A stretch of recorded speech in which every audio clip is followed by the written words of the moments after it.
live with Living with the Paranormal.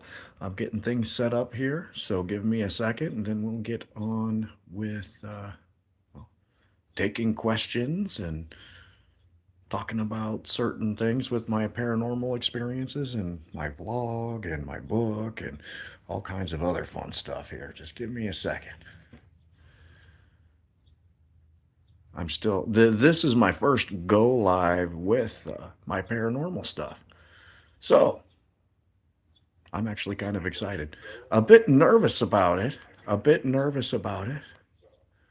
However, we'll be fine. Okay. So, go ahead and get set up here. I hope everybody's doing well. Hope everybody's weekend's going good here. Mine's doing okay. I got the weekend off. And I'm just kind of relaxing, having a good time, and working on content. Working on content, actually. So, let's see. Make sure that I get everything set up here, guys. Again, this is my first ever go live with Living with the Paranormal.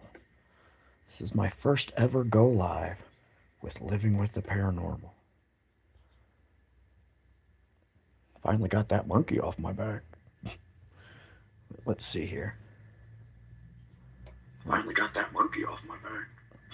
Got to set this up just in case I get people that'll ask me questions. I know I've had a few people that have said, "Oh, I can't wait till you go live because I got question to ask you and yada yada yada." And here I am. I know Chowder Hamster was one of them. Polly the cat here is making an appearance. Say hi, Polly. Say hi, sweetheart. She she loves it when I go live. She loves it when I go live. But anyway, let's get talking about some few things here. I got some stuff written down. I want to talk first about my spirit box sessions. I posted my first spirit box session last Thursday, and oh wow. Okay, sorry. I got distracted. Plus, Polly the cat here is sticking her butt in my face. But anyway, I want to talk first about my spirit box session that I posted on Thursday. I was actually up at Riverside Cemetery in Moline, and I did a few different. Uh, hey there, I don't know how to pronounce your name there, Ari Frisia. Hi there, say hi. Nice to have you. If you have any questions, just chime in and ask. But anyway, I did like 4 or 5 different spirit box sessions up at Riverside Cemetery. Well, thank you. I hope I make it to 1 million subscribers as well. I'm doing okay. How are you, Ari? I'm just going to call you Ari. Got 26 people online. Welcome, everybody. Did not expect that many people, to be honest with you. But yeah, I did like 4 or 5 different spirit box sessions up at Riverside Cemetery, and I've got like 3 or 4 episodes ready to go to post starting next week again.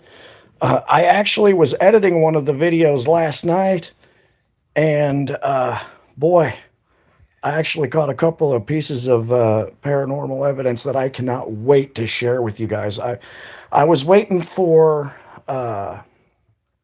to post that one in a couple of weeks, but that one might be my next posting, because I've got at least 2 pieces of evidence that I can post as clips. So, and I'm going to be going back up there. Where are you from? I am from Illinois. You should play Five Nights at Freddy's. I've heard of that. I've never played it or anything. I've heard of it. I don't know what it's about. Right now, paranormal game wise, I've only got phasmophobia. Paranormal game wise, I've only got phasmophobia. But oh, say hi, Polly the cat. Say hi. Anyway, I plan to go back up to Riverside Cemetery to do some more spirit box sessions. A couple of videos I had to delete because, well, it was super windy up there and the sound wasn't the greatest.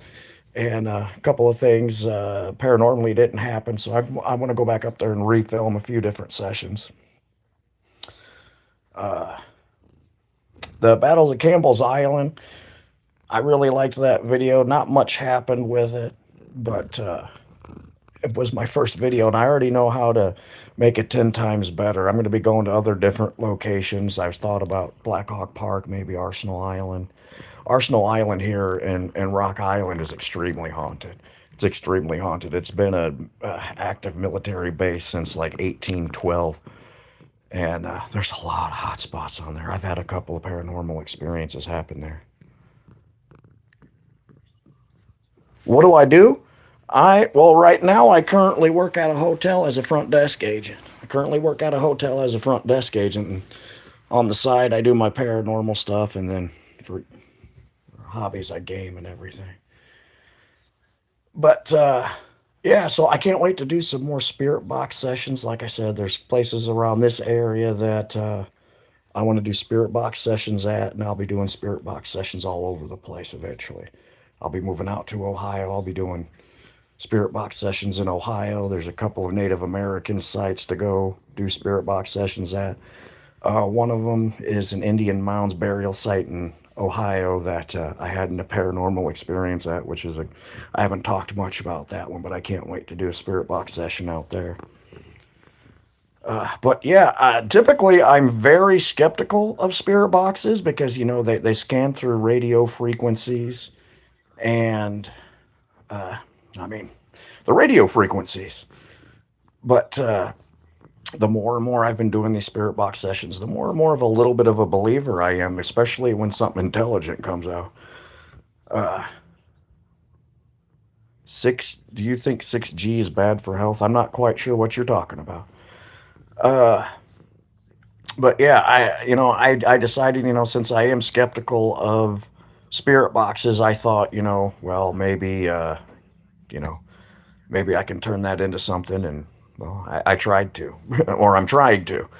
So it's at least entertaining. Like I said, that first spirit box session I posted at Campbell's Island, not much happened. Had a couple of spikes on there. The first really big spike I had on the EMF reader out at Campbell's Island was because I put my stupid spirit box next to the EMF reader, and I was like, "Oh my god, I got a big spike!" And then I realized I went back and watched it, and I was like, "Oh, that was just my spirit box." But yeah, I cannot wait to post this new spirit box session I have up at Riverside Cemetery. I caught a really good piece of evidence, and I got a really good creepy voice out of the spirit box. I'll probably be posting it on Thursday. And it got me super excited because of the piece of evidence that I got. I already have a brand new camcorder and an EVP recorder on order. That's how excited I got from it. That's how cool this piece of evidence is. And like I said, I cannot wait to be able to share it with you all. I really cannot wait to share it with you all. I still got to go over and do some more editing on the video and whatnot. Again, I make these videos on my phone. I'm making these videos on my phone right now. The camcorder I have just isn't good quality, so I just kind of shit canned it, and I'm using my phone for right now. And I tell you, that's very, well, annoying trying to edit videos on your phone. So, like I said, I got super excited about this next spirit box session video that I've got a camcorder and an EVP recorder on order as we speak. So I cannot wait to get that and play around with it and take it out to the cemeteries and other locations. So again, I'm posting all of my spirit box sessions once a week right now. They're being posted on Thursdays. My next spirit box session is going to be out at Riverside Cemetery, and I've got other locations in mind. So can't wait for Thursday. So anyway, guys, again, I've got down to 7 people online. Thanks for joining in, guys. If you have any questions about the paranormal or spirituality or clairvoyance, or if you just have cool cool paranormal experiences that you've dealt with in life, please chime in and say so. I love hearing everybody's paranormal experiences.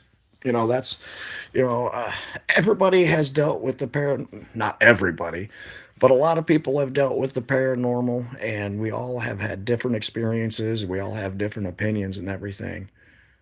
And I just like getting other people's takes on the paranormal. It's a paranormal journey for a lot of us. Paranormal journey for a lot of us. But anyway, guys, again, I plan on being on for a little while. Depends on if we get a lot of people asking questions. I know a couple of people that I've talked to have said, you know, oh, I can't wait till you go live. I want to ask you questions. Chowder Hamster will hopefully be getting on here soon. But anyway, there was a few questions and everything left on my YouTube videos that I kind of wanted to address. Because, well, a couple of them were actually really good questions. And again, guys, I really appreciate it when you leave comments and stuff on my YouTube channel. I try to reply right away. I know the other day, a couple of weeks ago, I spent like an hour replying to people on YouTube, and it was a fun time. Again, leave comments for me. Let me know what you think about my videos. Tell me what you think I should do to better the videos and everything. I make the content for myself, but I also make it for you guys. But anyway, I wanted to address a couple of questions. One's about demonic stuff. And this one's really big to me because I keep on getting people leaving comments and saying, oh, it's demonic. Not every paranormal experience is demonic. Demonic stuff is extremely rare. In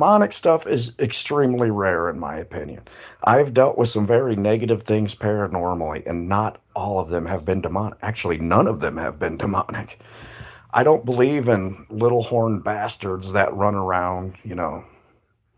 I've never experienced it. Maybe others have, but I haven't. So if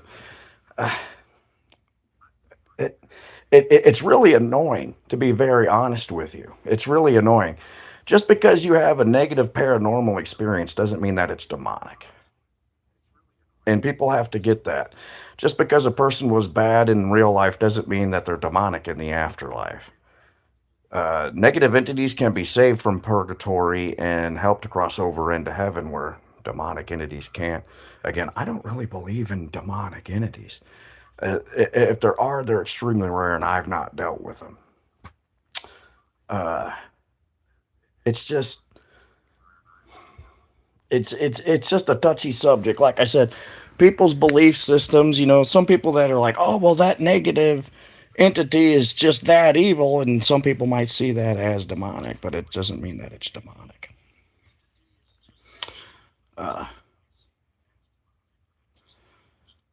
As bro of Drew Barrymore, you looking like Drew Barrymore? I look like Drew Barrymore? That's a first one. I've never heard that before. But anyway, back on the demonic thing, even other people in the paranormal industry talk about this same topic. If you go to Katrina Weidman's YouTube page, Katrina Weidman's an incredible paranormal investigator. Her show, Travel the Dead with Heather Taddy, is excellent. If you guys ever get a chance, go to Katrina Weidman's page and go to her Travel the Dead show and watch it. They're really, really good episodes. They're free. Heather Taddy's an incredible paranormal investigator. But they have a show called After the Dead, which is the follow-up videos to her show Travel the Dead, where they talk about the episodes and talk about their paranormal experiences. And they talk about this same topic about how not everything's demonic. You know, there are negative entities, but that doesn't mean that they're demonic. And it's on it's on the episode where they're talking about Bobby Mackey's. It's on the episode where they're talking about Bobby Mackey's, because a lot of people said Bobby Mackey's had demonic entities. And they go over it in detail on what they think and what they believe and what they've experienced.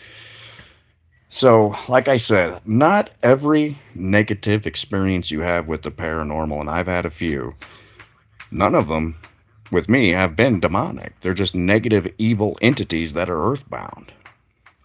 So, that was the biggest one that I wanted to address. You know, because I'm surprised at how many people are like, oh, that was a demonic entity. That was a demonic entity. And it's like, I assure you, I'm a clairvoyant. I'm a sensitive. I'm an empath. And I can tell you firsthand it wasn't demonic. So, excuse me. Anyway, the other thing I kind of wanted to touch on too is psychic. Psychic is a broad term. Psychic is a broad term. And I don't like to be, I mean, I am a psychic, but I don't like to be called a psychic. Psychic, when somebody says, oh, that's a psychic, it comes with a crystal ball stigma. And I hate that crystal ball stigma. I absolutely hate that crystal ball stigma. And I've tried over the last 35 years of my life to not have that crystal ball stigma. So I prefer to be called a clairvoyant or a medium. Clairvoyant or medium. The thing is, psychic is the overall arching term. If you're a clairvoyant or if you're a medium, you're a psychic. All those are lumped under the psychic term. I just don't like that psychic term because, like I said, it comes with the crystal ball stigma. And I tell you guys one thing, I am nowhere near that crystal ball stigma. I am nowhere near that crystal ball stigma. I absolutely hate that stupid crystal ball stigma. It annoys the crap out of me.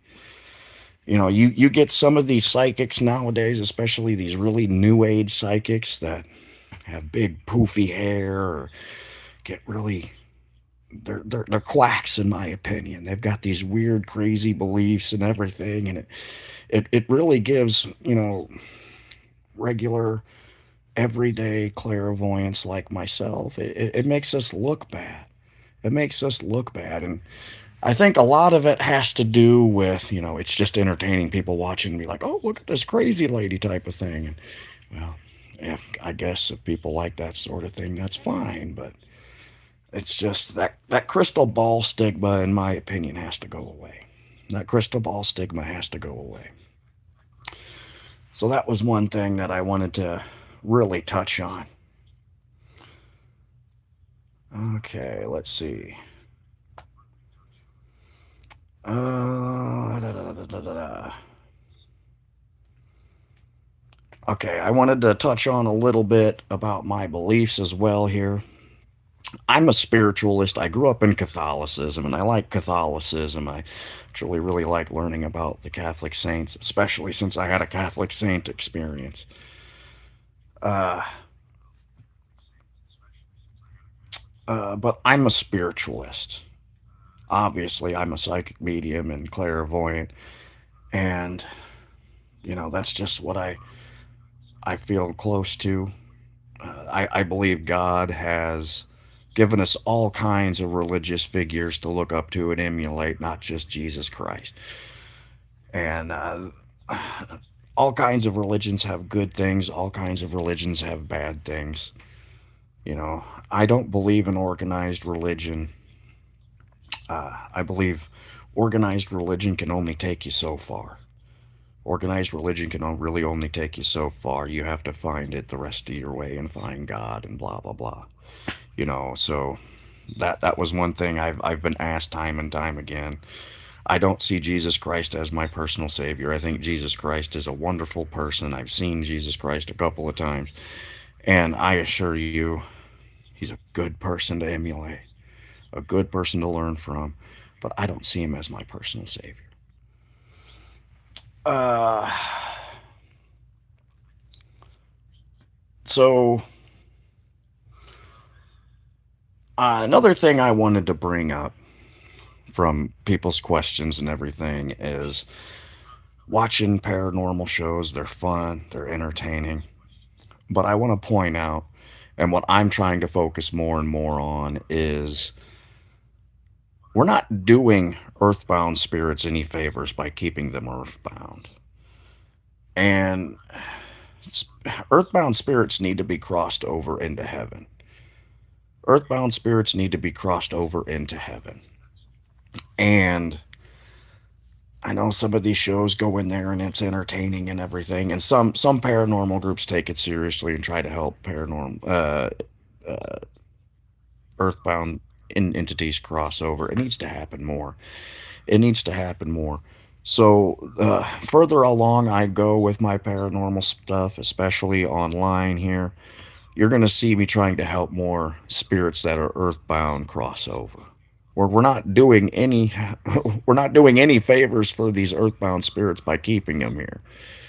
So that's something that I'm going to be starting to focus more on here in the future as I go along and make better content and more content and so on and so on.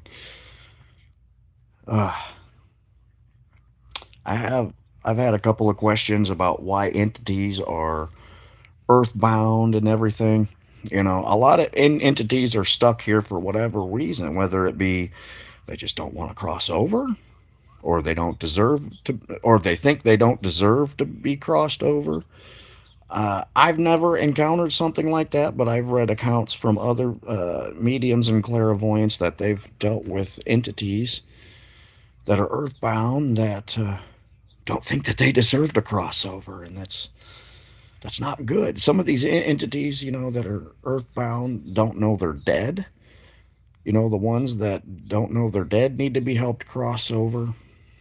You know, it's what's kind of sad is there are positive entities that are earthbound that don't realize they're dead, or you know don't think they deserve to be crossed over, and they need that little extra oomph to be able to cross over.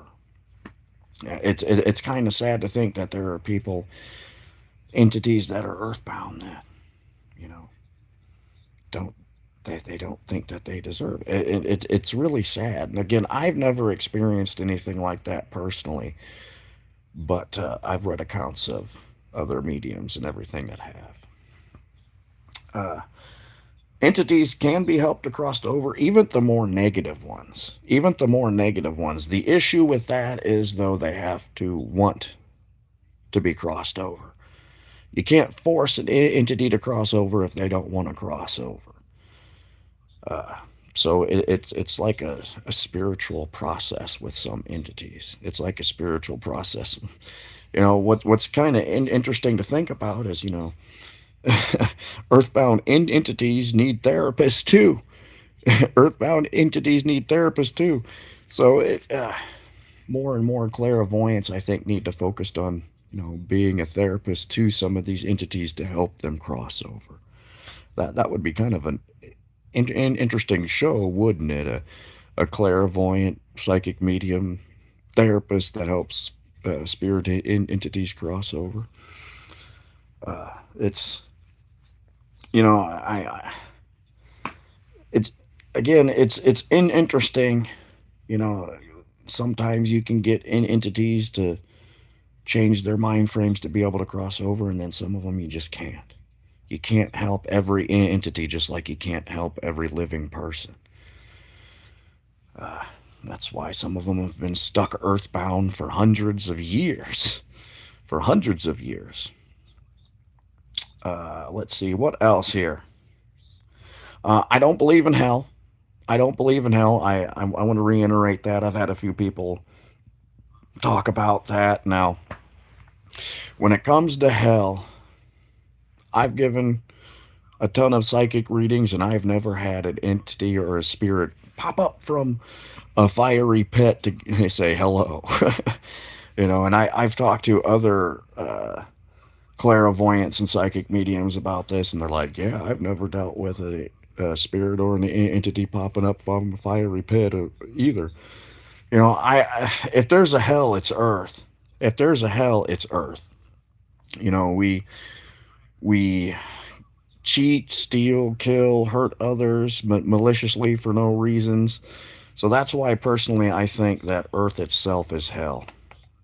Now, I believe there's like a sort of purgatory between heaven and earth. You know, some people can see that purgatory is hell, but it's not a fiery pit. It's not a fiery pit. And then, of course, there's the heaven plane. Spirits that have passed over to the heaven plane, they can reincarnate back into life. I've dealt with a lot of reincarnation issues. I personally can read people's reincarnations. I can be like, oh, yeah, you were so and so back in this medieval time. It's something that I'm developing more. It's something that I'm developing more, and hopefully be able to do reincarnation readings for people.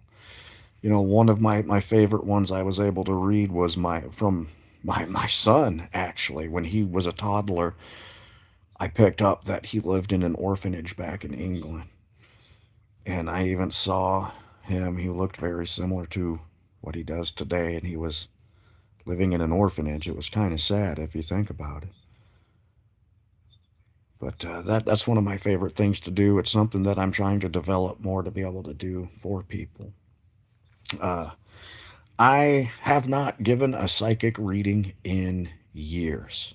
I talk a little bit about that in one of my last Living with the Paranormal vlog entries. I had an incredibly negative experience that made me shy away from giving psychic readings, and I haven't done so since. I mean, I'm 40 now, and this happened back when I was in my mid and late 20s. But it's something that I'm trying to work on again to get back to doing psychic readings. I've had people ask me if I would give them psychic readings. I will eventually. I will eventually. I got to get more comfortable with myself and open back up and meditate and everything more and more. I do not do psychic readings over the phone. I do not do psychic readings over FaceTime or Zoom. If you get a psychic reading from me, it's going to be in person. It's going to be in person. When I give a psychic reading, I read the energies and use energies to communicate with deceased loved ones and so on and so on. So, when I get back to doing psychic readings again, I will be doing them in person. I will not do them over the phone. I have tried to do psychic readings over the phone, and I absolutely hate doing psychic readings over the phone. It's not very personal, in my opinion, and it's hard to read energies. So, again, when I do get back to doing psychic readings, they will be in person.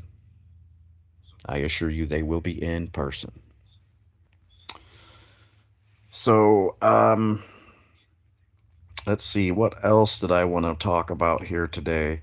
I was hoping Chowder Hamster would jump online. I know Chowder said he wanted to talk to me about some few questions here, and maybe Chowder's busy. I know Chowder's in college, but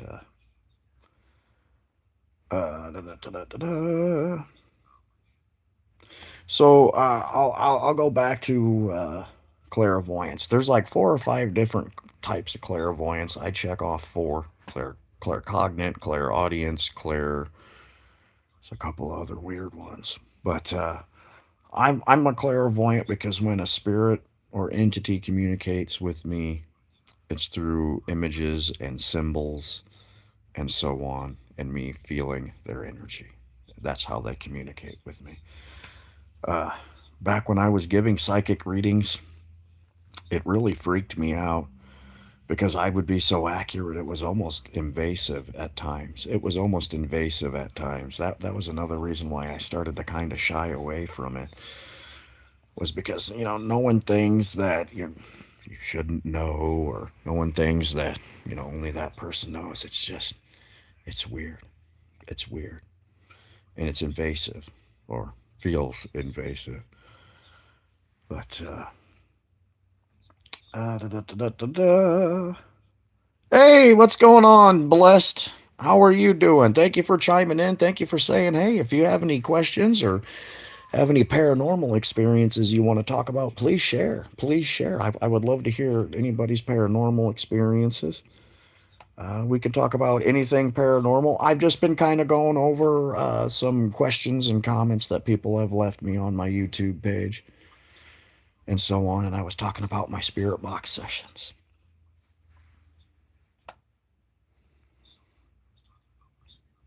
So I think those were the most of the main questions that I wanted to cover here. Those were the main questions that I wanted to cover. So anyway,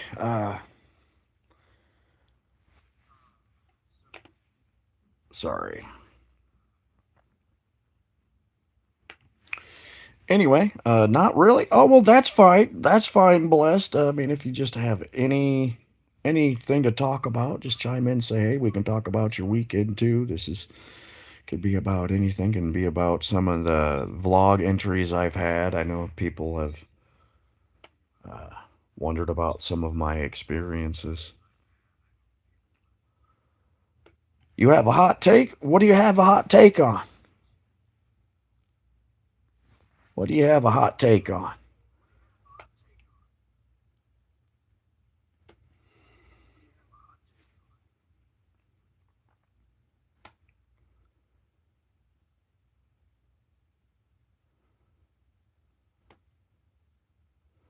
Elijah was more based than Moses. I don't know what you're talking about. I don't do the Bible. I don't know the Bible. I've read the Bible. I was married to a Presbyterian minister at one time, but I have no idea what you're talking about. So you're going to have to elaborate more on that for me.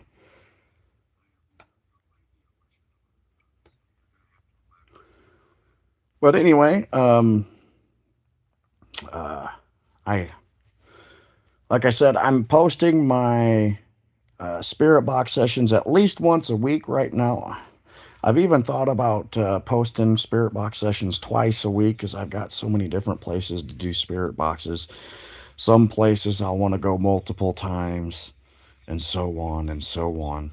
But for right now, I'm only posting one spirit box session a week. I'm trying to work on another vlog entry called My Paranormal Hotspots. I've got a full list of places that I want to go investigate at, places that I want to go back to investigate, and so on and so on. I just believe Elijah's story was more epic than Moses and that Elijah is underrated. Again, I don't know what you're talking about. I don't know what Elijah's story is. I've heard of Moses, but you would have to elaborate more. But like I said, I started a list on my paranormal hotspots. I have to do a little bit more digging and research on some of these sites because I know a couple of these sites, like New Salem, Illinois, I haven't been able to find much paranormal stuff on them. So I'm wanting to call some of these places and talk to them about their paranormal stuff and if they'll allow people to come in and do paranormal investigations.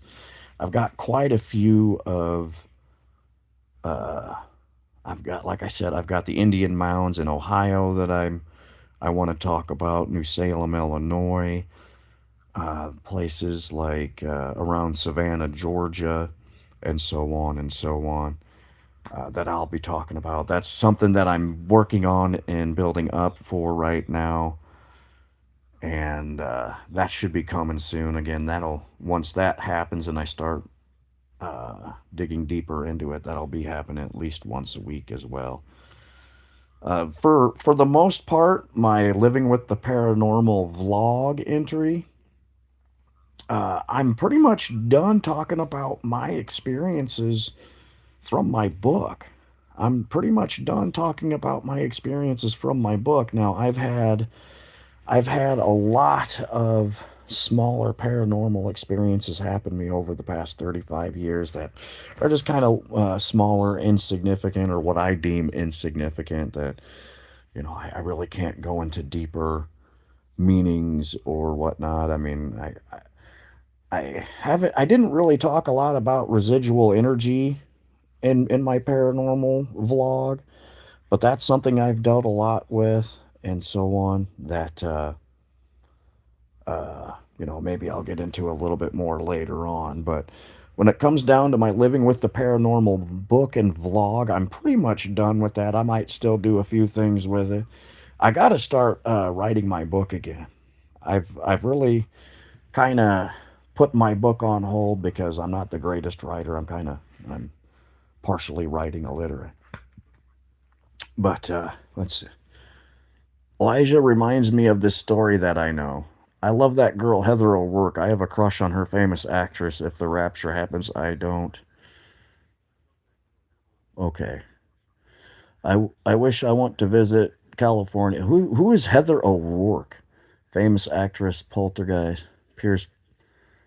Wow, I'm getting some weird religious people on here. Interesting.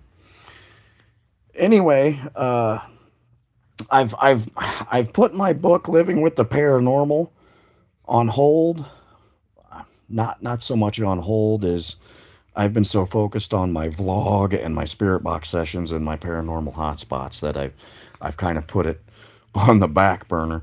I'm actually kind of I'm when it comes to writing, I'm kind of partially illiterate when it comes to writing, so I'm not that good of a writer. I love to write.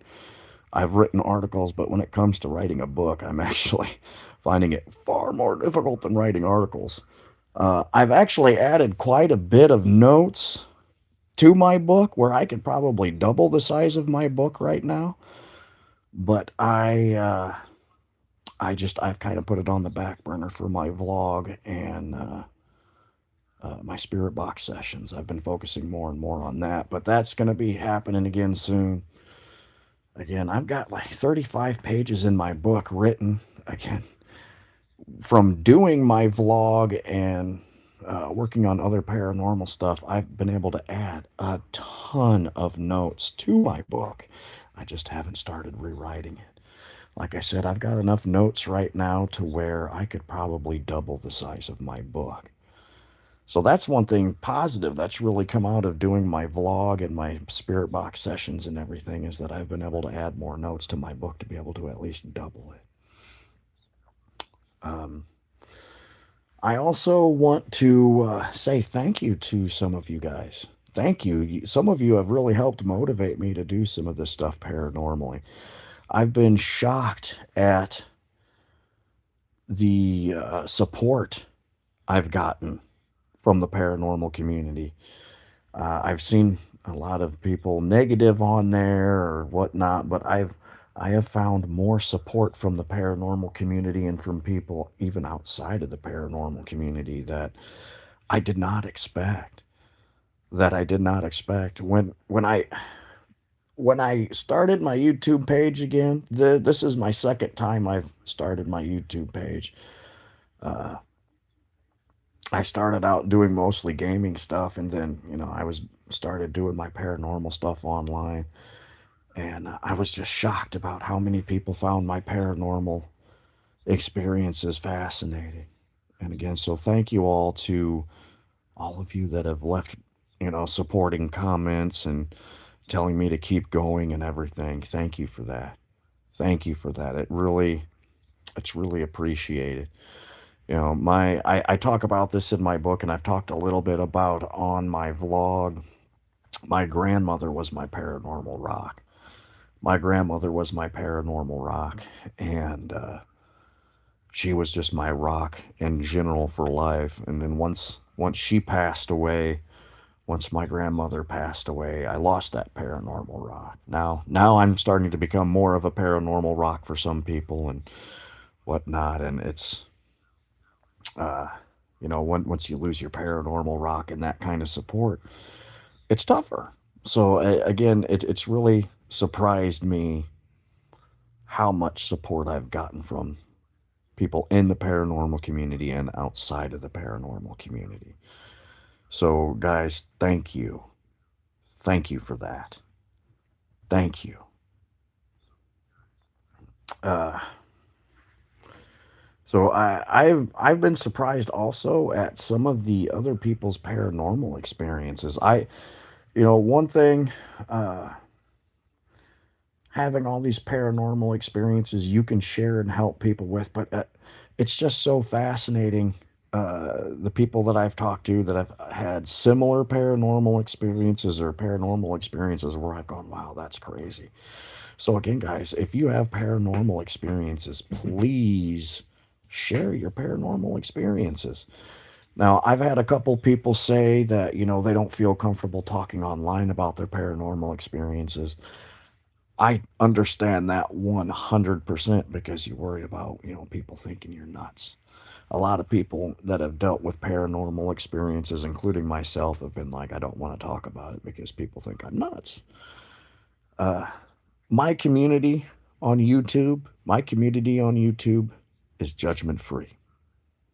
If somebody judges you or treats you harshly or uh, just isn't open minded, I'll kick them out of my YouTube community. I will, period. So if you don't feel comfortable sharing your experiences or your opinions on my videos, please share in my YouTube community. I've been trying to build my YouTube community and posting more and more in that. I haven't put a whole lot of time in posting in my community except for people letting people know when I go live and whatnot. So I'm going to start doing that a little more. I would love to see you guys post more in on my YouTube community page. Again, I check all that stuff regularly, and if you do post a comment or something, I typically get to it right away and respond right away. Sometimes I will just ignore people's comments because they're ignorant and assholes. Some people I've actually had to delete because it's just like that's just stupid. So again, I've only got, let's see, I think I'm up to 1,080 subscribers now. I'm really trying to keep my YouTube community open minded. Opinion, you know, opinions are fine, just as long as they don't hurt anybody. I do not, uh, I ask people do not get political in my YouTube community page. If you get political in my YouTube community page, I will either delete the comments or I will ban you from my YouTube page.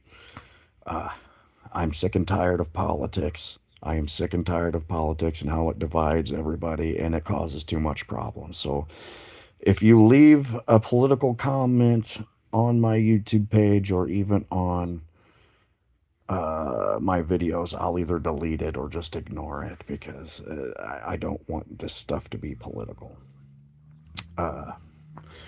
Religious wise, I mean, obviously, I've got some weird religious people that have posted comments, but typically I don't mind the religious or spiritual questions. Now, if you get out of hand, I will delete it and I'll just ignore you. But anyway, guys, wonderful today. I'm glad I finally got this monkey off of my back and went live with my paranormal stuff. I've been wanting to go live with Living with the Paranormal for quite some time. It's just I wanted to build up my community a little more, build up some videos, build up some content to be able to talk about. My next paranormal go live will probably be next week. I really want to try to go live with Living with the Paranormal at least once a week.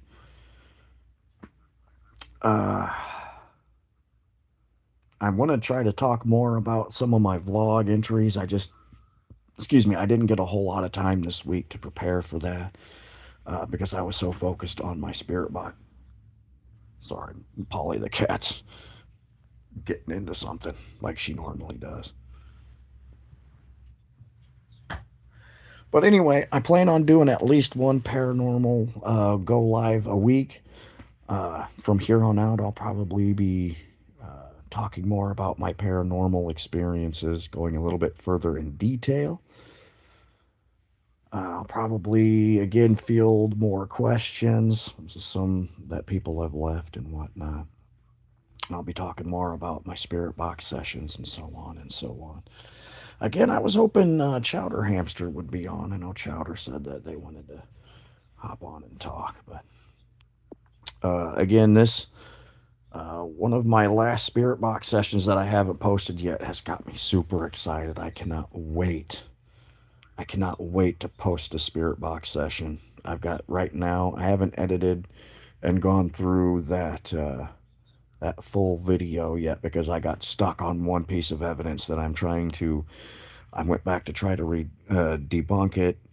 I've gone back, slowed it down, edit wise. I've gone back and tried different filters. And I just cannot wait to share this piece of evidence with you. And I didn't catch it while I was at the cemetery. And I and it happened. It happened about 10 minutes into the video, and I haven't gotten past that first 10 minutes on that video. So I have to go back and edit that more to see if there's anything more on there. Uh, so I can't wait. Again, I was wanting to post that in a couple of weeks, but that might be my next spirit box session post. Right now, like I said, I've got 3 spirit box session videos that I could post, and I'll be going back up to Riverside Cemetery for a couple of more. What I'm planning on doing with this next spirit box post that I do, I plan on going up there and revisiting the couple of pieces of evidence that I got from it, and going up there and seeing if I can get some more evidence from that same spot. Now, this video, I talk about a paranormal experience that I had at Riverside Cemetery, and this evidence happened as I was talking about my paranormal experience at Riverside Cemetery. It's not one that I've shared on my vlog, and it's not one I've shared in my book yet. That's why I was really shocked. Maybe I need to share it on my vlog. So one of my next, outside of next week's paranormal spirit box session, I plan on revisiting this and going back to that same spot to see if I can catch more evidence. At Riverside Cemetery, it's a huge cemetery. There's like 100,000 people buried there, and there's a lot of old parts, a lot of cool architecture. So I plan on making quite a few videos there. There's another cemetery in Davenport, Iowa called Oakdale Memorial Gardens, which has a ton of famous people buried there, at least from our area here in the Quad Cities. They also have a lot of cool cemetery architecture. I feel most comfortable in cemeteries anywhere else, for obvious reasons. Um, but I also like just the cemetery architecture and the symbols and meanings on some of the gravestones and mausoleums and everything. So I plan on doing quite a bit of spirit box sessions in cemeteries outside of other regular spots. Uh, what other questions have I gotten here? What other questions have I? Oh, one of the more common ones I get is, uh, what's the most haunted house I've ever been in?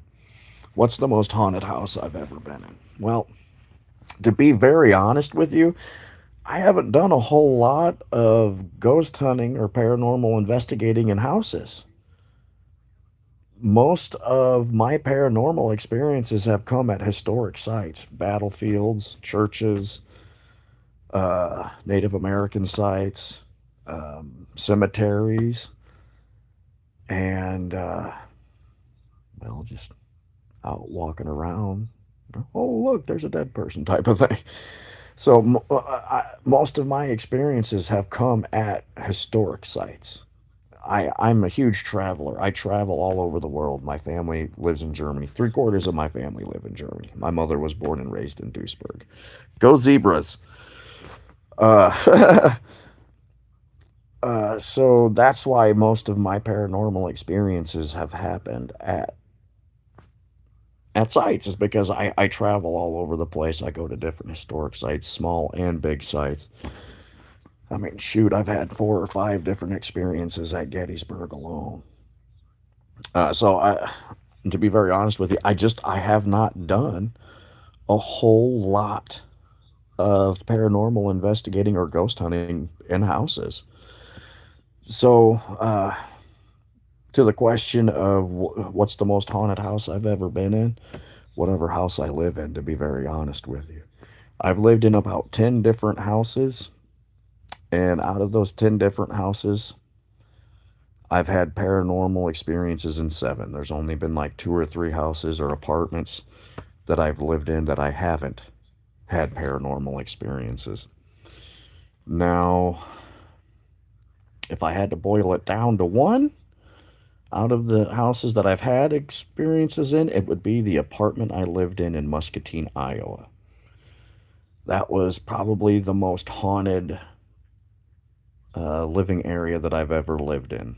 I've had I had coins thrown at me in that apartment. I had my my checkbook stolen from me and then laid at my feet. I talk about that in that vlog entry. You can go back and it's called an entity obsessed with money. That entity must have been really obsessed with money because, like I said, that entity threw coins at me and stole my checkbook, but then gave it back as a joke. But that was at Forest Glen Townhomes in Muscatine, Iowa. That was the most haunted place I lived in, outside of like the childhood home I had. But like I said, I've lived in about 10 different places or 10 different buildings or 10 different apartments or houses, and I've had paranormal experiences in 7 out of those 10. The scariest haunting I've had, or I didn't even live in it. I talk about it in another one of my vlog entries. It happened back when I was in high school. I was at a house party with a guy that my dad used to work with, and uh, he said that a lady had hung herself in her attic. And, me being me, I was like, oh, I'm going to go try to pick up on something. And I went up there and I felt the lady's choking and everything. That was one of the most scary ones I've had at a haunted house. Uh, but most of the other paranormal things that have happened in houses for me, ones that I've lived in, haven't been very negative. It's been mostly entities playing jokes on me and entities just trying to communicate.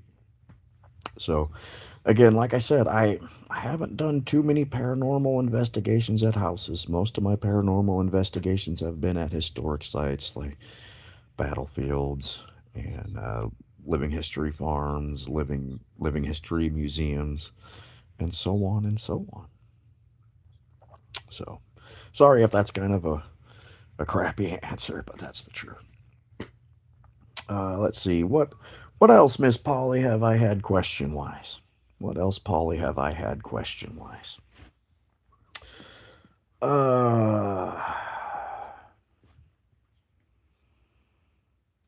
Boy, I can't think of anything more off the top of my head. Again, I was really hoping for more questions from you guys.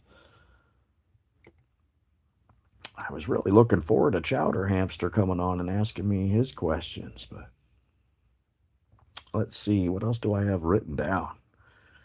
What else do I have written down? Uh, I kind of want to go more into negative paranormal entities. I've left a couple of clips, for warning, to protect yourself. But if there's an entity that wants to hurt you, it will hurt you. It's the truth. But just try to protect yourself as much as you can against negative paranormal entities. Be more positive. Be more positive. Fight negativity with positivity, but just beware. If an entity wants to hurt you, they'll hurt you. Spirits and entities attach themselves to people all the time, whether they believe it or not, or whether they like it or not. And there's nothing that you can really do about it. There's nothing that you can really do about it. If a spirit or an entity is attracted to you somehow, whether it be because you're good looking or whether because your energy's good for them or they find you vulnerable and want to take advantage of you, they'll attach themselves to you. There's nothing you can do about it. There's nothing you can do about it. You can fight back and say, leave me alone, but if a spirit or entity wants to attach itself to you, they'll attach you. They'll attach to you. Let's see here. That was a good one. That was a good one. I forgot about that here. I gotta look. I've got that one written down here in one of my emails. Somebody left me an email. A good friend of mine left me an email, and it was about The one of the entities that saved my life. I talk about that in one of my first vlog videos here. I gotta find it. I gotta find it. Thank God I have my laptop handy. It's a crappy laptop, but at least it's good for something. Ah, where's it at?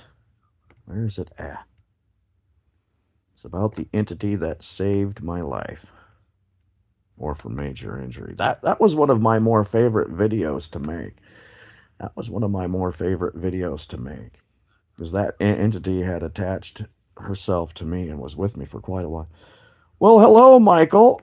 Hello from Cal. Well, it's nice to know I got somebody from California. I'm in Illinois. Nice to meet you. Hope you're having a good weekend so far. If you have any questions, please feel free to ask. If you've had paranormal experiences, share your paranormal experiences. I'd love to hear some people's paranormal experiences. Oh, Illinois. Yeah, Illinois is an interesting place. Illinois is an interesting place. The winters suck here, but it's an interesting place. I've only been to California once, and that was San Diego. Oh, you are? Well, it's nice to meet another medium. How long have you been? Do you give psychic readings or anything, Michael? You like Chicago? Chicago's not bad. Chicago's got a couple of cool places to visit. Well, more than a couple of cool places to visit. It's nice to know we have another medium on here. Nice to know we have another medium on here. If you have any cool either paranormal stories or psychic medium stories, please share them, Michael. I'd love to hear other people's medium stories. I'm trying to find this damn email I had from a friend that talked about the entity that saved my life. That's one of my favorite videos. Like I said, you can go back and watch that video. It's on my paranormal vlogs. It's called "An Entity Saves My Life." I can't find it. I can't find it. Did I pass it here? My goodness. See how unorganized I am for this go live? Like I said, I was busy doing editing on my spirit box sessions. Oh, here it is. Oh, I got a couple of things on here that I can talk about. A couple of things on here that I can talk about. How long have I been doing readings? To be very honest with you, I haven't done a reading in years. I was talking about that a little while ago. Uh, I had a very, very, very negative paranormal experience that made me shy away from doing psychic readings. However, it is something that I'm getting back into. When I was doing psychic readings, I did probably about 3 or 4 years of doing psychic readings, mostly for my friends and family. Um, I don't do any readings over the phone or anything. I do readings in person. I read people's energies. I'm a clairvoyant. I get most of the communication that happens with me is through symbols and pictures and images. But even back when I was doing psychic readings, it wasn't my main focus. My main focus was always going out ghost hunting and having paranormal experiences that way. My main focus was never just doing readings. It was just kind of a little add-on bonus that I started. And uh, it's again something that I'm trying to get back into. I'm trying to do more meditations to channel. I channel people. Getting me in Nashville. Nashville. Been to Nashville a few times. Chattanooga, Tennessee is like a second home to me. Okay, what? Where was that? Where was that? Where is that at?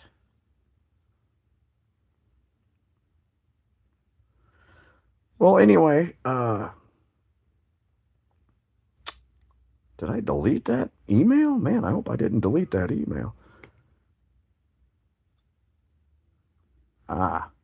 I want to say this year, but I think it's next year predicted. I'm not quite sure what you're talking about,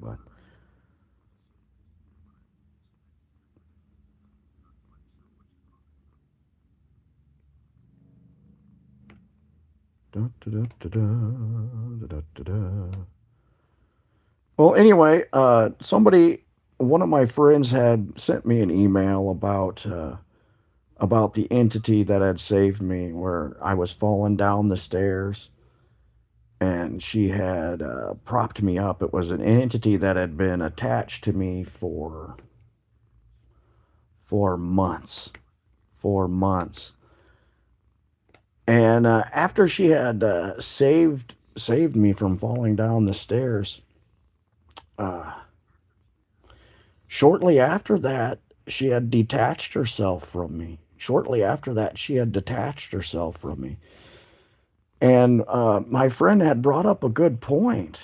Had brought up a good point that, since she was earthbound, her saving my life like she did probably helped her pass on to the heaven plane of existence. And what's crazy is I had never thought of it like that. After all these years, that happened back when I was like 17. I had never thought of that. And it's kind of fun to think about that, because that entity, she was earthbound, and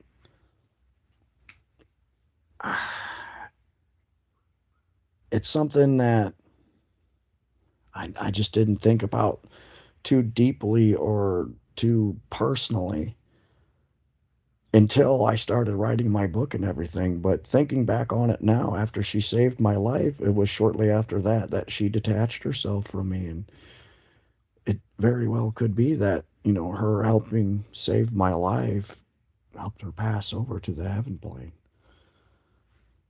So I wanted to bring that up. I've been meaning to bring that up in other vlog entries. It's Here it is.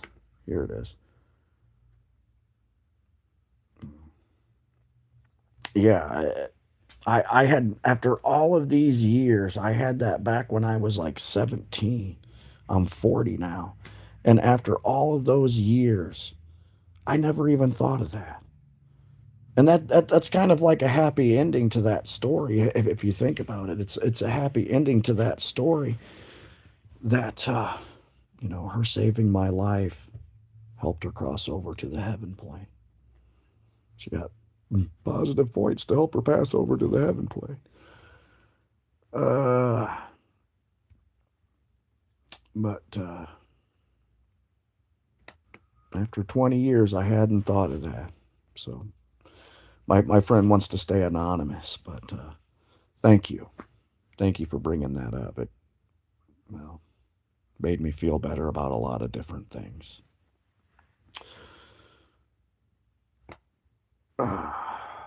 So let's see, what else. I've had experiences with negative encounters with ghosts and others from the abyss. Very unruly people. Very, very, very unruly people at times. Do you mind sharing a couple of your negative experiences and whatnot? I mean, I'd love to hear what experiences you've had and how you've handled them. Now, the few negative experiences that I've had, a couple of them I really didn't know how to handle. They have ghost tours in San Francisco. That's cool. That's cool. I've never been to San Francisco. I'd love to go to San Francisco. I bet there's a ton of ghosts out there in San Francisco. I mean, a lot of famous people have lived out there and still live out there. Um, let's see. What else have I written down to talk about? What else have I written down to talk about? Most of the other stuff, I need to go more into detail, and I need to. Gotcha. Yeah, a couple of my more negative experiences that I've had. Again, I talk about them in my vlog. The one that happened in Savannah, where I was physically attacked, and the one where I was possessed. I didn't know how to handle those. I didn't know how to handle those two, and it made me shy away from my clairvoyance. It made me shy away from my clairvoyance. and I never should have. I never should have, but it scared me and freaked me out that much. I mean, I stopped giving psychic readings to people because of it. Keep the doorway open that time. Yeah, yeah. I want to make a separate video on that, so maybe I'll hold off on that topic. Hmm. They are a nuisance. They are an extreme nuisance. Again, most of my paranormal experiences I've had over the last 35 years, I've just kind of been like, wow, that just happened type of thing. And I move on with my life. But two of the negative ones affected me, affected me. And I talk about, I talk about this a little bit in a couple of my vlog entries where I never sought out a mentor with my clairvoyance. What kind of work am I doing now? I work at a hotel currently. I work at a hotel. I'm a front desk agent at a hotel currently. That might be changing here once I move out to Ohio. Uh, what was I talking about? Oh, I back when I was younger, getting a line of work changed this June. Oh, gotcha, gotcha. Um, I never really sought out a mentor with my clairvoyance. I've gone to other psychic mediums and clairvoyants. Um, Probably by the end of April. Probably by the end of April. It's in the works right now. But and thank you. Um, I never sought out a mentor, and I wish I had. It's only been recently where I've been like, oh, I should probably find some kind of mentor to talk to about some of my paranormal experiences, and that's something that I'm also working on. Cleveland's well, Cleveland's an interesting place. I've been there a couple of different times. But if I would have gotten a mentor back in my late teens, early 20s, I would have been able to handle my more negative experiences better. I talk about that a little bit in about two or three videos ago that I made, where I say even if you're not looking to make your psychic ability, clairvoyance, mediumship a career, still seek out somebody that can help you with it. Still seek out somebody that can help you with it. Seek out a mentor, just just to have somebody to talk to about it. Just to have somebody to talk to about it and help you go through certain experiences you might have. It's something that I wish I would have done a long time ago. I want to say restaurant work, but also seeing courier like Uber, etc. Oh, well, that's cool. That's cool. Well, we'll see what happens when I get out to Ohio. We'll see what happens when I get out to Ohio. But yeah, when it's come to my clairvoyance, I've never really trusted anybody outside of my grandmother. And once she died, I didn't trust anybody outside of my clairvoyance.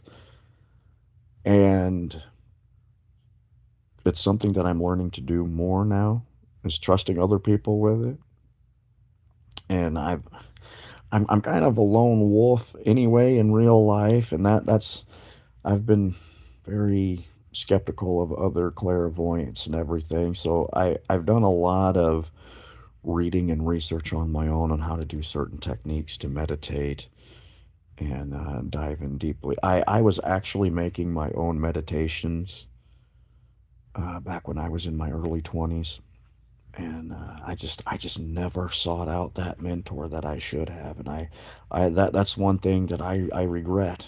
That's one thing I regret, but that's something that I'm working on now, to at least have somebody to face that can help me understand some of my paranormal experiences and help me understand the negative ones, especially, and to help me understand some of the more spiritual ones. Because a couple of my spiritual ones, I'm still kind of like, there's more deeper meaning to it. And sometimes you just need a second person to talk you through it and give their opinions and matter on it.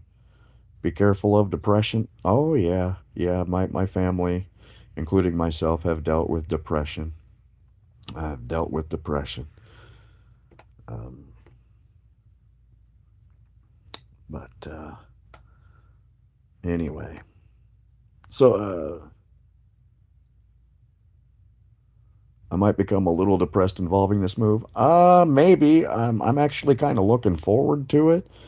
I'm kind of looking forward to it. I'm going to be close to my muti, my mother.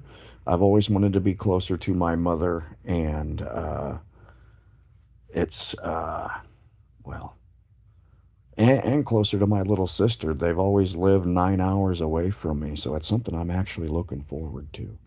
It's something that I'm actually looking forward to, and I'm kind of excited because I've never lived close to my mother, and I'll be able to be closer and share things with her, and so on and so on. A second person is always need. Agreed.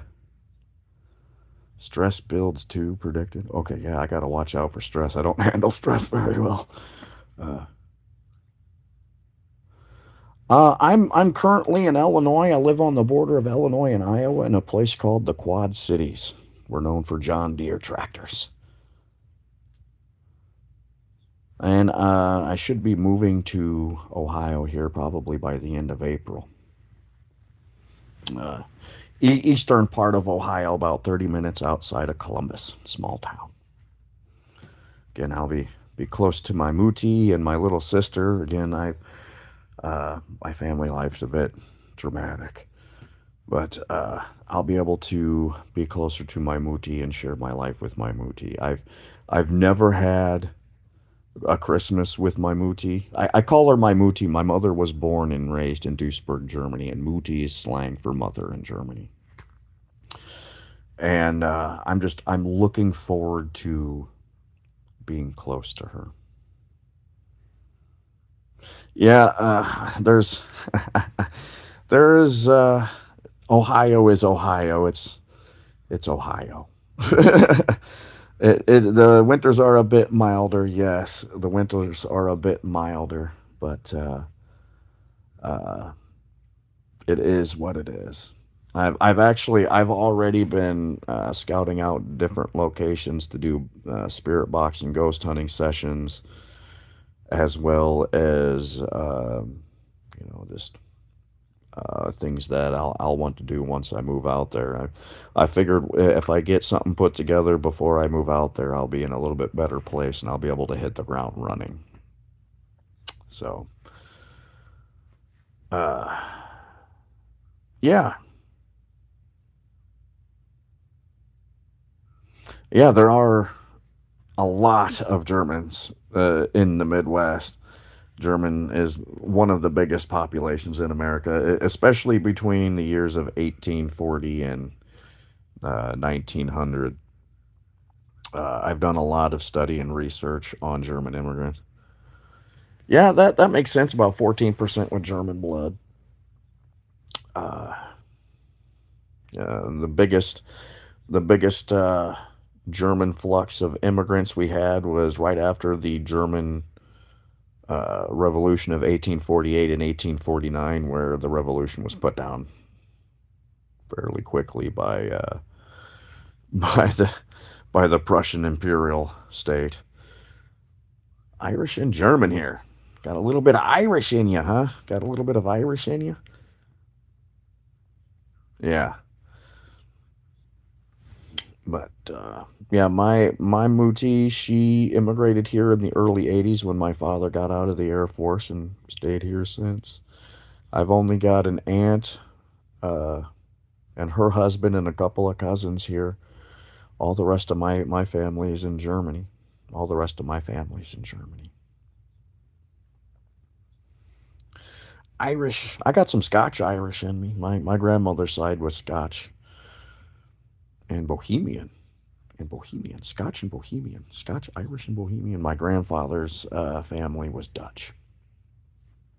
Grandfather's family was Dutch.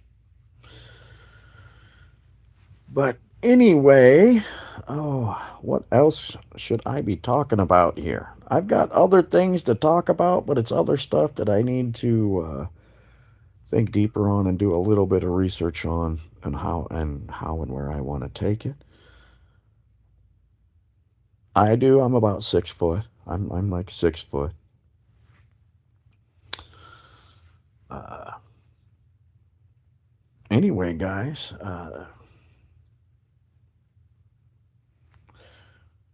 are you picking up on anything else there, Michael? How long have you been doing readings, Michael? How long have you been doing readings? And welcome, Steve. Welcome, Steve. 6 foot two. Oh, yeah, that's pretty tall. 25 years. Wow, 25 years of psychic mediumship. That's 25 years under your belt. I bet you've seen and dealt with a lot of different things paranormally. I bet you've seen and dealt with a lot of different things. Um, again, back when I was giving psychic readings, I did it for about 3 or 4 years before my negative experience happened and from when I shied away. Old time in here, old time. Uh, but it's a job. So is that what you do strictly? Is do psychic readings, or do you do something outside of your clairvoyance?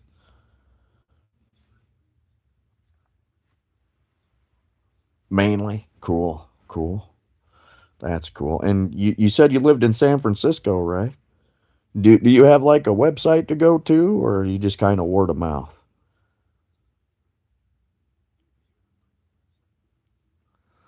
Well, if you have like a website or anything that you have put together, uh, put your website in the comments so people can take a look at it. Currently on YouTube and Facebook. Okay, well that's good to know. I'll check out your YouTube page once I get off of here.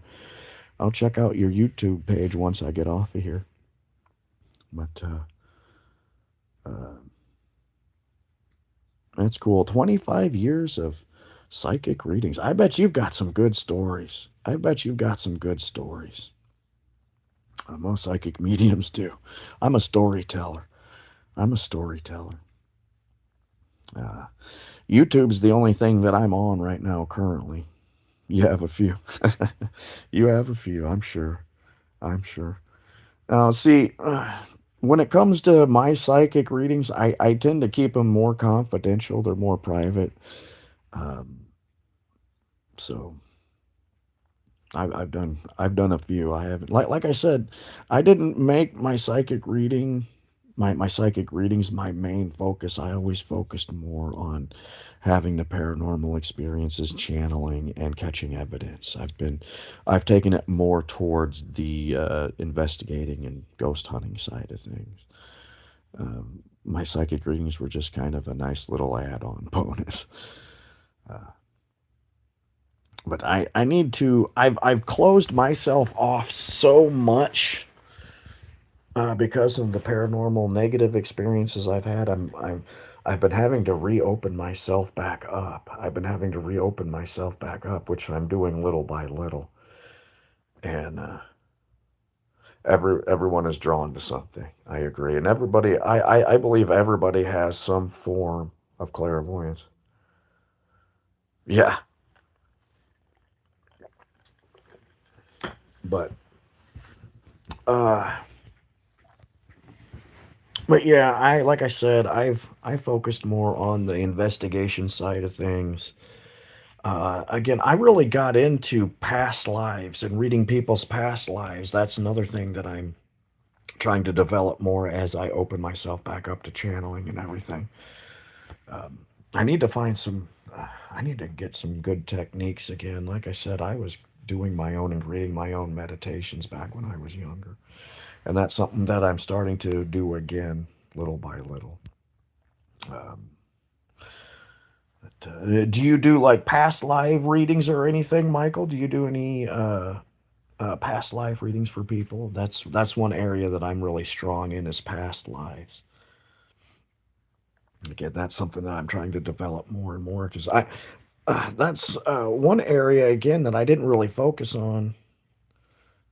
That's one area again that I didn't really focus on when I was younger was past lives until recently, until I recently realized how fascinated people are with past lives.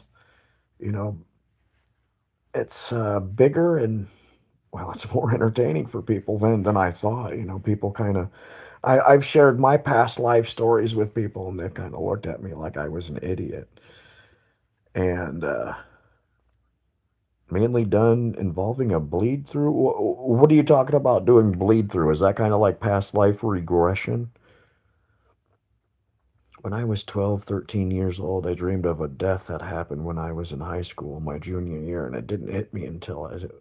Oh, that's one of the harder ones, especially when you're like, oh my God, I had a dream about this. You don't know how to handle it, especially at that age. Especially at that age. I bet that was tough, Steve. I bet that was really tough. I hope you handled it okay. I know there's been times where with the paranormal I haven't handled it as well because I didn't have the experience or the mentor I needed. Yeah, when you're that age, it freaks you out. A lot of my paranormal and clairvoyant experiences I had when I was young freaked me out. You oh, it's okay to question it. It's okay to question it because it keeps you grounded. It keeps you level headed. It keeps you maybe not so much skeptical, but it keeps you it keeps you grounded. It keeps you grounded, which you need to. Um, will show a blueprint and a reddish line which indicates something from a past life repeating in your current life, coming back around to connect in this life. I've never heard it called a bleed through. I've never heard that term before, Michael. That's a new one. Thank you for that. That's a new one. Thank you for that. I'll have to look that up. Again, doing past life readings and everything is something that I'm going to get more into and probably do for people. I can pick up on people's past lives fairly well.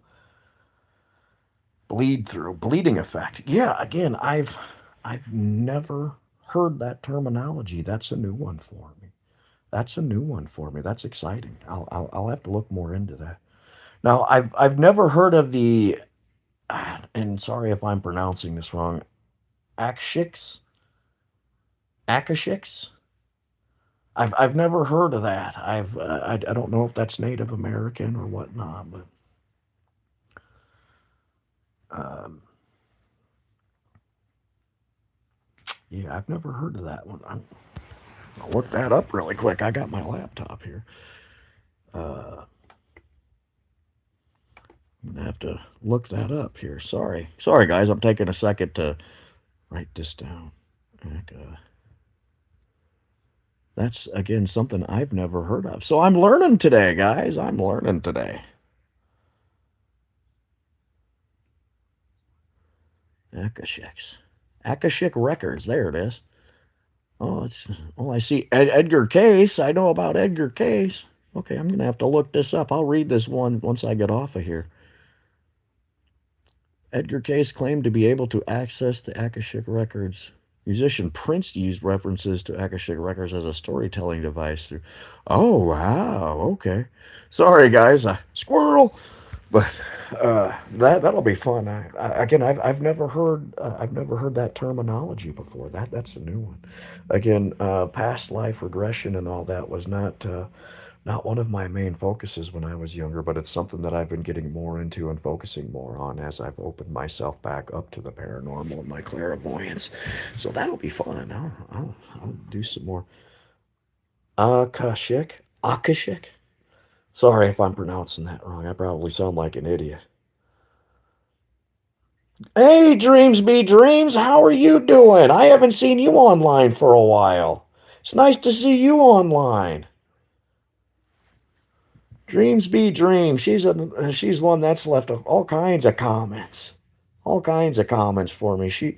Dreams, I have to thank you. Some of the stuff that you've left me, support wise, comment wise, and everything has really been helpful. has really been helpful for me. So again, Dreams, thank you so much for the kind comments and support that you've shown me. You're one person that I really want to thank for the support that you've shown and the interest you've shown. So it's nice to see that you've popped on, Dreams. It's nice to see that you've popped on. It's really nice to see that you've popped on to say hi. Thank you for that. Let's see. I missed some kind of. I've been in Detroit. Yeah, I'm glad you made it, Dreams. I'm glad you made it. I'm glad you made it. If you have any question, Dreams, ask away. You can ask me. I know I've got another gentleman on here that's been a psychic medium for 25 years. So good. It's good to see you on, Dreams. I haven't seen you on in a while. Now I'm expecting somebody else to pop on and start asking questions. Their name is Chowder Hamster. I told Chowder I'd be on around 6, and I have yet to see Chowder on. But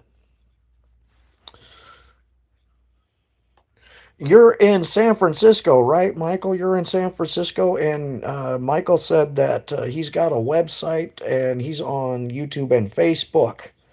He's been doing psychic readings for 25 years. He's been doing psychic readings for 25 years. Now, I know I've missed a couple of comments here. So, out of Detroit, Michigan. I've never been to Michigan. I've had friends from Michigan, and I've talked to. I get a lot of Michigan people at the hotel I work at, and the last one I really talked to, he said there's two kinds of Michiganders. There's the Upper Peninsula, which are called the Upers. And he even did like a hand thing. He's like, this is Michigan. This part's the lower half. This part's the upper half.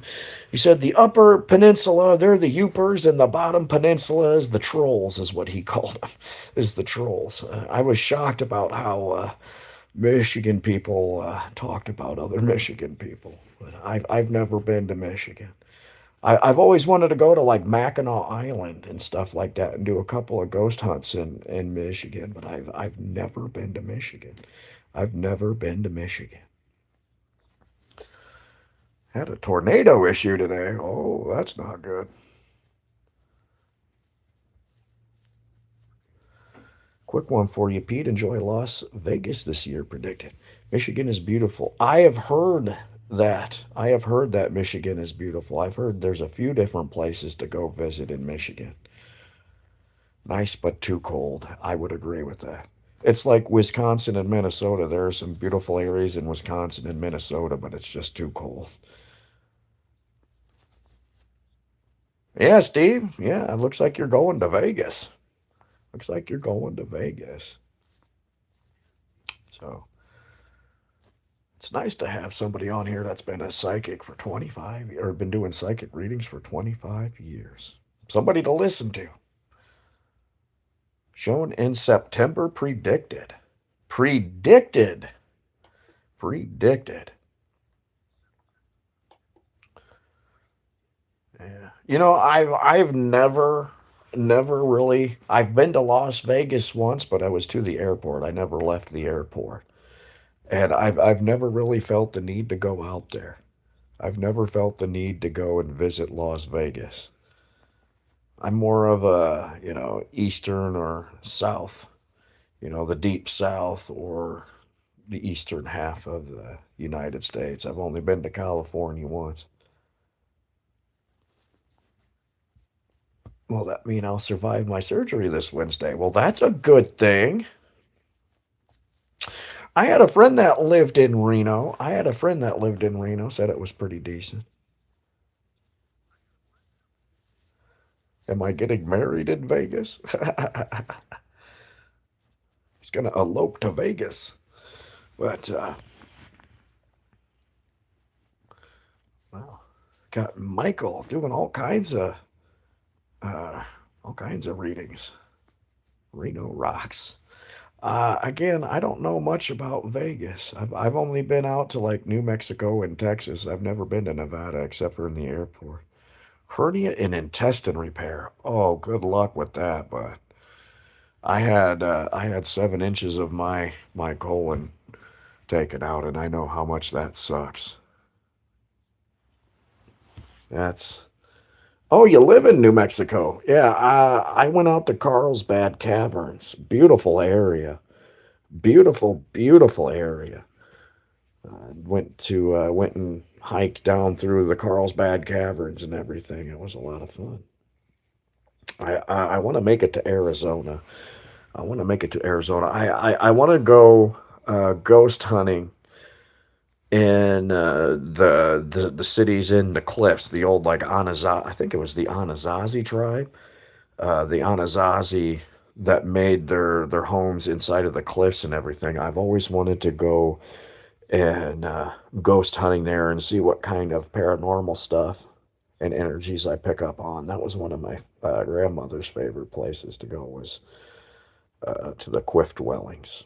That's actually on. I'm making a list to do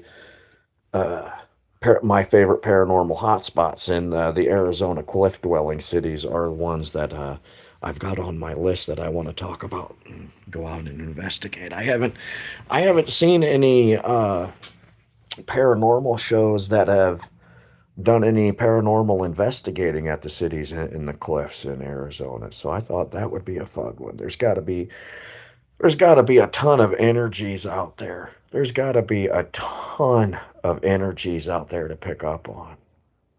I know just with the Native American stuff that's around my area, there's all kinds of tons of energy. So it'd be interesting to go out there and see what I pick up on and what happens. Um,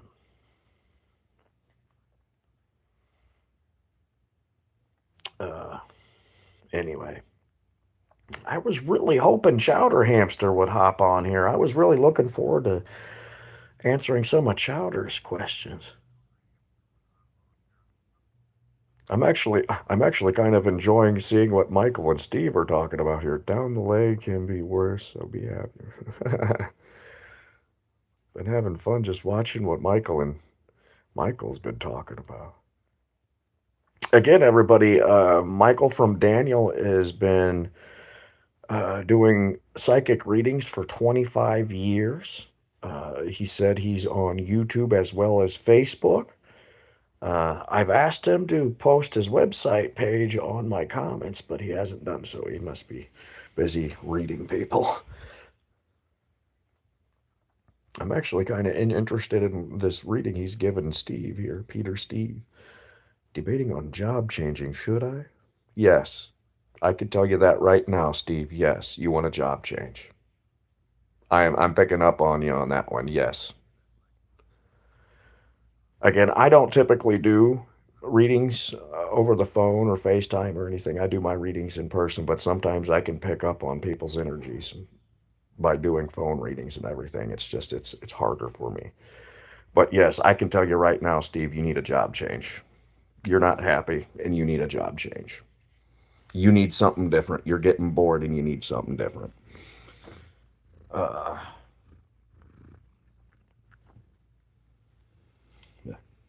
right now, you're okay, but you will change work earlier next year, predicted. Oh,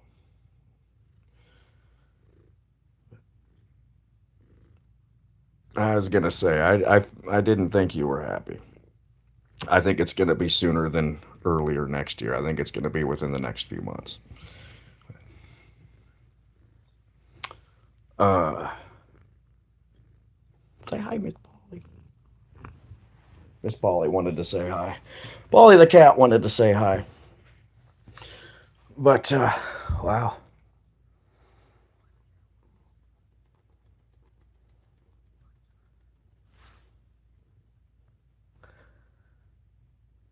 He says sit tight for now. See, I got completely different. I say he needs a change within the next couple of months. Next 4 to 6 weeks off the next 4 to... Oh, that's right, because you said you were having surgery. Yeah, I think personally, from what I'm picking up on you, Steve, you should once you're able to go back to work, is that's the best time to change your job is when you go back to work. Take this time, the next 4 to 6 weeks, and well, take a break and uh, do your job change when you're able to go back to work. That's just my take. Now, Michael's picking up on something different, but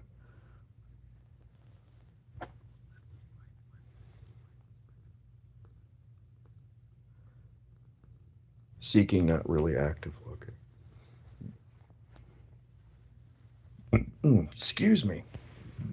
Boy, I'm kind of having fun just sitting back and watching Michael talk with Steve.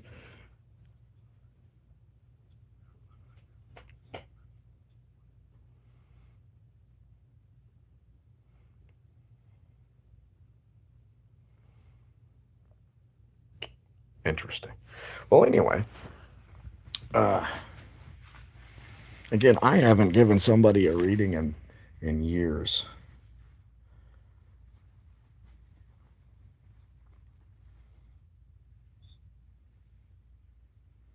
September, things change for you. Interesting.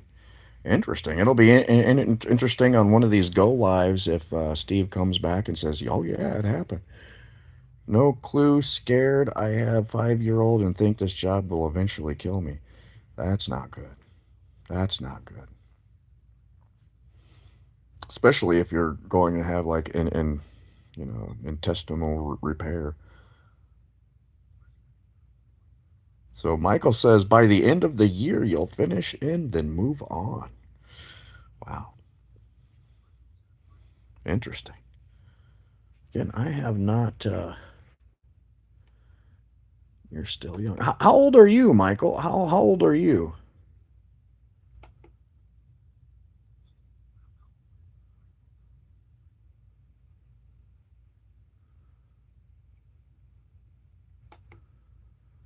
Let's see.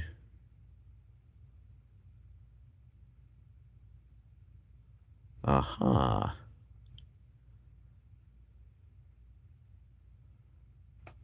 Okay. Interesting.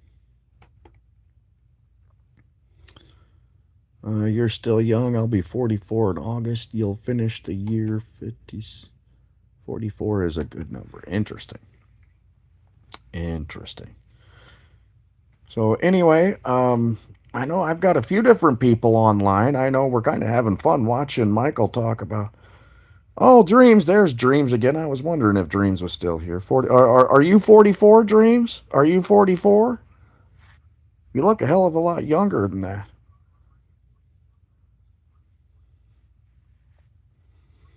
Or you act a hell of a lot younger than that. No, sir.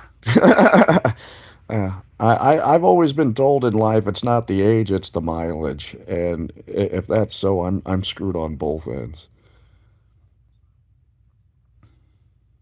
Why is 44 a good number, Dreams? Why is 44 a good number? Is that just like a good number for you? Is it just like a lucky number for you? I don't really have a lucky number. I don't really have a lucky number.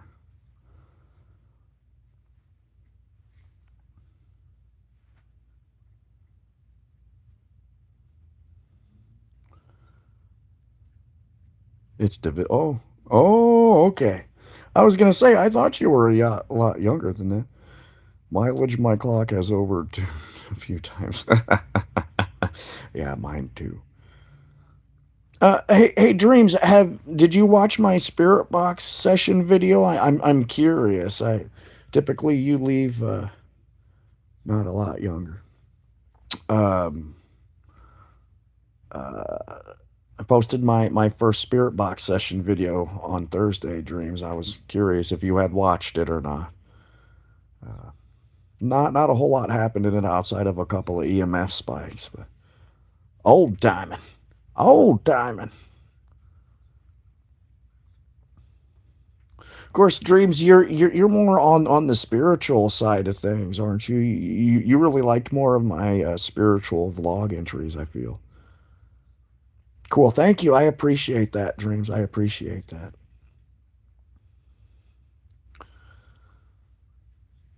Yeah, that was my first spirit box session. I'll be posting another one on Thursday. I've got 3 or 4 videos I could post right now.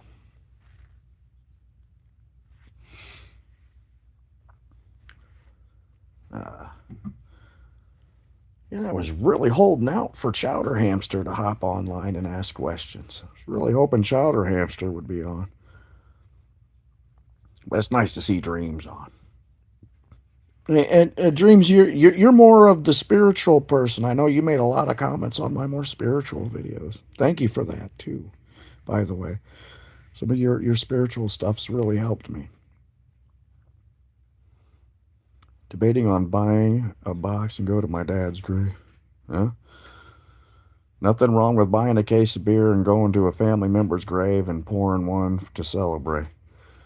I, I haven't done that with my dad yet. My dad died during COVID, but been out to his a couple of times. I haven't thought about taking out a beer out there. That's probably a good idea. Uh, but boy, my next spirit box session will be up at Riverside Cemetery. Looking for the name Jim James Pete for future doorway to a new job predicted. Mine died July of 2003. Yeah. Sorry to hear that, Steve. Sorry to hear that. Mine died during COVID. My dad passed during COVID. Didn't die of COVID. He died of a, well, he stroked out a couple of times and then had a heart attack. The nursing home killed my dad. He said, "Don't give me a flu shot because I'll have a bad reaction to it." But the nurse ignored him, gave him the flu shot, and he died because of it. But both parents are gone, Steve. That's unfortunate. I'm sorry to hear that, but it's not. I still at least have my Moochie. I'm not an orphan yet.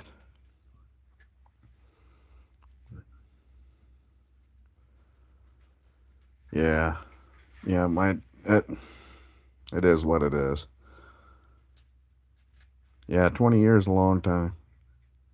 Stomach cancer. Oof. Cancer in general is scary. Cancer in general is scary.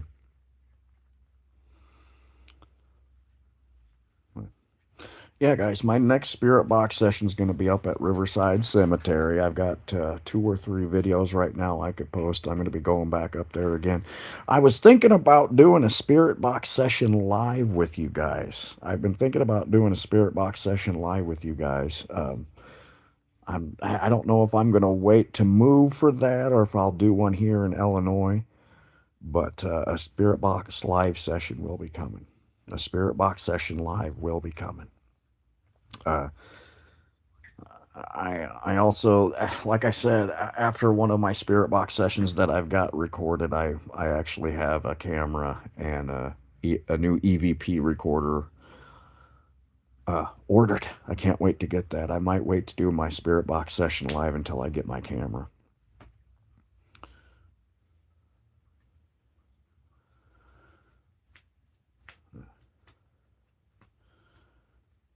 Get a Frenchly. Oh, gotcha.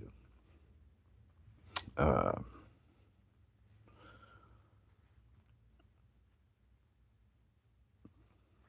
so,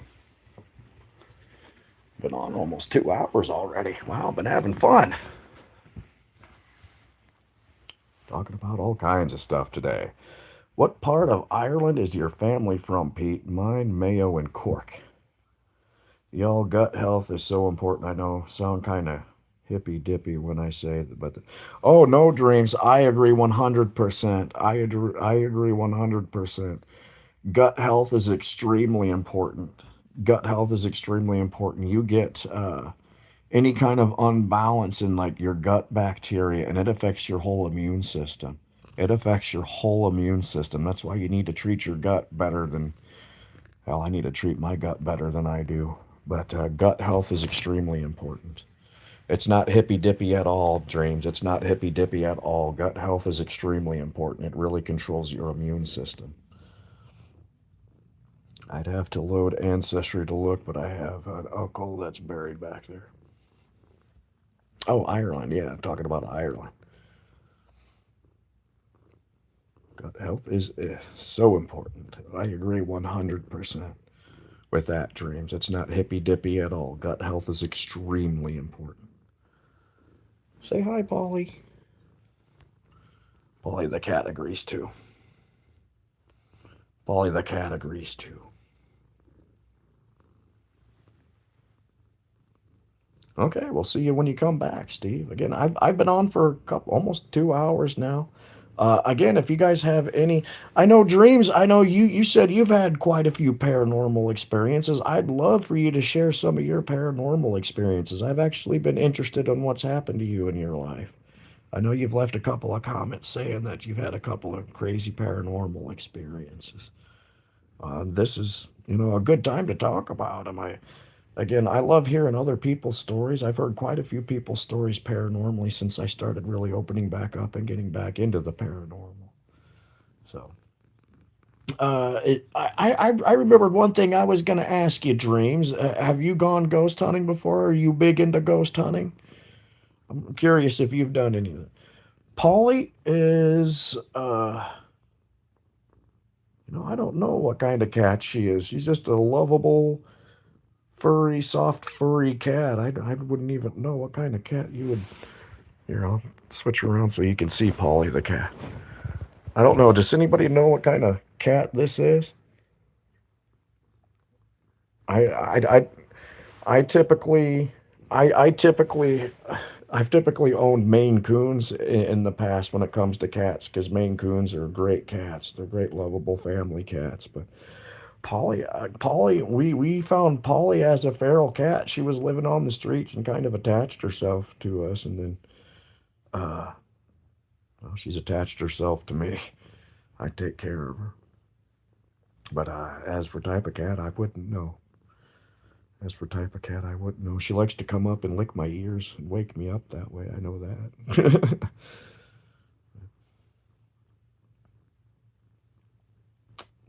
Yeah. Polly the cat. She's actually made a couple appearances in my vlog entries. I'd take her on my ghost hunts with me, but she'd be too much of a scaredy cat. I feel like I hung out with Ghost all the time. Thank you. Polly is a sweet cat. She's really soft and furry. She's a lover. Polly is a great lover. Polly is extremely spoiled. I spoil her every day.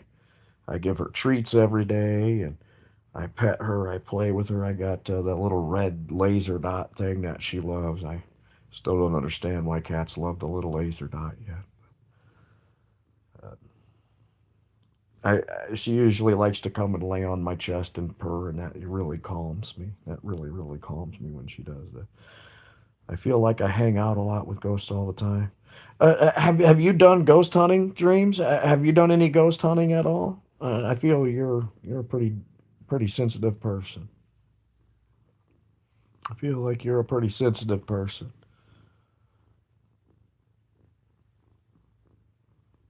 A few times.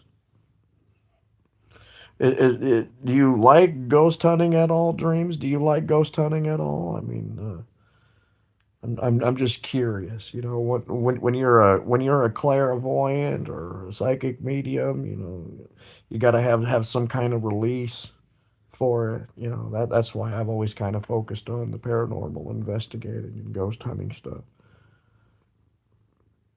Steve's back. Welcome back, Steve. Welcome back. Welcome back. I was really hoping Chowder Hamster would get on. I was really hoping Chowder Hamster would get on. Really hoping Chowder Hamster would have gotten on.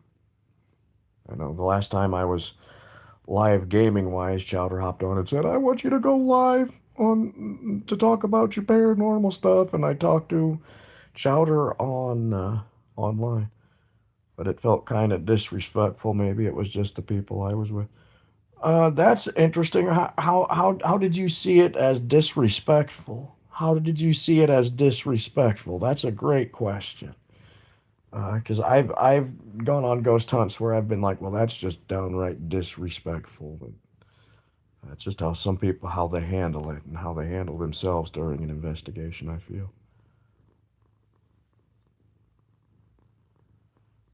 McKeeve is the family name in the graveyard. I remember one time I was out ghost hunting in Gettysburg and I was down at Spangler Springs. Spangler Springs is one of my favorite places to ghost hunt at. They were all like, show yourself and stuff like that. I guess it's kind of felt, oh, they were provoking. They were provoking. Yeah, some people are really big into provoking, some people aren't. Personally, I'm not big with provoking. I'm not big with provoking because I've been physically attacked by negative entities and they will hurt you big time and mess you up big time if you provoke and they do not like it. So yeah, I if you're one that doesn't provoke, and that's honestly a good thing. That's honestly a good thing in my opinion. People provoke on TV shows to get things to happen for entertainment purposes, but in real life, don't do it. But I was ghost hunting at Spangler Springs in Gettysburg one year, and I've been out to Spangler Springs 3 different times to ghost hunt. And the last time I was there, I was sitting out in the field away from the spring itself. And people always focus on that damn spring at Gettysburg. And it's like, focus on the fields around the spring because there's far more energy and far more paranormal activity outside of the spring itself. Well, anyway, I had walked out past the spring into this cornfield.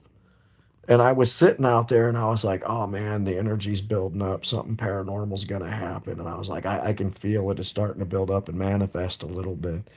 And then all of a sudden, these freaking yokels drive up in this truck, get out of this truck, dismount out of this truck, start acting foolish, start acting incredibly rambunctious, start just taking 1,000 different pictures of this damn spring because there's this little water marker here with the spring that has some little white lady because of the white lady ghost there. And just started acting ridiculous. And as soon as that started to happen, the whole atmosphere changed, the energy changed, and it was just disrespectful in general. So, I disrespecting thing. Oh, that was weird. But doesn't give me a city, just Southern Ireland. Could be Cork or Kerry. I don't know too many places outside of Dublin, Belfast, and Cork. So, like I said, my 3/4 of my family's in the North Rhine-Westphalia in Germany, outside of Duisburg and Cologne. But yeah, that was the last time I was out at Spangler Springs in Gettysburg. That was the last ghost hunt I did out at Gettysburg. Was that one?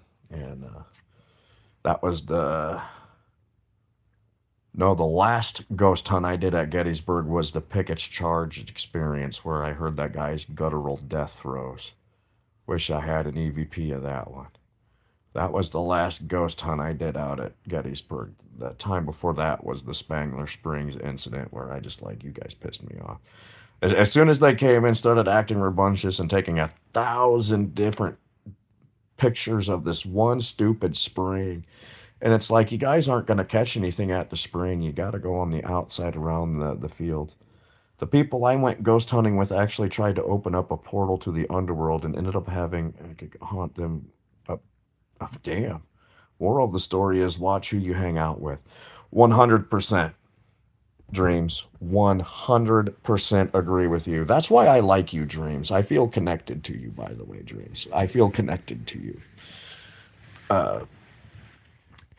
I do feel connected to you. So I cannot believe they try to open a portal to the underworld. I hate it when people do that, especially when amateurs do that.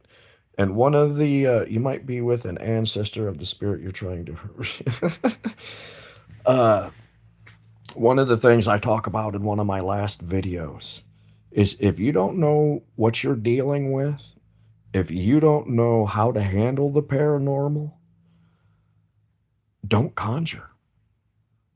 When you open yourself up like that, when you try to open a portal to the underworld and not how to handle it, or not how to, don't know how to close it or anything, You're opening yourself and your friends and family up to a world of hurt.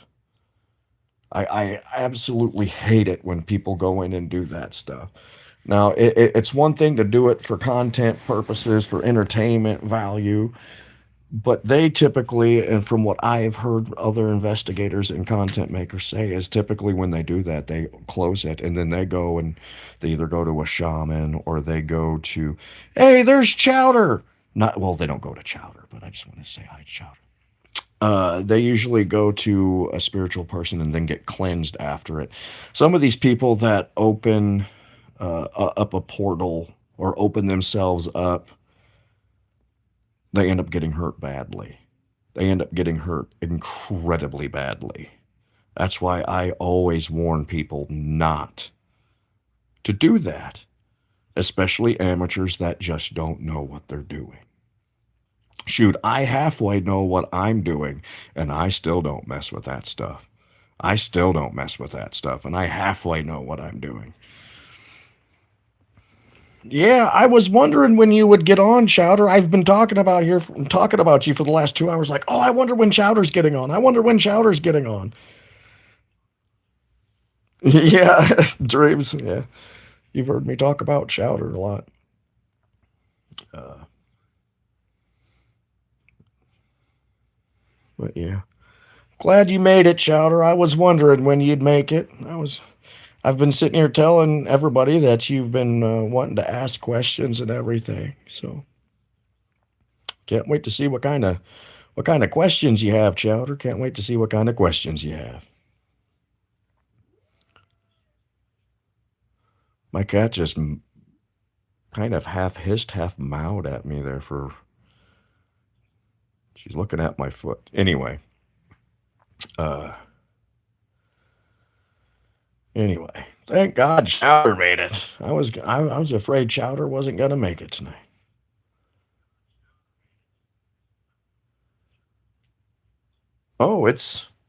Oh, you're a couple hours behind me. Where are you at in the world, Chowder? Where are you at in this world? My cat's acting weird. Sorry, she just hissed at my foot for some reason. Oh, she wants out. Give me a second, guys. My cat wants out. She's pissed off at my foot because my feet. Uh, I get anxious sometimes, and I got restless leg syndrome. Uh, let's see. Oh, I'm such a big fan. It's just 6 p.m. 3. Oh, yeah. See, I didn't account for the time difference. I don't know where you're at, Chowder. I don't think you've ever shared where you're at. Dreams are always good to talk about. Sometimes trauma can be surfacing. Oh, I've got a ton of dreams. That's actually a vlog entry video that I've been thinking about making for more on my Living with the Paranormal vlog entries because I've had a lot of different paranormal dreams, like remote dreaming and everything that I wanted to talk about. I just haven't uh, dug into it yet, but that's one I'm probably going to work on for another vlog entry. What dreams are you having? What dreams are you having? Dreams. A lot of trauma in your subconscious. Yeah, that happens. Yeah, what kind of dreams? He might be able to help you. He might be able to help you live.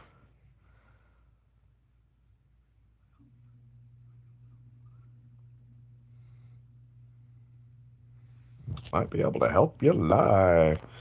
Get some live sessions going here. Get some live sessions going.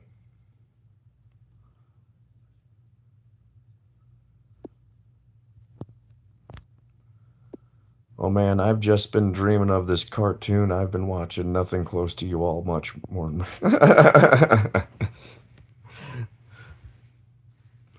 Always funny, Chowder. But hey, guys, I need to take a quick bathroom break. I will be right back, guys. I will be right back.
Ugh.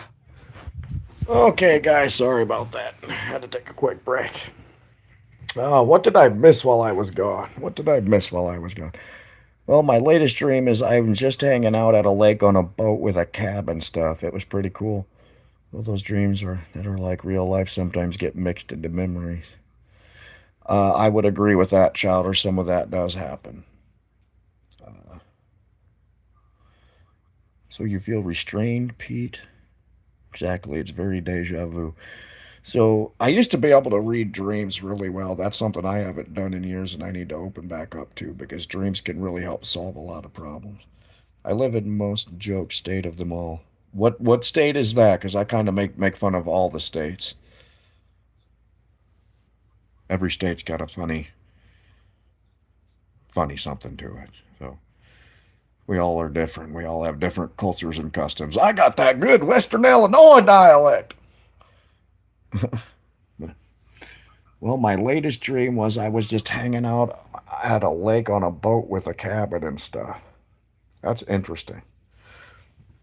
Typically, when you dream about bodies of water or water flowing or lakes or rivers or whatnot, it's very spiritual. It's very spiritual. I'm guessing that's more of a spiritual meditation type of dream. True meditation before bed and getting a hobby. Stress is a big factor in my life.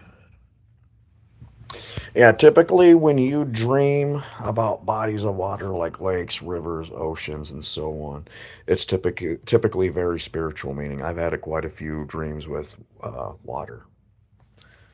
A lot of floating dreams. If you're floating through thin air or flying through thin air, that's also another. Excuse me. That's also a very more spiritual. Uh, Man, I haven't done dream readings in years. I always loved doing dream readings. Pete, our dreams speak a lot about our current moments in life. Yeah. Uh, Hobby video games. Yeah, I game. I game quite a bit. I got some gaming videos on my YouTube page. I do that mostly to relax and talk to people. A lot of dreams. I've had two types of dreams that have been reoccurring in my life. Two types of dreams that have been reoccurring in my life. Tornado dreams. Tornado dreams are a big part of my dream life. And a lot of that's can be taken a couple of different ways about chaos in your life and changes to come. I've had all kinds of tornado dreams in my life that have been reoccurring constantly since I was a child. The other one is my teeth are falling out. Now, this one can be construed a couple of different ways with the way your appearance is or you're unsatisfied with your life. Mine's also because I've got bad teeth. That's one thing I hate about making my videos is you get to see my teeth, and I absolutely hate my teeth. I need to get new teeth. But that also is a strong indicator that you're either upset with your life or upset with your parents and what so. So if you guys ever have reoccurring dreams about tornadoes or your teeth falling out, it's because there's big changes coming or there's chaos in your life or you're just unhappy with the way you look and way you feel. Doubt is showing in your dream as well, predicted. Everyone says there's a lot of alligators here, but I have yet to see one. Bad hobby, Pete. Very bad. How is gaming a bad hobby? How is gaming a bad hobby? I use gaming to relax and de-stress and get away from life at times. So I don't think gaming's a bad hobby. I don't think gaming's a bad hobby, Pete. You need another outlet. Can't eat chicken every day. I disagree with that. I disagree with that. Gaming can be too much. I disagree with that. I disagree 100% with that. Gaming can give you an outlet. Gaming brings people together. Some of it's toxic, some of it's toxic, but gaming can bring people together. Gaming brings people together. It's a unity thing. I agree with that, Chowder. Gaming is good, but it also depends on the games you play too. I agree with that. Yeah, I mean, if you use it as just a social hour to talk to your friends and family, that's what I use it for. I use it to talk to friends and family, and it brings people together. It's kind of like how back in the 50s and 60s, the family would sit around the dinner table to socialize and get to know one another. Now today, that is gaming. Families can use gaming as a unity and as a get together to socialize. I don't think Pete needs another outlet. I don't think Pete needs another outlet.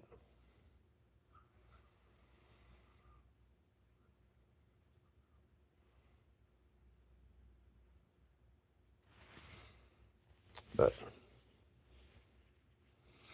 not joystick to joystick. Are you mostly a PC gamer, Steve, or are you a console gamer? I'm mostly a console gamer myself right now because I don't have a gaming laptop anymore.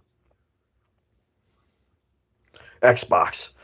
Boy, a lot of people have Xbox. I've never played Xbox. I've always been a PlayStation person.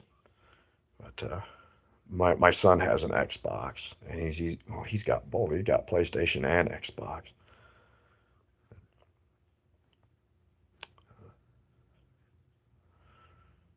So, Chowder, did you have any questions? I know you said you had some questions you wanted to ask. I know Michael from David's been doing psychic readings for 25 years. He might chime in about some stuff, but if you have any questions, Chowder, I know you said you had some. I'd love to see your questions and answer them for you.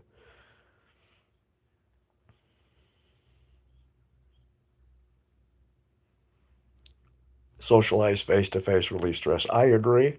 I agree, but what happens if you're an introvert? What happens if you're an introvert that doesn't like small talk or face to face or talking on the phone and so on and so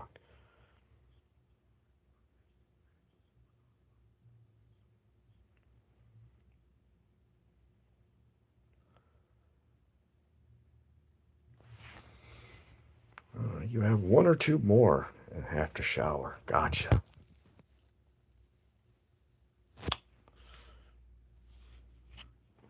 Anyway, what happened to Chowder? Did Chowder get offline? Oh, there's Chowder. Not sure what's been asked before, but I wanted to know what's the longest you've been able to speak to a spirit. That Chowder is one I have never been asked. Now, it depends on if I'm giving a psychic reading or not. Now, the longest I've talked to has probably been about an hour or an hour and a half. And that was during a psychic reading. It was a psychic reading I gave one of my grandmother's friends. She was a next door neighbor to my grandmother. And that was the one where, I told her that her daughter was going to be pregnant, and she found out 2 days later that her daughter was pregnant. And I channeled her daughter's friend that had passed away a few months before, who was very distraught, very distraught. But I sat down with her. It was probably an hour and a half to 2 hours. It was that long. It was that long. Uh, them, they have something definitely to work on to do face to face. I can go again, blah, blah, blah, blah, blah. Talking to people in channel is normally quick. I've channeled people for very long periods of time. So I've talked to people for very long periods of time in channeling. Um, but typically, after I've channeled and given somebody a psychic reading, depending on how long it is, even if it's just like a half an hour reading, it leaves me very, very, very, very, very drained to the point where I need to go take a nap because there's so much energy involved with it. So much energy involved with giving a reading. And that time where I gave somebody like an hour to an hour and a half reading, I basically went and fell asleep because it was just that draining. I disagree, Michael. I disagree. I wholeheartedly disagree. You might channel people differently. You might communicate with the afterlife differently, but for me, I can go long periods of time with channeling and trances. Every psychic medium's different. Every psychic medium's different. That might be how it is for Michael, but that's not how it is for me.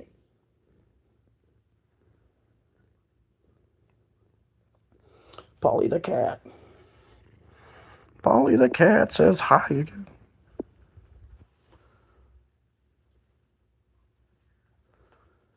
Have a good night, Michael. Have a good night.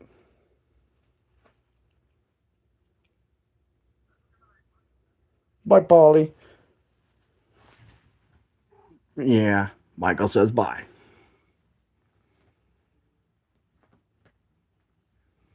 Did you have any more questions, Chowder? Did you have any more questions? Again, every psychic's different. Every psychic has a different take on the afterworld and how psychic readings happen, and some are more kooky than others. Some are more kooky than others. But that seriously, Chowder, was a great question. That Chowder was an excellent question. I've never been asked that one. But yeah, the longest I've talked to a spirit's been about an hour, hour and a half, and that's because I channeled and was in a trance. Oh, I forgot it's Easter. I forgot it's Easter time. I don't pay attention to the holidays anymore except for like Halloween. Christmas is okay, but Halloween's my favorite. I was born on Thanksgiving, so it's just like pfft, but Halloween's my favorite holiday. October's my favorite month. Zombie Jesus Day.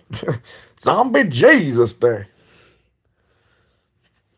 Man, Jesus as a zombie, that's a new take on things. Seeing Jesus as a zombie. Tomorrow is a full moon, so it's werewolf Jesus night. Jesus as a werewolf. Why haven't we seen shows with Jesus as a werewolf or Jesus as a zombie? Some people, I guess that would probably be sacrilegious, but I think it would be hilarious. I mean, basically, Steve, if you think about the resurrections like zombie Jesus,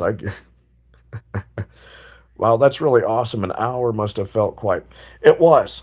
It was. Again, how my clairvoyancy works, Chowder, is I read a lot of people's energies. I read a lot of people's energies and channel a spirit.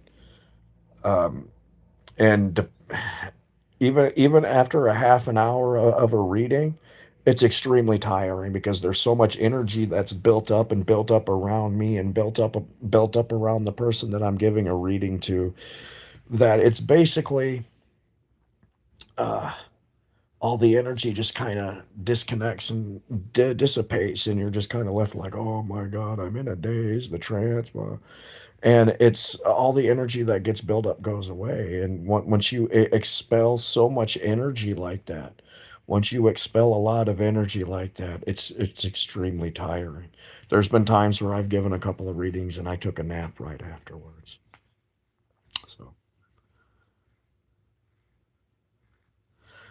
oh, whenever you think of the other questions you have, Chowder, please ask, buddy.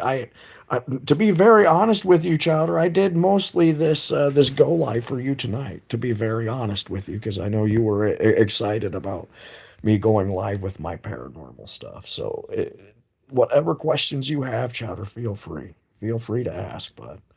I was actually really excited to see what kind of questions you have. I like answering people's questions, especially about the paranormal and history and stuff. So, are you a cat person, Shouter? I see you have a cat as your profile picture. I'm guessing you're a cat person. I'm a cat person as well. I love dogs. I love dogs, but I've always been more of a cat person. I'm a cat whisperer. Most of the cats I've ever owned in life have been Maine Coons. I've had a few calicos, but Maine Coons are my favorite breed of cat. It's only been until Nico, my dog, who really isn't my dog anymore, it's my roommate's dog. I had a bond with Nico until Nico decided he wanted to be around women more than me, which is, I get that, bud, I get that.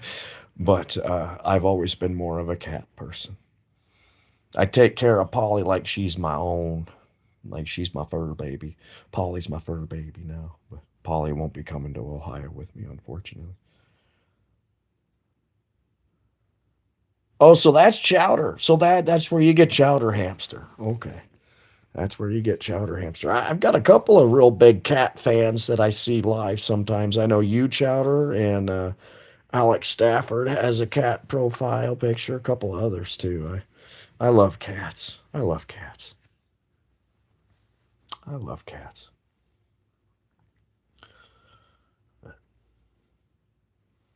How's school going for you, Chowder? I know the last time I talked with you, you said you were kind of busy or struggling, or it was getting really hard for you. I hope things have changed for you. You've got a pretty good future ahead of you, Chowder. You got a good head on your shoulders.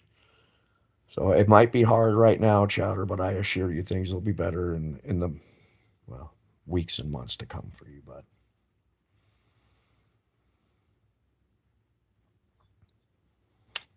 She's Chowder.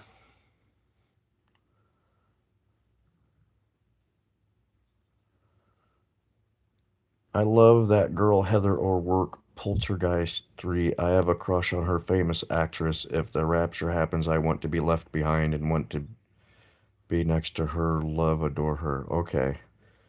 That person's a troll, I think. I've just thought of this, but have you ever been able to speak with spirit animals or had anyone tell you to speak with their pet? No. No, I have never had anybody's I don't know anybody, honestly, that can speak to spirit animals. That's a new one. I would not be able to help you on that one.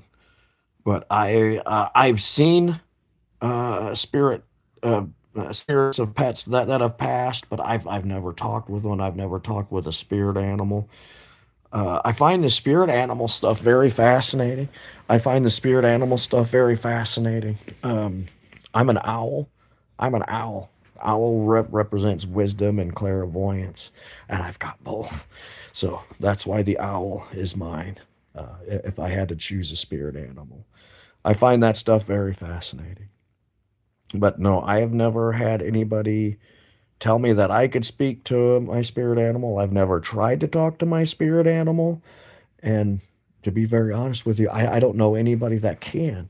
So that would be something new for me, is finding somebody that can communicate with spirit animals. And I'm, even if I don't necessarily believe in something, I would still be open-minded enough to inquire about it and talk to somebody about it.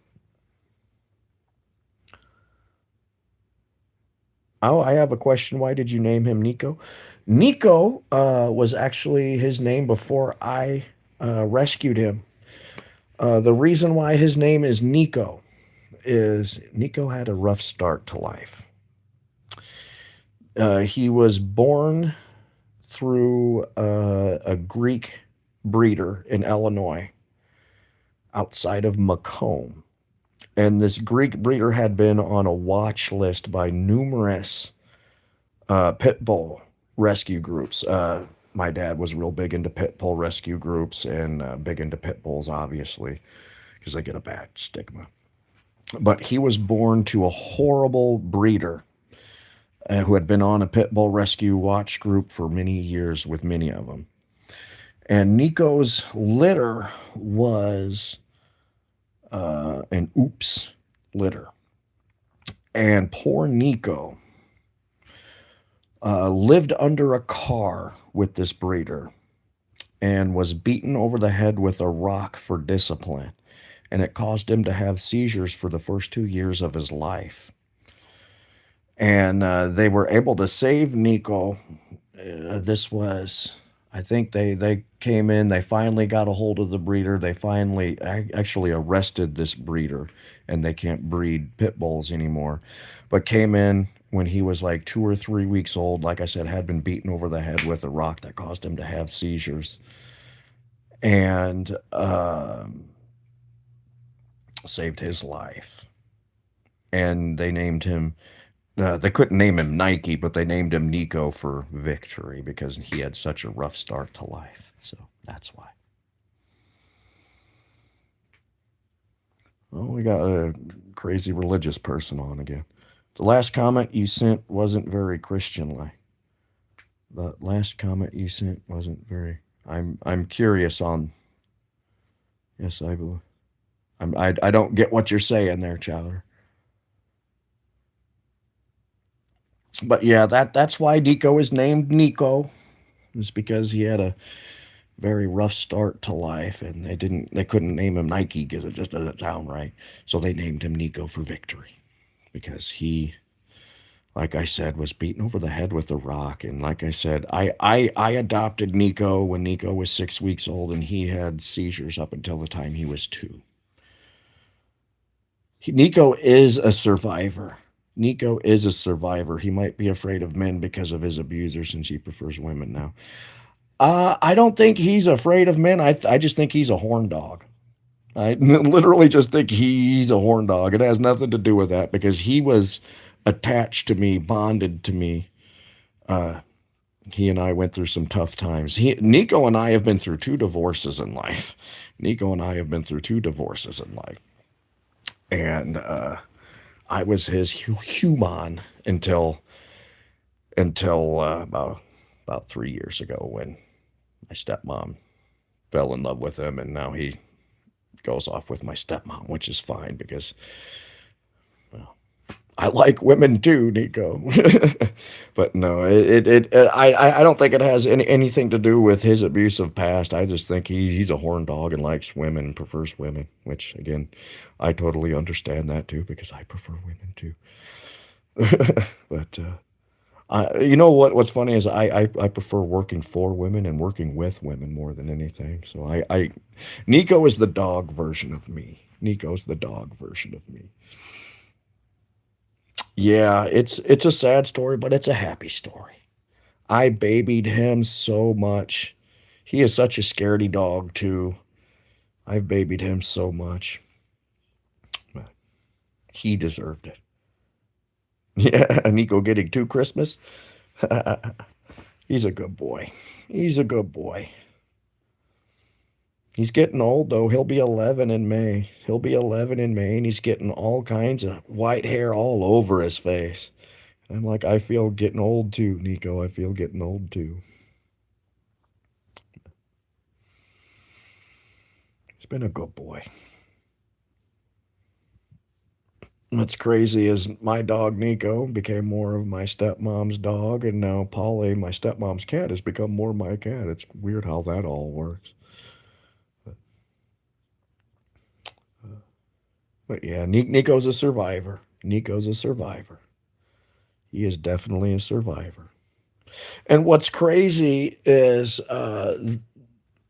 when they went in and arrested that breeder, they had taken that whole litter. Like I said, it was a litter that was an oops litter. That's why they treated that litter so poorly. And they had a couple of blue pitties, a couple of blue pit bulls. And I always wanted a blue pit bull. They're a different breed of pit bull. They're a different mind frame. But I always think they're beautiful dogs. And I had gone. It's I can't remember what that pit bull's group name is. I can't remember the pit bull group's name, but they had a couple of blue pit bulls, and then Nico's black and white. And I had originally gone to get one of the blue pit bulls, but they had already been taken, or the foster family had decided to take those blue pit bulls, and Nico was the only one left. And I hesitated at first because I really wanted a blue pit bull. And with Nico's medical background, I was like, oh man, I don't know if I want to deal with a dog having seizures every 5 minutes. But then I went and met Nico, and I fell in love with Nico right away. And I was like, all right, I'll take him. I had another cat named Lorenzo, but he passed away a while ago. I've been feeling much better with your lives and videos. Oh, good. That's good, Chowder. Thank you. I should have done a little bit more preparation with this go live. I did a little bit, but I should have done a little bit better. But I got busy doing some editing on my Spirit Box session videos, and the one I was editing last night, I was up to the wee hours of the morning. I was working on that video for hours because of the couple of pieces of evidence I caught on it. And I still haven't finished going through that video to see if I caught anything else. But I caught a really, really, really good piece of evidence that I was trying to play around with to make it clearer. And I slowed the frames down so you can see it moving, because at first I thought it was an animal, but it's not an animal.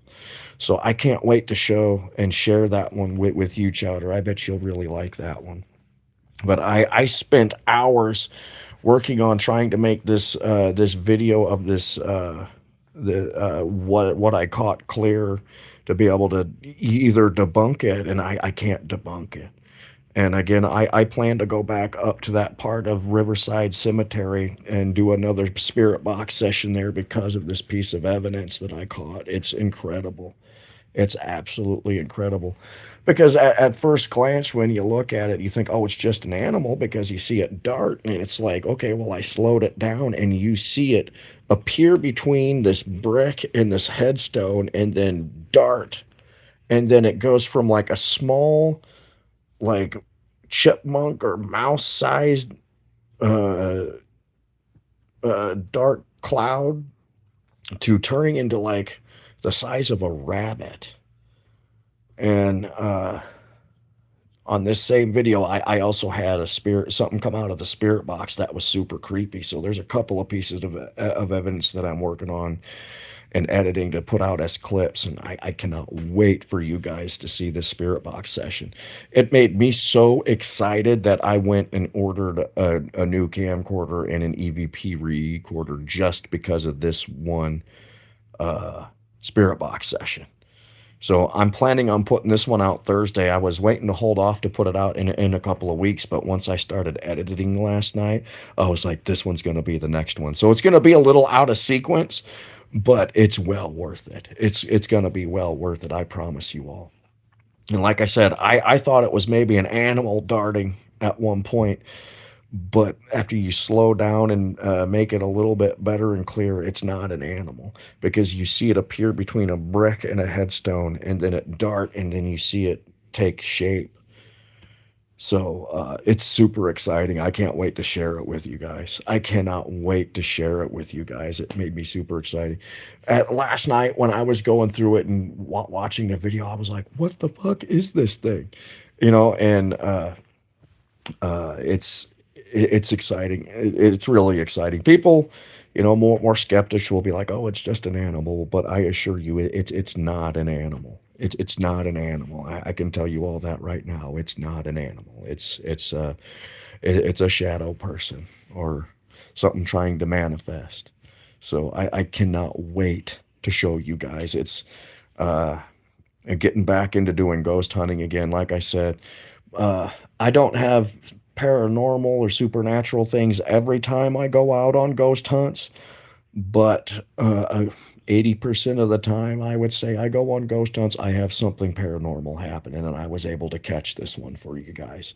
I was able to catch this one for you guys, and I'm super excited to share it. I'm super excited to share it. The crappy thing about it is that I'm making these on my phone. I'm making these videos on my phone, so I won't be able to edit it and break it down like you see on TV. That's why I was like, I need to get a camcorder just because of this.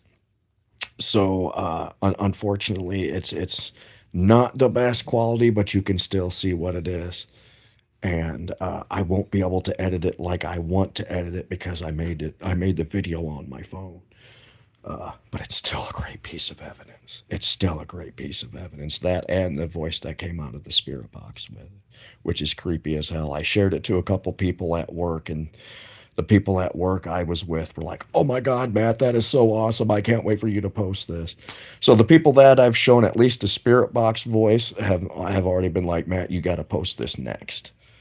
And they don't know about they don't know about this second piece of evidence I got because I just started editing it last night, and I don't go back to work until Tuesday.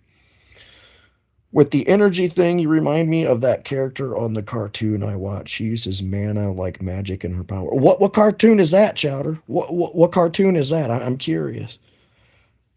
I need to block this person.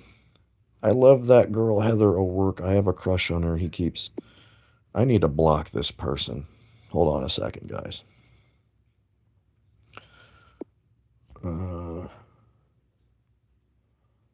Harassment, unwanted. Sorry, guys. I've got to get this person hide user on this channel. Okay, sorry about that. Maybe some type of shapeshifter spirit. Very possible, Dreams. Very, very possible. When I slowed it down and enhanced it, it looks like somebody, like the bottom of a dress almost. I have to go back and rewatch it and edit it a little more. But it looks like it starts off small, like I said, about the size of a mouse or a chipmunk, and then grows into what it looks like a rabbit almost. It's kind of creepy. It kind of worries me. It might be a little dark. Uh, but a shapeshifter, it very well could be. It very, very, very well could be a shapeshifter. And like I said, when it grows from that like mouse chipmunk size to like a rabbit size, if you look at it closely, again, I can't wait for you guys to see this to get your opinions on it. But it looks like somebody's walking and it looks like the bottom of a dress. And so again, I'll be posting this video Thursday for sure now. And what's crazy is I where I was doing my spirit box session, I had uh, a paranormal experience happen at this place I was at in the cemetery. And I'm talking about this spirit woman that I saw walking that was grieving. It was a black woman in a black dress. And I'm talking about this happening in my experience when this happens. So it's I'm probably going to go back up to the same spot and do another spirit box session because I'm that excited about it. So yes, dreams, it very well could be a shapeshifter. It very well could be a shapeshifter. Shapeshifters are something that I do kind of believe in.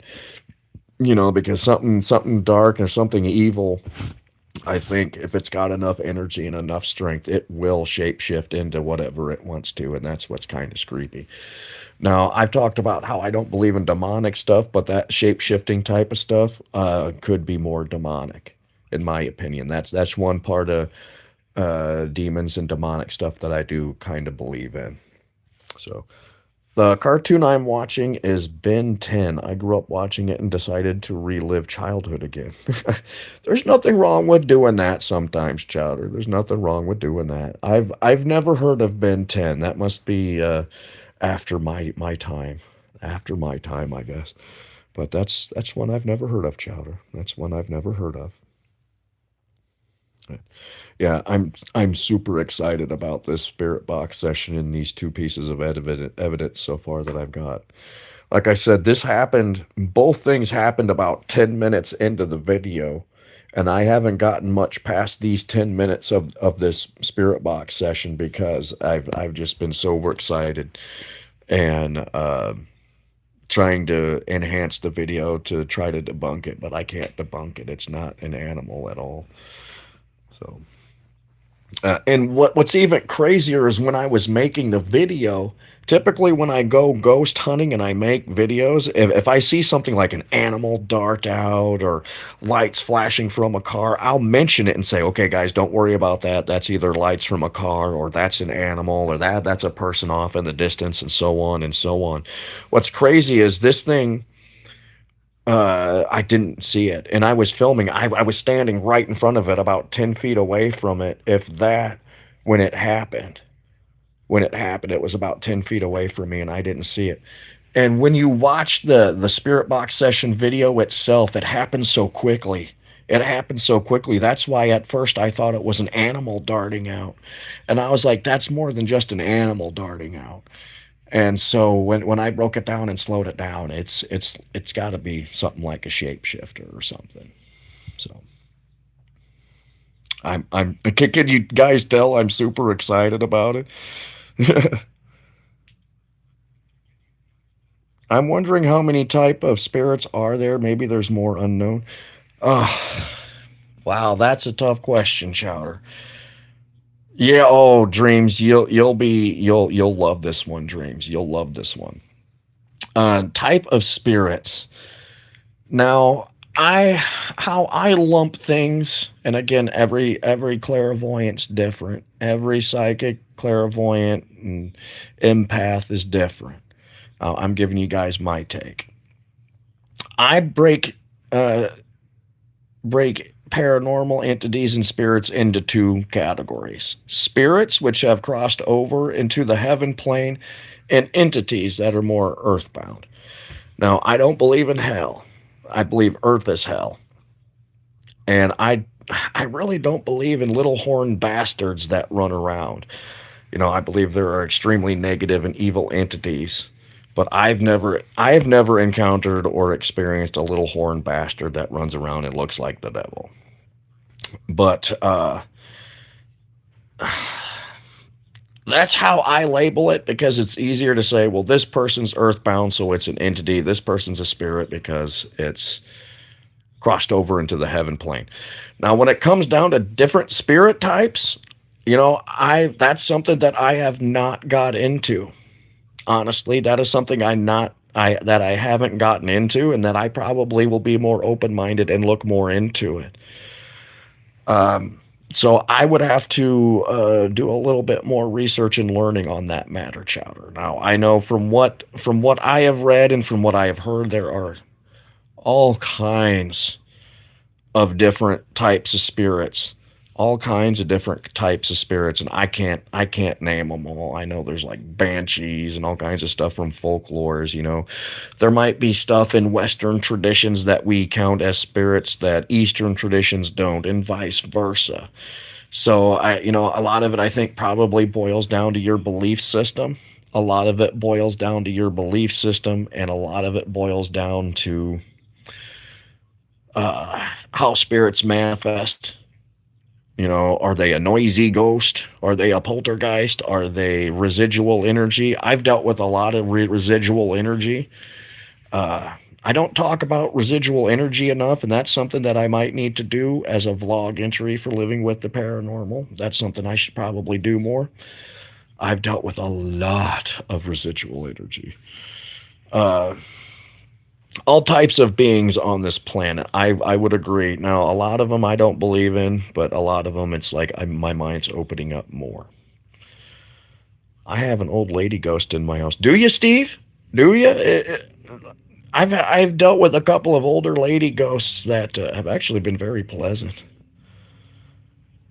I've known about yokas or Japanese spirits, and they have many. Some are kind of odd, I've never heard of those type of spirits. Those are new to me, Chowder. Those are new to me. I'll have to look those up.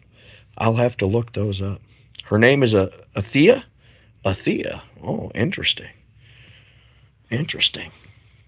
An old lady named Athea. That's not typically an old person name, but an old lady ghost in Steve's house.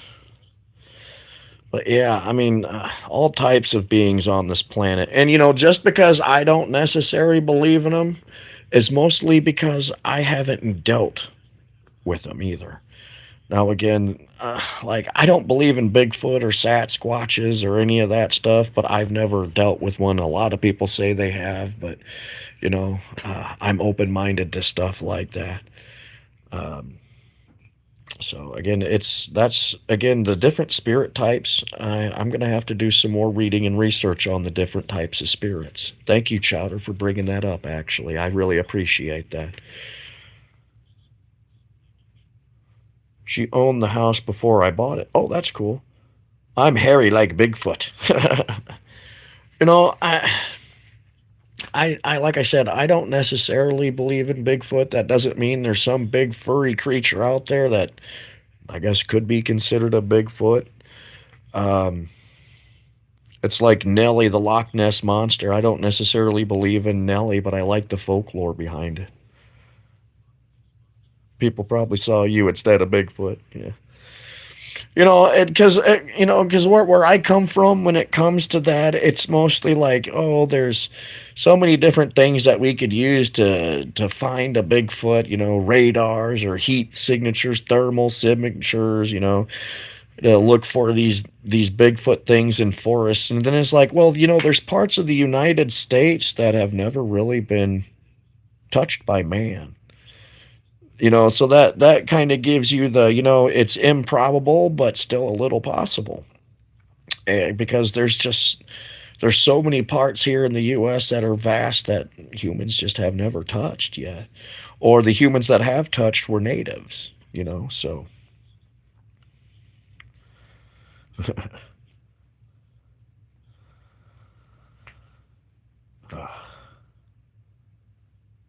The Naked Mile. That sounds familiar. The Naked Mile. That I can't think of. I'm pretty sure I've heard of the Naked Mile, but I can't remember where. It must have been on like a documentary. Most things I know I've seen on documentaries, but uh, Sasquatches.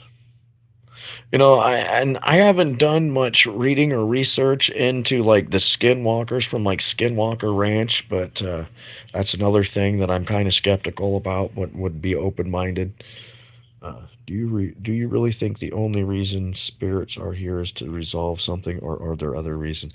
I believe there are other reasons, Chowder. I believe there are other reasons. I kind of talked about this earlier in my stream, where entities that are earthbound or either didn't want to cross over, don't know they're dead, uh, don't think that they deserve to cross over, or are residual. And some, I believe, are still earthbound because they still have things to resolve. So I still think there is something behind that. It's just that that's not just the only reason. You know, entities can be so obsessed or so attached to something in real life that when they die, they just don't want to leave it, and they're just so attached to it in the afterlife. So, but there are spirits out there that have unresolved issues that I believe. But the good thing is if spirits have unresolved issues, those are typically entities that you can help cross over into the heaven plane. I talked about that a little bit at the beginning of my stream. Is that we don't do entities any favors by keeping them earthbound, and we need to be, especially as clairvoyants and paranormal investigators, we need to be helping more of these earthbound entities cross over into the heaven plane. And if those entities are here due to unresolved issues, those are entities typically that we can help. It might take a little bit of time to help them resolve their issues to move over into that heaven plane of existence, but they can still be helped. I once I get going more into my content and a little bit more organized and a little bit more money, I plan to start my own paranormal group. And one of my main focuses is going to be solving cold cases and helping entities pass over into the heaven plane. Those are going to be my two big things that my paranormal group will focus on. We do it to blow off steam. Everyone passes with unresolved stuff. Everyone does. Everyone does. But some of the entities that are earthbound that have unresolved stuff are mostly bigger stuff. That, like I said, a lot of it can be helped by people helping them cross over and resolve it. That's true, especially younger spirits. Agree. Excuse me. But yeah, it's like some of these paranormal shows do a really good job of trying to help spirits pass over, but then some of them are just there for the entertainment. And I don't want to necessarily say most people, like show content wise, want them to stay there for the entertainment value, because there's always going to be another ghost. There's always going to be another spirit or entity. This world is full of them. But the ones that don't really care, they're just there to make the content. I see a point, but I think there should be more to it than just that.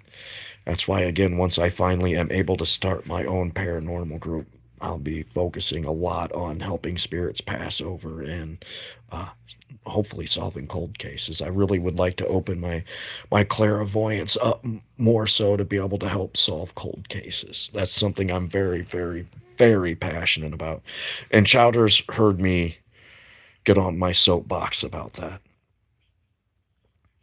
The shows are there for entertainment. No, and that's why it's like I'm kind of annoyed by it, but I understand it and okay with it, because that's how they make their money. It's for show. It's for entertainment.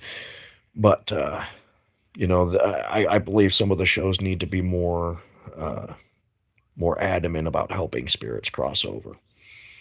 I guess basically there hasn't been one show that's just about helping spirits cross over, and there should be. at least in my opinion. Maybe it's not entertaining enough, but you get the right people together, I think it would be. I'm down the street from the most haunted place in Michigan, Eloise Asylum. Didn't they make a show about that? I wanted to I want to say they made a show called A Haunting Eloise Museum. I might be thinking of something else, but I could have swore they did something about that, or maybe I saw it on a paranormal show. I can't remember now, but that sounds familiar. Yeah, that is a good idea, isn't it, Dreams? That is a good idea. I just don't have the money, the technical know-how, or the equipment to do it, or else I would be doing it. I need a tech person. That's what I need. The money comes. The money comes, right? What I need big time is a tech person that knows how to do some video editing and help me with that, and knows about the cameras and all of that stuff that'll go around with me. A tech person is my number one priority. And then having somebody that's an expert in like occult and spiritual ritual practices. Those are my two like top priority when it comes to paranormal team right now. But again, I've kind of had to put that on hold because, like I said, I'm probably going to have to be moving to Ohio and whatnot. But those are the two things that I want. I've thought about a name for my paranormal group.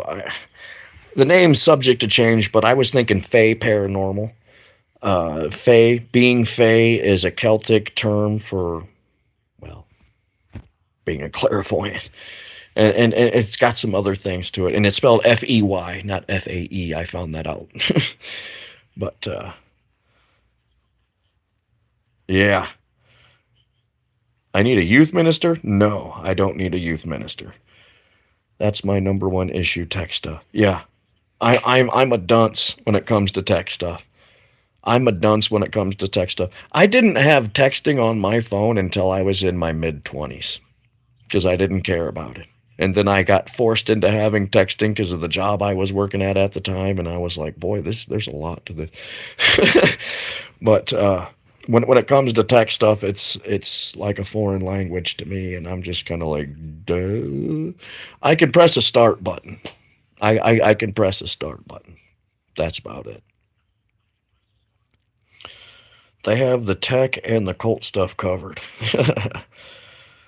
Well, definitely the cult stuff for sure. I'm trying not to be anti-religion, but uh, some people are crazy in my opinion. But, I was married to a Presbyterian minister for a while, so I've had my fill of organized religion in my life. The public library here has classes to help older people with. That would be something that I would probably need to do. Wouldn't it be funny? Everybody's like in their 60s, 70s, and 80s at a tech literacy group, and here I am being 40 and being like, yeah, even people in their 80s probably know more than I do. I'm just not a tech person. I never have been. Does it have a start button? Does the start button work? Yeah. But yeah, that's one of my goals and ambitions. I a couple other things at 40, you know how old you. Yeah, welcome aboard. But um a couple of other things that I really want to do once I get, like a paranormal group together and better equipment and tech person is I want to make like two or three different documentaries about my experiences. I want to make a documentary about my Saint Mother Ann Seton experience and seeing Jesus, and obviously about my two really negative, horrible paranormal experiences. I want to make documentaries about those, and then on top of my other content that I want to make. But that's kind of where I'm at right now. It's just getting the money and the tech people to be able to do it. We were born in a generation that didn't have the internet. I was telling somebody at work the other day, I remember getting the first PC when the internet really first became more of a household thing back when it was like, oh my God, there's the internet and we could have this in our house. And it was like old dial up, the very first old dial up where it took like 30 minutes for it to dial up and hook up to the internet. And I remember when we first got our first computer, it was in the early to mid 90s. I can't remember. I was either 8 or 9. And I remember sitting there watching this computer dial up and it taking like 20 or 30 minutes and going, oh my God, it's so fast. So our generation went from, it taking like half an hour for the computer to connect to the internet to, oh my God, I'm just automatically always connected to the internet. The world we lived in, world we were raised in, no longer exists 100%. I remember when we didn't have cell phones. I grew up with the internet, yet there's things I have yet to learn. Yeah. Right? Did you have Yahoo Messenger? Yes. Yes. We had Yahoo Messenger. We had AOL. AOL. Yahoo Messenger and AOL. We have Waymo cars here in San Francisco. Yeah, that was, and I was watching a true crime documentary about, this lady in the 80s whose car had broken down and that she was walking to try to find a payphone and she was abducted, raped, and murdered. And I was sitting here thinking, I'm like, something like that wouldn't happen today because she would have had a cell phone and she would have been able to call a taxi or call a friend to come pick her up. So I can't, it just, kids can't fathom that anymore. How you used to have to carry quarters. My grandfather always like, always carry at least 50 cents in your pocket just in case you have to make a phone call. Kids don't understand that nowadays. We used to have to put quarters in a payphone to call people. The world was different back then. People really trusted phone books with almost everyone's information there. Right? Right? Still have my AOL email. I don't think I'm pretty sure I don't have mine. 1-800 collect. Yeah, that was uh interesting time. I remember back when we, had answering machines and you actually had to like pre-record, oh, this is the so and so household, please leave a message, you know, back before. Boy, we didn't even have call waiting in our phones until probably the mid to late 90s. Now, that was a big deal, was getting call waiting and having your own like personalized answering machine. And now to make a phone call is so much more expensive than 50 cents. Yeah. Hell, hell at one point it was just a quarter to make a phone call. Yeah. Grandfather was always carry at least 50 cents on you just in case you have to make a phone call. Okay, Grandpa. That was a different generation, wasn't it? uh, yeah. Taking a step back in time. Welcome back to the 80s and 90s. Uh, yeah. That was a different time, wasn't it? Now, it's kind of fascinating if you go back and watch like Hans Holzer or Ed and Lorraine Warren and some of the technology they had back in like the 60s and 70s with ghost hunting and everything. And what we have now, it's like we've come leaps and bounds with technology in all areas. And it's like stuff with the paranormal community. There's so much more I think we could do technology wise. So it's seeing some of the technology that's come out of the paranormal genre just in the last 10 or 20 years has been fascinating. And it'll be interesting to see what comes out technology wise in the paranormal community here in the next 10 or 20. I still write my elementary pen pal. That's cool, Steve. That's cool. That's cool. Why? I don't even think I had an elementary pen pal. If I did, I can't remember. I was living with my grandparents for a little bit, and they had a party line, and there was some really spooky stuff that happened through that phone line. I bet. I forgot about the party line. You used to be able to have like 3 or 4 people on the party line, and you had to press like a certain number. It was like you had to press the number, then press like star 34 or star 69 or star 67 or something like that to have that party. I remember that because growing up in the 90s, we used to call, or I used to call the radio stations and request music on the different radio stations, and we'd like party line call the music stations and everything. It'd be like, oh, I just requested this song for you, type of thing. Pen pal is awesome. That's something I wish I could do. That's something you can do, Chowder. That's something you can do. I know back when I was married to my second wife, like I said, my second wife was a Presbyterian minister. And there was a lot of pastors whose ministry was like prison ministry, and they would always encourage like some of their parishioners to take a prison pen pal and write to some of the prisoners and everything. So I mean, there you can still do pen pal type of stuff. It just looks a little different. It still got calls, but there would never be anybody on the other end. It was really, really weird. The phone line was in there. That is weird. That is weird.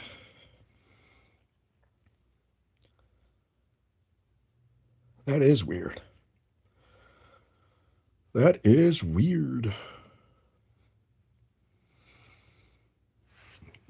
Yeah, I was married to a Presbyterian minister, and yes, it was living in a fishbowl, and yes, it was mostly gritting your teeth, smiling, and nodding a lot.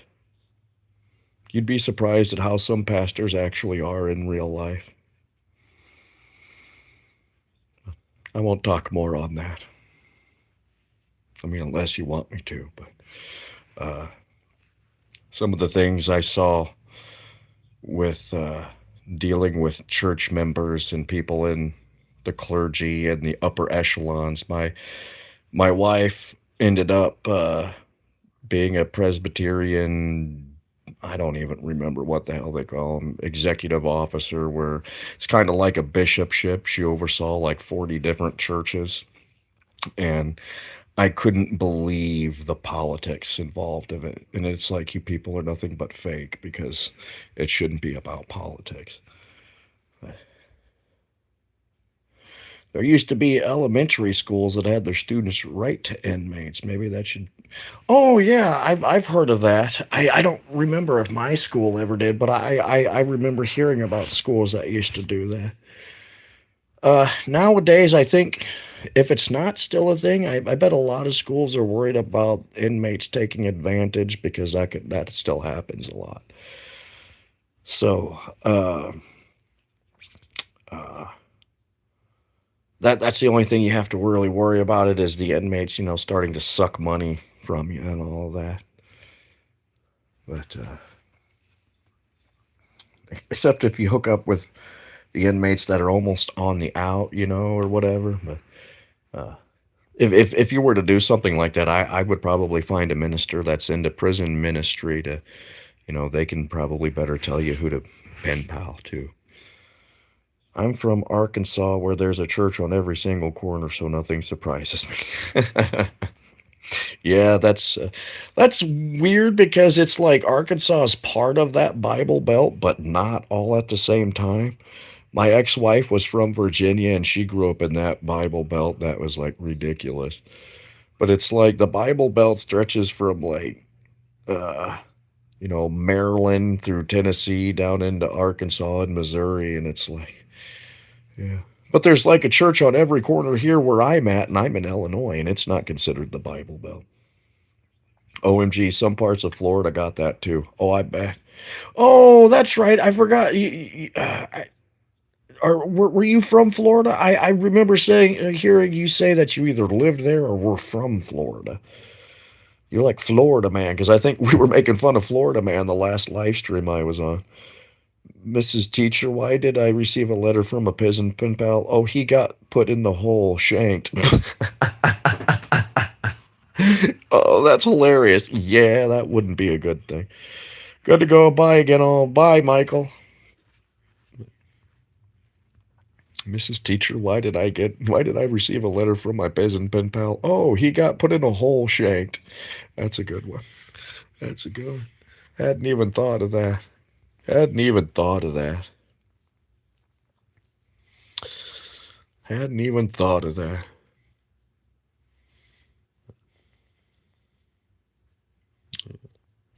That's a good one. Yeah. What's weird, and I hate talking about my ex-wife, but I learned a lot from that marriage, especially spiritually what not to do or how to treat people. But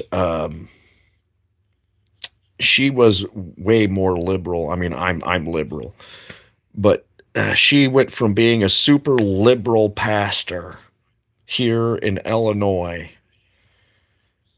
to moving to Virginia to that Bible Belt where she grew up, and then she got way more conservative. It was weird.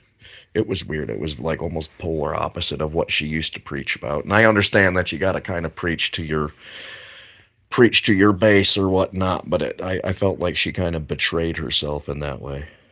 But yes, I still live in Florida, but don't remember the last live. Don't think I joined. Oh, maybe it wasn't you that I was making fun of, Florida man.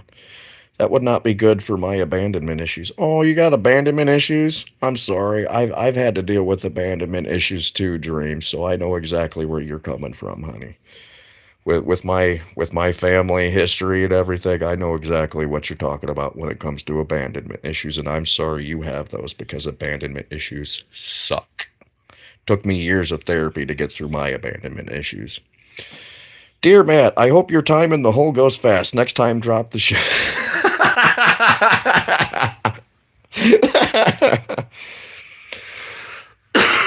Good one, Steve. Good one. So many jokes of Florida man, but still haven't witnessed one. Yeah, I figured most of those were just like made up memes that were put together by people. Oh, I gotta go. I gotta go check my dog to make sure he's not. Make sure Nico's okay. I gotta check on him every once in a while. He forgets to tell me he needs an outside. You need an outside, Nico? You need an outside, buddy? Oh, he's passed out. That way I know if he pees on the floor, I can say, I tried, you old bastard. Nico will be 11 in May. It's like Polly the cat ran away. But, didn't you say you were from Jacksonville, Chowder? Was it Jacksonville that you were, your area that you lived in? I want to say you were either from Jacksonville or it was somebody else I was talking to, but I could have swore it was you, Chowder, that was from Jacksonville.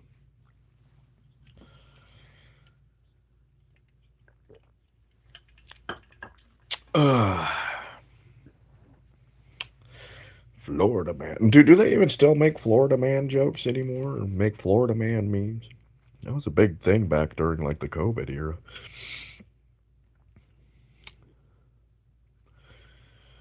Well, I've been on 3 hours already. Been having fun talking with you guys. Talked about all kinds of fun stuff today. I can't wait to post my next Spirit Box session, guys. I cannot wait to show you guys the evidence. Like I said, I'm going to be making. I still have to go through the full video, but at least I'll have at least 2 clips worth of paranormal evidence. So I can't wait. I'm thinking about, because I can make so many Spirit Box sessions. You know, I could probably, at this point right now, I could probably post 2 Spirit Box sessions a week and still be good for the next couple of months. And I've got so many ideas to do and so many ideas to use, and got a couple of things I want to do to improve my videos. I've been reading. I've been reading and researching a little bit of like German paranormal folklore and everything.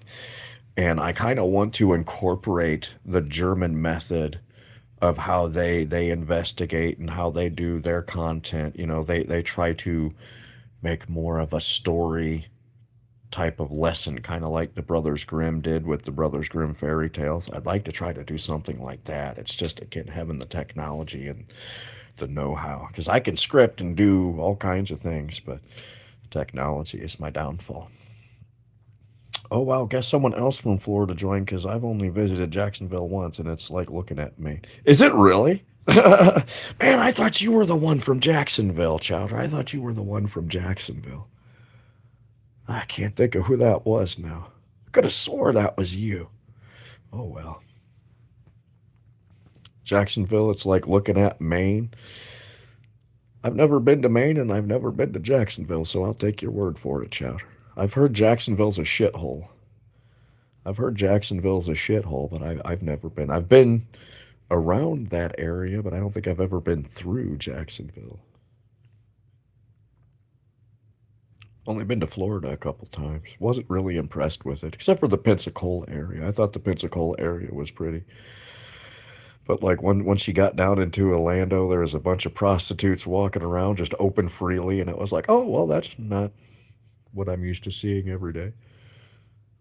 We can host the Midwest Grimm with Will Shiv you. Oh yeah, yeah. The Midwest Grimm will shiv you. Yeah. Can you imagine writing to an elementary school student? Yeah, oh, yeah, I shivved somebody last week, so I spent the last week in the hole. A lot of Asian people like to come visit Florida, though. A lot of Asian people? Oh, yeah. I like Asian people. I like their food. I like their food. Some of them are pretty cute, too.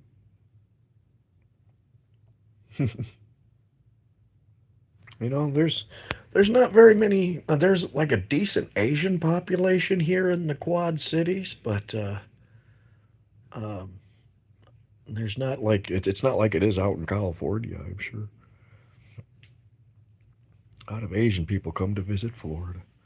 Yeah, yeah. When I was in Germany, there that was basically all the tourists that were there were Asian tourists.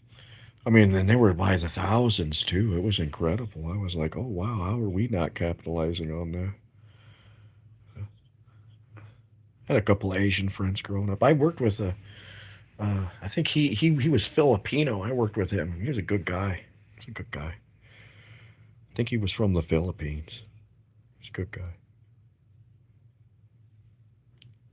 Had a friend who moved to Jacksonville and he turned into a jerk. Uh, Again, you would know more about Jacksonville than I would. I'm just a Midwesterner. Ann Arbor, Michigan, full of Asians. Really? Really? Is that for like manufacturing stuff? I wouldn't have thought Ann Arbor would be full of Michiganders with Asian descent. That's fascinating. Most of the Asians here in Illinois are up in Chicago. Got some here in the Quad Cities. We're diverse here in the Quad Cities, but not nothing like Chicago. I wish we had more Korean restaurants here in the Quad Cities. And Korean food is really good. I haven't had good Korean food. Beef bulgogi. Bulgogi! I could use some bulgogi right now.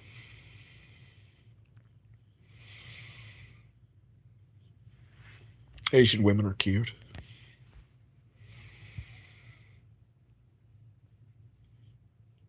Up in Cook County? Wow, yeah.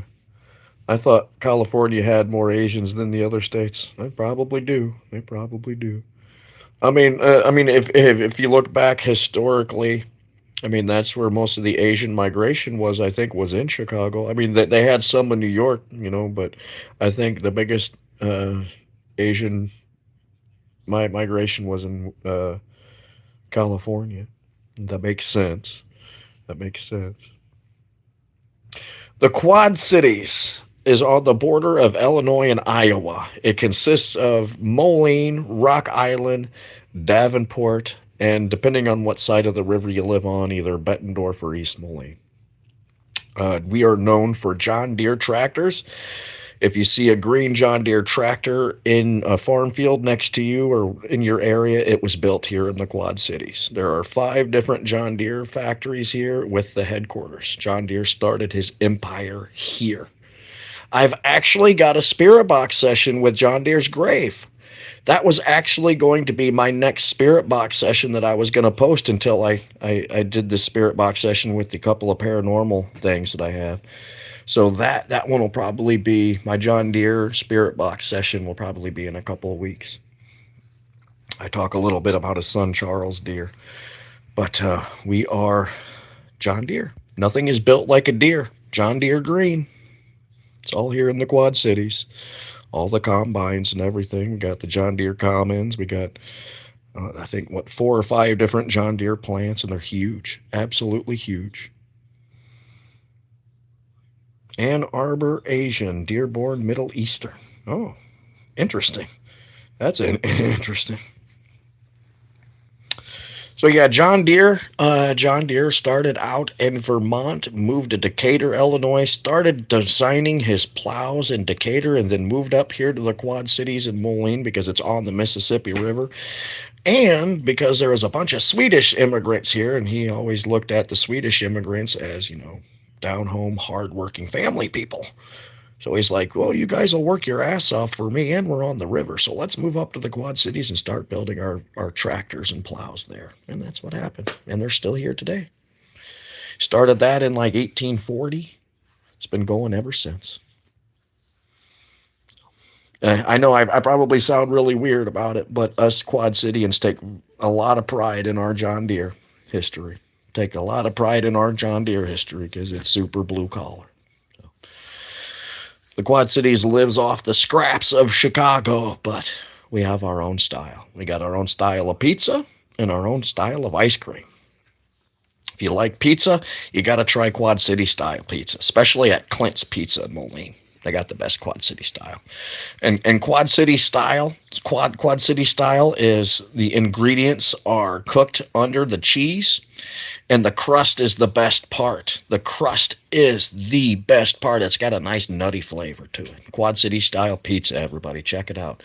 Check it out at Clint's. Ha ha, my little brother has John Deere Skechers. John Deere Skechers.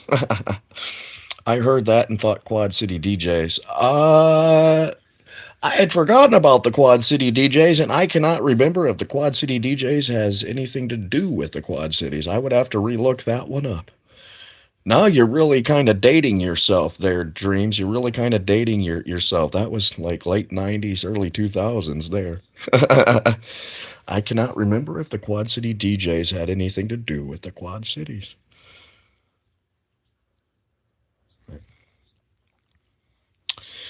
Yeah, our metro here in the Quad Cities is about 400,000 people, 400,000 to 450,000. Moline being the best city because I live there. No, because it is truly the better city out of the Quad Cities. Uh, Davenport is the bigger one. They've got like 150,000 people in Davenport. Rock Island's Little Chicago. They've got 25,000 and so on.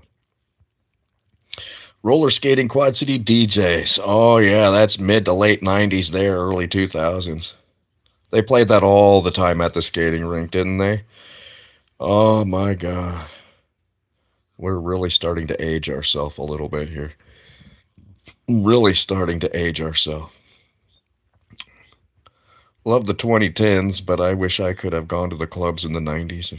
Yeah, well, it was a different time then. God, I never thought we'd be the generation to say that, but now we're starting to sound like our grandparents. Oh, that was a different time back in the 50s. Now I'm starting to say, oh, it was a different time back in the 90s when things were affordable. Wow. We're getting to be that generation now, and it scares the shit out of me a little bit.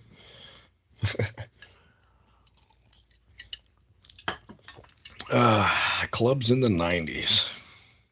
Some of them were very cheesy. Some of them were very, very cheesy. Oh no, I'm not ready to sound like that to my brother when he's older. Oh, just wait. Just wait.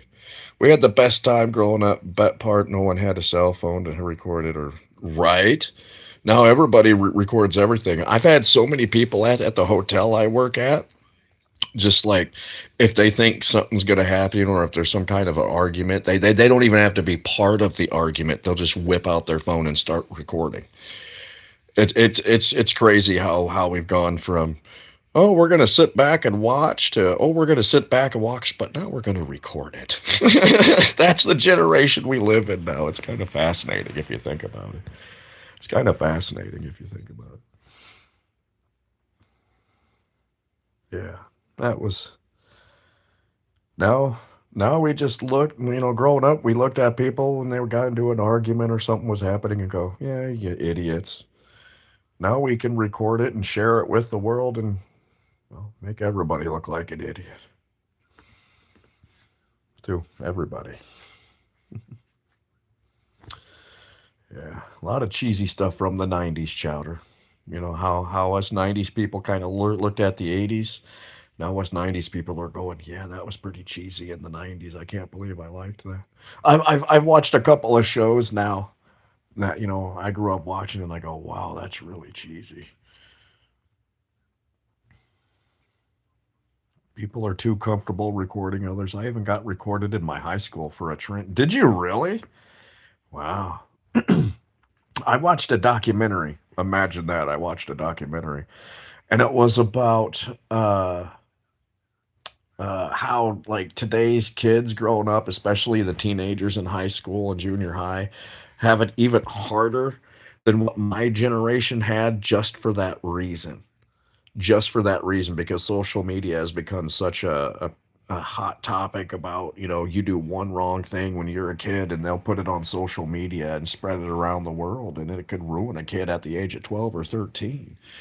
We didn't have to worry about that growing up, so it's like some of it's made it even harder for kids growing up.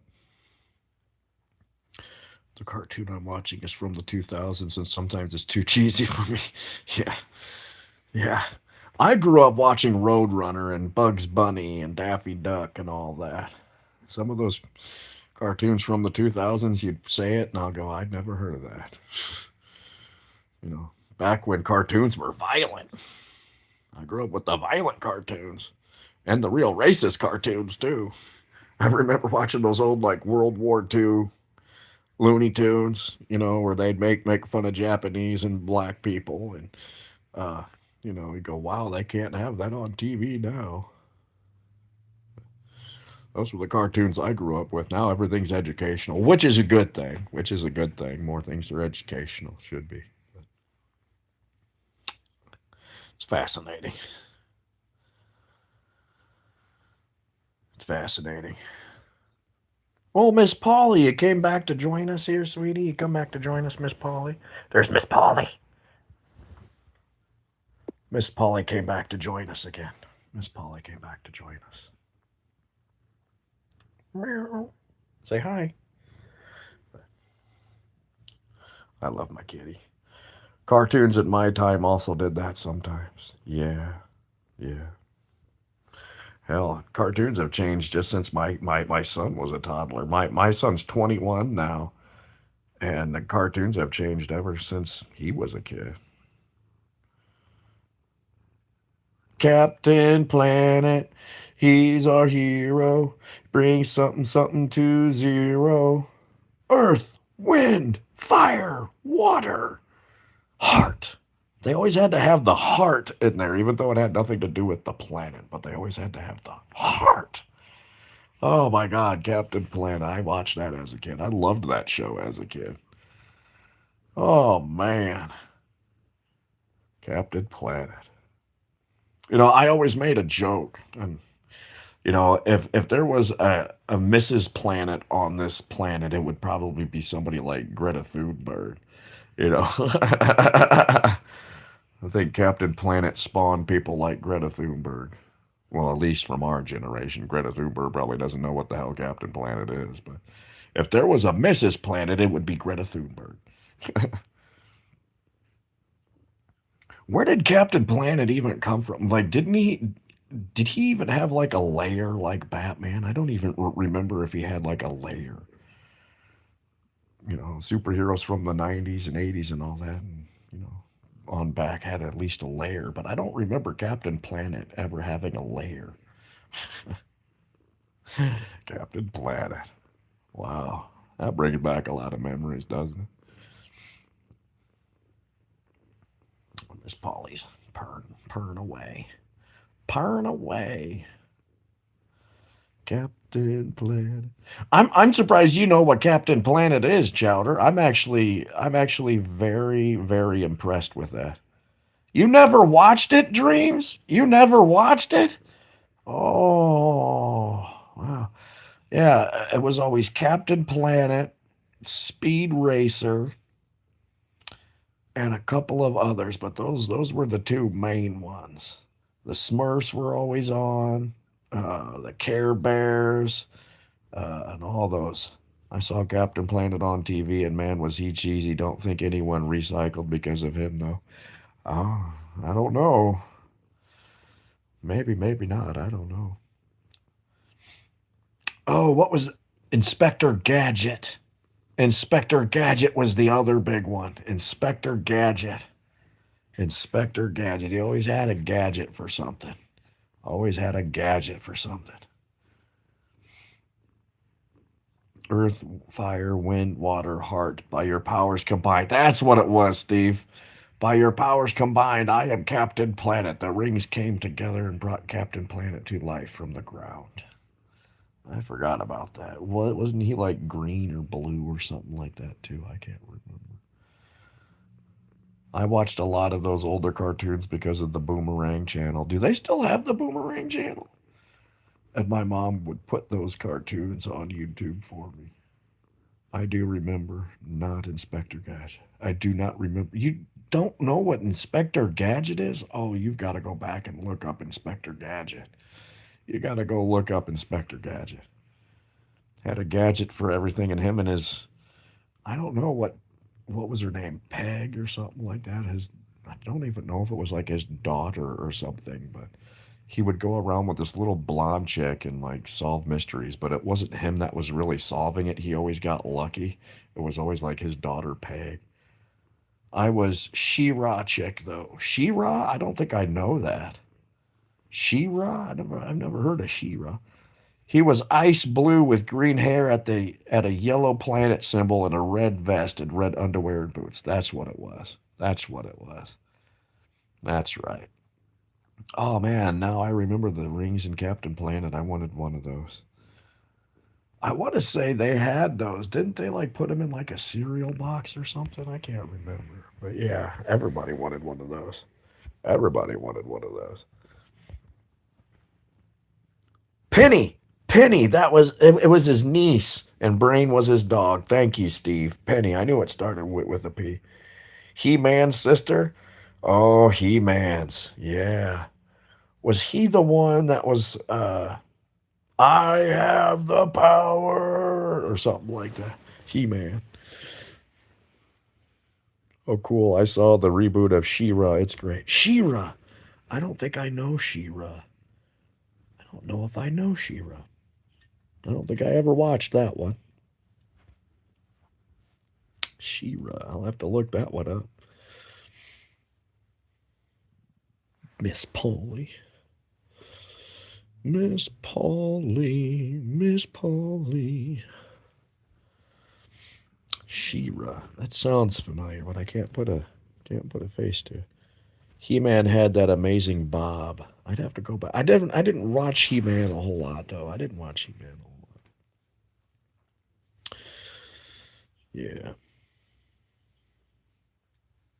She-Ra. I gotta Google that now. I gotta Google She-Ra. She-Ra. She-Ra cartoon. I gotta look that up. Sorry. She-Ra cartoon. Well, it doesn't. Images. Oh, okay. Okay, I think I remember seeing. I never watched She-Ra. I never watched She-Ra, but I remember it now. I remember because she was like a golden princess here. She-Ra had blonde hair. That's mostly what I remember. By the power of Grayskull, that Bob comment cracked me up. Oh, She-Ra. Yeah, okay. I remember She-Ra. I never watched it though. He-Man. I gotta look up He-Man and his Bob haircut here. Oh God, yes. Now I remember. He-Man and the Bob com. That's a good one. I didn't watch a whole lot of He-Man. I just remember He-Man. My brother was more into He-Man than I was.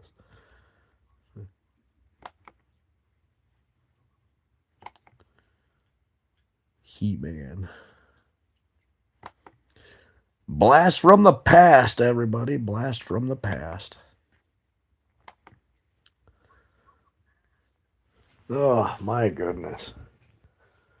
My goodness. And the shirt I'm wearing tonight, guys, is WKRP in Cincinnati. Do you guys remember WKRP in Cincinnati? I don't know if you guys can see it well, but I was a big WKRP in Cincinnati.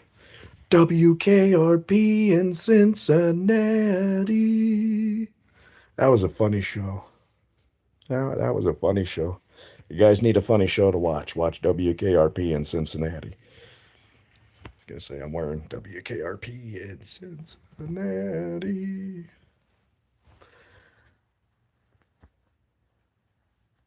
Past your bedtime. Holy shit! It's 9:30. Well, have a good night, dreams. Thanks for chiming in. I'll probably be getting off here soon. I've been on over 3.5 hours. Can't believe it. It's been almost 3.5 hours already. Talked about a lot of cool, fun stuff tonight. I'm going to try to keep going live with Living with the Paranormal at least once a week to talk about my spirit box sessions, especially after this next spirit box session I plan on posting. Yeah, sweet dreams, dreams. Good to have you on. Good to see you. Thank you for coming in and saying hi, dreams. Good to coming in. Thank you for coming in and saying hi. I'll see you next time. I'll probably be on for a little bit longer here. I'm actually tired and I got to start thinking about eating something. I haven't eaten anything today. But, good night, sweet dreams, dreams, dreams, dreams be dreams. Yeah, I can't wait to share that next spirit box session with you guys. I know that I know dreams will really like that. But, oh goodness. Goodness, goodness, goodness gracious, great balls of fire. I think it would be nice to have that live about your paranormal experiences go into more detail. Yeah, I didn't prepare as well as I should for this go live, except for like some few questions. I got so busy doing my spirit box session stuff, I just didn't sit down and take the time to really go into more detail. I need to go rewatch my vlog entries and go through and take down notes about things I need to go into more detail with. I started doing that and then got sidetracked with something else. So that is something that I plan on doing. That's something that I plan on doing. It's just getting the time to. I've been so enthralled with my spirit box stuff that my book's kind of been sitting on the back burner. That's another thing I need to do and work on again and whatnot. Yeah, I need to maybe that's what I'll work on over the next week or so on top of my spirit box stuff is go through my vlog entries that I've made and then maybe go into a little bit more detail about each vlog entry I've made. I know from what I've seen, like I've been watching a lot of Katrina Weidman's content on her YouTube page. She's got great YouTube content, guys. If you're really big into paranormal shows, check out Katrina Weidman. Her Travel the Dead show is awesome.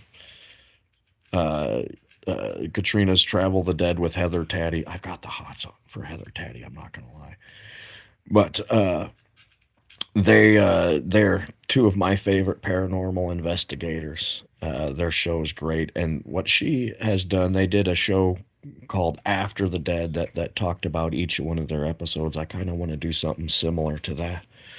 I kind of want to do something similar to that with my vlog entry. So maybe that's what I'll plan on doing, is re-going through my vlog entries and going, oh, I should probably elaborate more on that and the meaning of it, type of thing. So that's in the works. It's just getting time to do it on top of everything else. Yeah, any other kind of advice or tips you guys got for me on what you would like to see? Please let me know. That's how I make better content. That's how most people make better content. So, but yeah, if you guys want to watch a good paranormal show, and this wasn't even on TV. Her show Travel the Dead wasn't even on TV, but it's one of my favorites. I also like hearing your stories from any detectives you knew. Oh boy. I know a few mostly from what my dad told me. My dad was a police dispatcher. He wasn't a detective. He was also security forces and the Air Force. But some of the stories I heard growing up, because he worked at the police department for 10 or 15 years, was a union steward out there. And yeah, that a lot of bad shit. A lot of bad shit that he had to deal with just being a police dispatcher. Scary shit. I'll try to think up some of those stories. I'll have to go back and think. Some of them were kind of funny, off the wall stuff that police would do. Um, but yeah, that's another show that Katrina Weidman has. She has got a true crime show called Voices from the Grave. It's okay. I was hoping that she would be in it, but she's like the executive producer, and it's okay show. It's an okay show. It's not where I thought she was gonna, or where I thought the show was gonna take it. But that's another true crime show where they take a few psychics into some of the places like the Black Dahlia murder and everything. They go into some of these houses where these crazy murders have happened, and uh, I the Black Dahlia stuff and everything gets covered so much that it's like I'm getting sick and tired of hearing about the stupid Black Dahlia case. Uh, because I was hoping it would be more somebody that goes in and just tries to solve cold cases, or get pick up stuff on old cases. Uh, but they focus too much on like the big cases like the Black Dahlia and a couple other things, and it wasn't. It's not bad production. It's not bad, but it's not my favorite. And honestly, I wish she would have been part of it, because I feel like if Katrina would have been part of that show instead of being the executive producer, I think it would have been more grounded, because she uses more logic in her investigations, I feel. So, but it's not bad. It's not bad. But her Travel the Dead show with Heather Taddy and their tech guy Jeff Hino, I think is how you pronounce his last name. He's like a tech guru. He's an electrical engineer that like builds his own tech instruments, and I'm like, that's the guy I need for my paranormal stuff, Jeff Hino. Uh, but if you like, the original style paranormal investigating show, Travel the Dead is really good. They go to some really good locations. Like there's a haunted farm they go to, which is like straight out of a like the UK cottage. Like you go there and you're like almost back in the UK, but it's in the middle of the US. It's a cool place, cool place. Sad story to it. Sad story to it. But that's like the first couple of episodes is that haunted farm. That's my favorite one. There's the Madison Seminary that they do, that they had a good one. White Hill Manor. White Hill Manor. They go and investigate White Hill Manor, and that's really, really good one. That's a really, really good one, is White Hill Manor. The Madison Seminary one's good. They go to Bobby Mackey's. Not a whole lot happened there. They went to Bobby Mackey's like the week before they tore Bobby Mackey's down. And that's where they talk about, people thinking everything's demonic when it's not. Uh, they talk about that in the After the Dead show, after where they talk about the episodes. Uh, Yoshia Adane Yahweh Jesus, not my will but His. Okay, I'm gonna block you. I'm blocking these crazy religious people.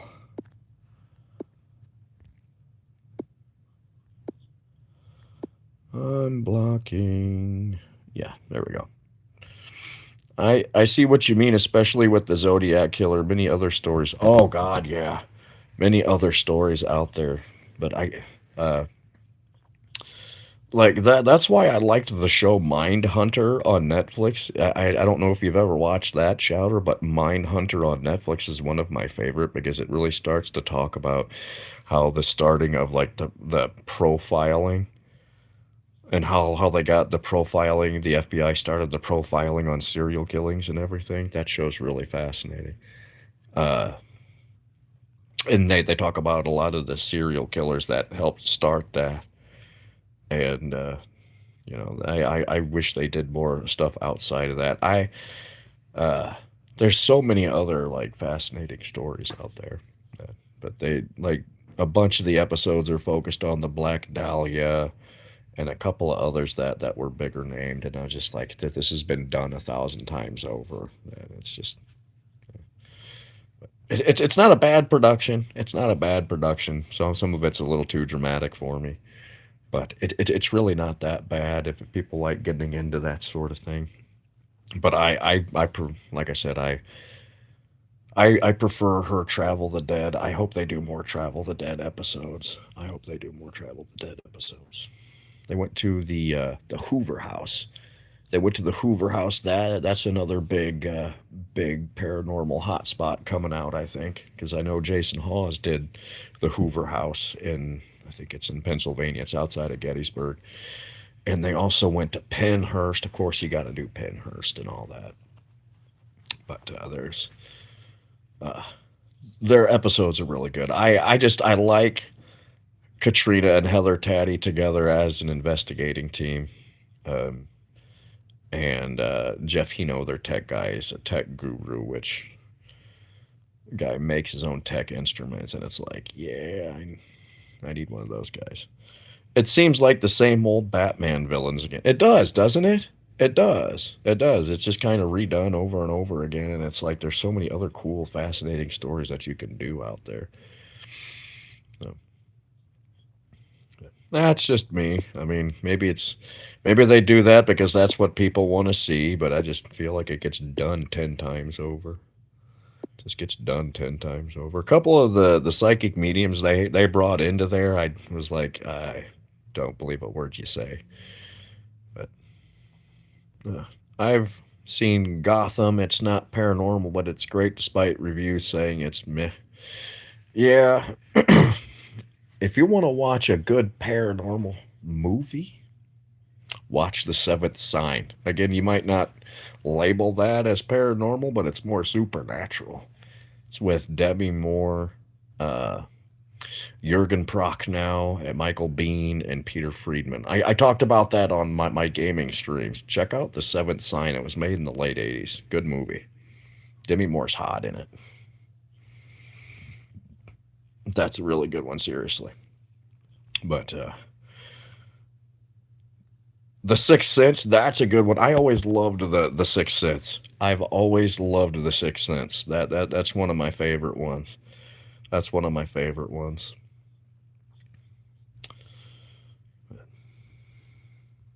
That's one of my favorite ones. Okay, I'll probably be on another 20 minutes. Let's hit that 4 hour mark since I'm at 3 hours and 40 minutes. I'm getting a little tired and I'm getting hungry. So, I only had a piece of pizza today. But I actually saw that one in film class and was cool. Oh, that's cool. I liked the story behind that. I really liked the story behind that. I kind of resonated with Haley Joel Osment's character at times. But let's see, I'm trying to think of any other good like paranormal shows or movies like that. I started rewatching Death Walker again with Nick Groff. Ooh, that's something new. That's something new. Nick and Tessa Groff are coming out with a new paranormal series. I don't know if they've named it yet, but if you follow Nick and Tessa on YouTube, they posted something in their community that they are starting a new paranormal series with Nick and Tessa, both, and that they were looking for haunted houses around the world to be able to go to and investigate. And their new documentary called Devil's Mark is coming out. They're premiering that in May, but it's only being premiered at like one movie theater, but I bet it'll be on Netflix or YouTube or something. The Devil's Mark. I can't wait to watch that. Talk about a paranormal power couple. So Nick and Tessa Groff has some good content coming out here soon. I can't wait to watch it. Can't wait to watch it. They're two of my favorites. Nick Groff was the only reason why I watched Ghost Adventures. You know, Aaron Godwin was decent and Zach is Zach, but I only watched that show for Nick. I always felt deeply connected to Nick Groff. I like him. He seems like a good guy, and his wife Tessa seems real sweet too. Paranormal power couple. Paranormal power couple. But outside of that, like I said, I started rewatching Death Walker. I was trying to maybe pick up some things that I could do for my spirit box sessions from that show. Uh, I haven't watched anything new paranormally. I've been so busy with doing my content stuff. But oh, that's another person I started. I subscribed to Avery After Dark. She's a decent storyteller. She talks a lot about different stories paranormally and crime wise. Let me pull her up. You might like her, Chowder. You might like her, Chowder. Look up Avery After Dark. Like the first couple of stuff she's got on here is The Stairs to Nowhere, Appalachian Woods Encounters. This room is so haunted, authorities sealed it shut. Three terrifying ghost stories. She's got stuff about my house is so haunted, police ran out terrified. She's got a story. My uncle, who I've known my whole life, ever never existed, and she's got stuff like these haunted woods terrify the FBI. She's got true crime stuff on there as well as paranormal stuff, Chowder. So that might be somebody that you want to check out. And I just started watching some of her stuff, and she's a fairly decent storyteller. She's a fairly decent storyteller from the episodes that I've watched so far.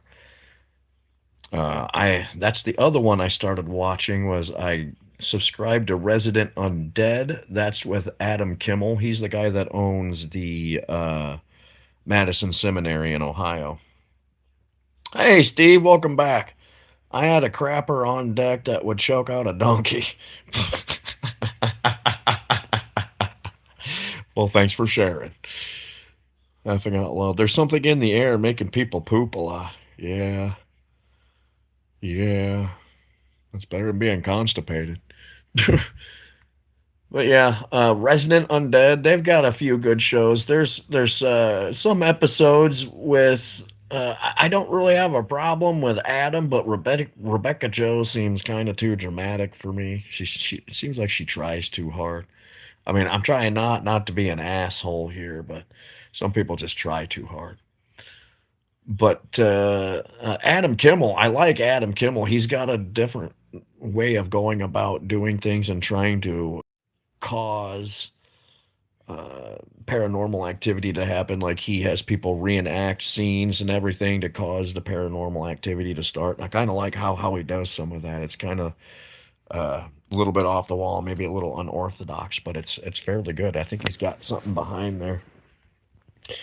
But Yeah, some of those episodes I haven't watched all of those. I mean, I hope Rebecca's not his wife or something, but she seems a little bit out there to me. I think there needs to be more of Adam on the show and less of Rebecca. And God, I hope they're not married or something. But that's just my opinion.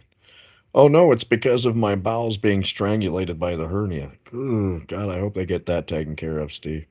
I look her up and she's cute. Would definitely watch. Oh, Avery After Dark. Oh God, yeah, she's cute. God, yeah, she's cute. Oh man, I hope you get better. I suppose it's better to get a. Oh yeah, with his hernia issue. Ugh, I've had those type of things. Not fun, Steve. Not fun at all, brother. Not fun at all. I had 7 inches of my colon removed, and it was not fun. Took me a couple of years to recover from it. Yeah, but Avery After Dark, that would be somebody, Chowder, that you might like to watch. Like I said, she's good looking. She's a good storyteller, and I like some of the stories she has. A lot of the stories I have never even heard of. And when I find somebody like that, I'm like, oh yeah, I'm gonna keep watching their stuff because it's just stories that don't get repeated. It's new stories that you've never heard of. So I know Avery After Dark is gonna be somebody that I'm probably gonna keep watching. I've only watched maybe a handful of her stuff, but yes, more and more, Chowder. The answer to that is yes. Are hernias common to people in their 30s and 40s? They're getting more and more common. My doctor that I went to for my colon stuff said that more people in their 30s and 40s are having issues and having like diverticulitis and everything. Eat more fiber. Eat more fiber. That is one thing that I am always going to promote people to do after my whole colon rupturing and everything is eat more fiber. It does not matter if you're in your 20s or 30s, especially when you hit your 30s, start eating way more fiber. They're common with men in their 30s and 40s that do physical labor. Jesus, did you, Jesus died, you could, oh, fuck you. I am so sick and tired of crazy religious people.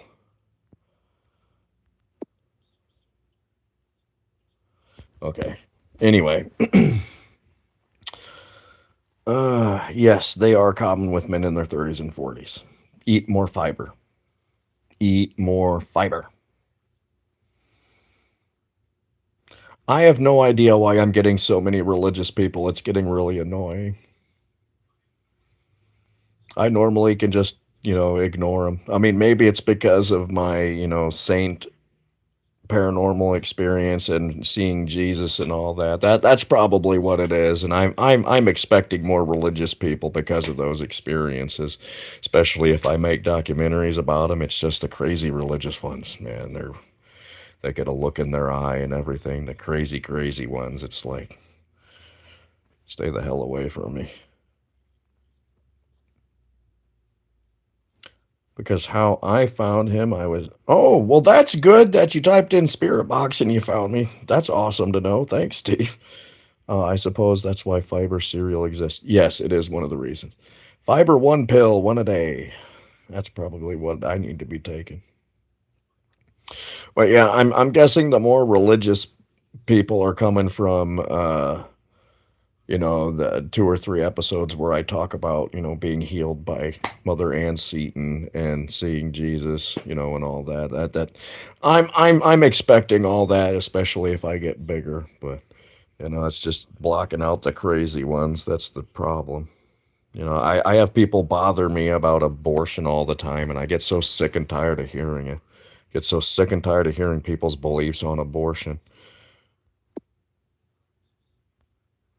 And yes, I believe in abortion. A woman should have unlimited access to abortion before, during, and after her abortion.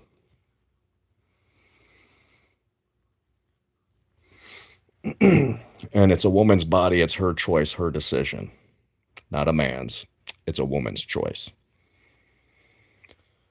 But anyway, I get tired of it. I get really tired of it. Just because I've seen Jesus and I've been healed by a saint doesn't mean that I'm some crazy religious person. It just means I've had the experience. I get so tired of it. Anyway, I'm expecting it. You know, it's something to expect, and it's something that I'm bringing on myself by talking about my experiences. And I have no problem. It's just some of these people are nuts. Like some of the comments I've had people leave on my videos that I'm like, I sit back and I make fun of them. I know that sounds horrible, but some of the comments people are left, like one, I think it was Mr. Stafford left something about an anti-demonic roofie.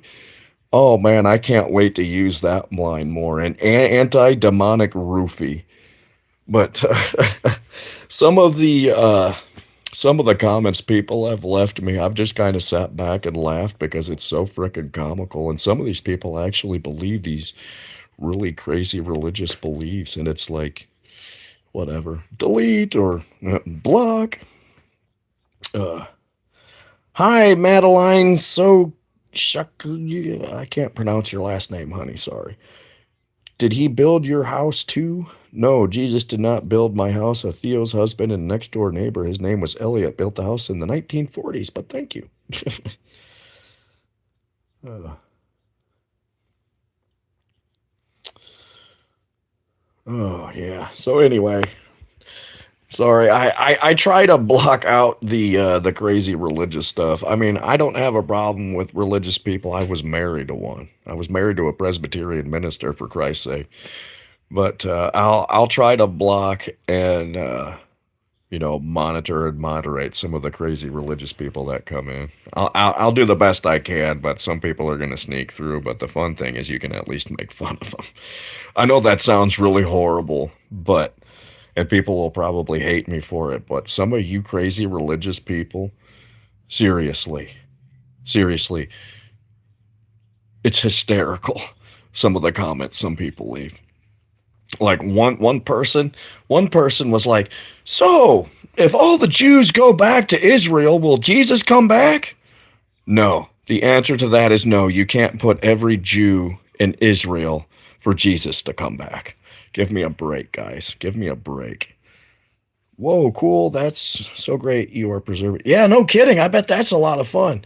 I bet that's a lot of fun. That the 1930s style houses, like the early 19th century, or like the 1900s to the 1940s, those style houses are fairly decent, and they don't make houses like that anymore. And then it's like once it hit post-war America, like the cookie cutter stuff, the 50s and 60s, they all kind of started looking the same. Preservation is one thing. This house is fucking bankrupting me. Yeah, that's one thing. You got to have a lot of money to preserve. I'm big into preservation. I've owned this house for almost 5 years now. I've put up a whole new roof and replaced all the plumbing in the walls, and the house is like, oh, I bet you had old knob and tube stuff. I bet you had old knob and tube stuff. The first house I ever owned, when I was married to my first wife, we bought a house that was built in like the 20s, and it needed a lot of work done on it. And then we like tore down some walls and we're like, oh, look, knob and tube. Oh, great. We didn't expect that type of thing. I'm Hispanic and really like those racist Hispanic jokes if they're good. Oh, well, I didn't know you were Hispanic. I kind of figured you were Asian, Chowder. That's cool. Remember, Jesus loves you means something different. And oh,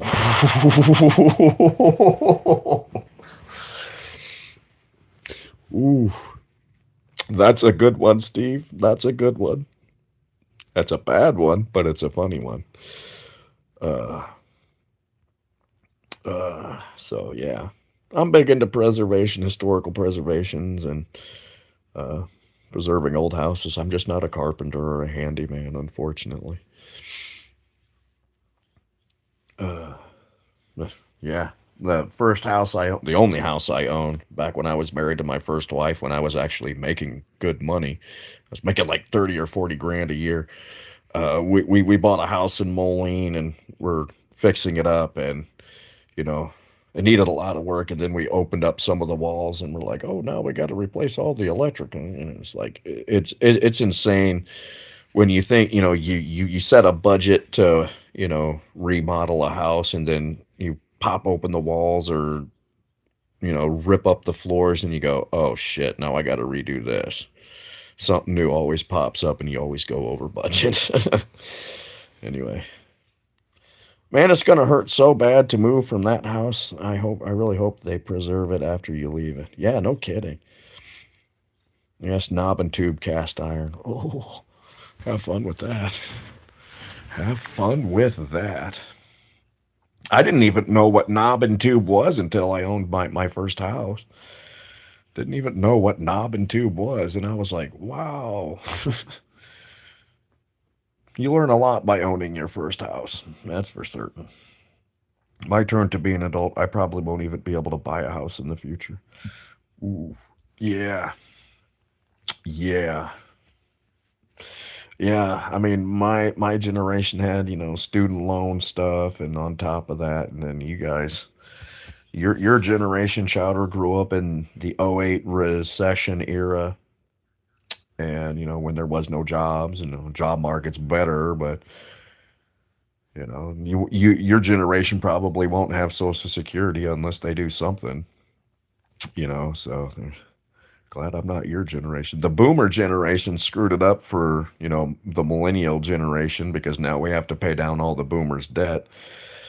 And, you know, who knows what it'll be like for Gen Z after we die off. But, uh, yeah. Neither am I. YouTube has taught me a lot. Yeah. YouTube's a lot of people's best friends. YouTube's a lot of people's best friends. But, yeah. Yep. Yep.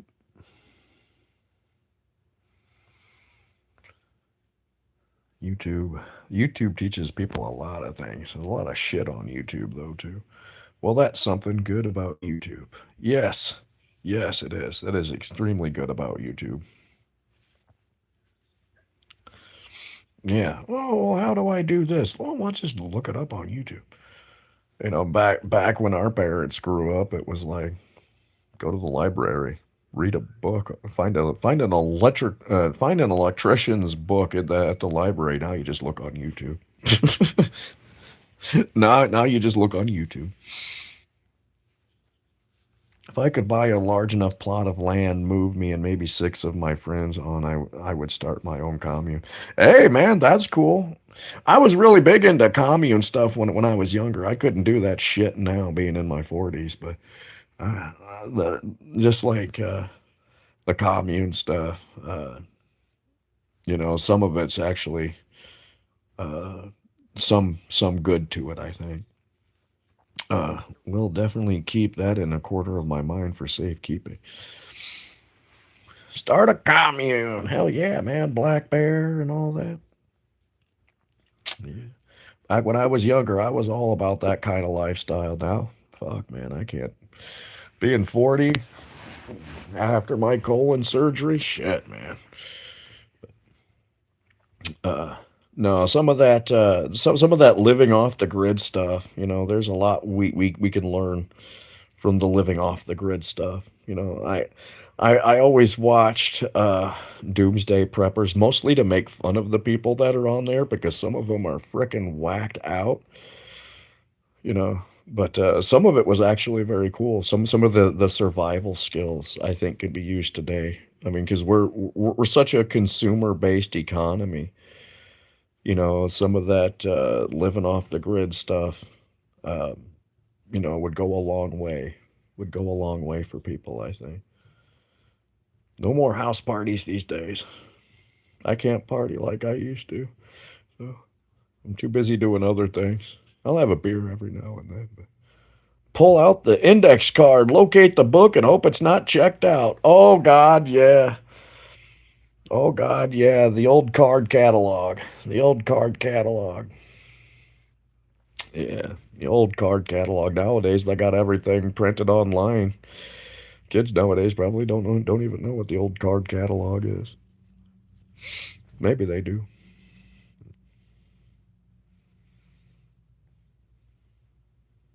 Gen Z is the least religious generation. That doesn't surprise me. That doesn't surprise me. That doesn't surprise me whatsoever. I feel like my generation, really started the anti-organized religion, and then Gen Z is just kind of taking it by heart. I think it's probably fueled by the LGBTQ stuff because religious people need to get off their damn back. You know, love is love, assholes. Love is love. And it doesn't matter if you're trans or LGBTQ, you go to heaven if you're a good person. And I will always support the LGBTQ community. So some people need to grow and adapt and evolve their beliefs.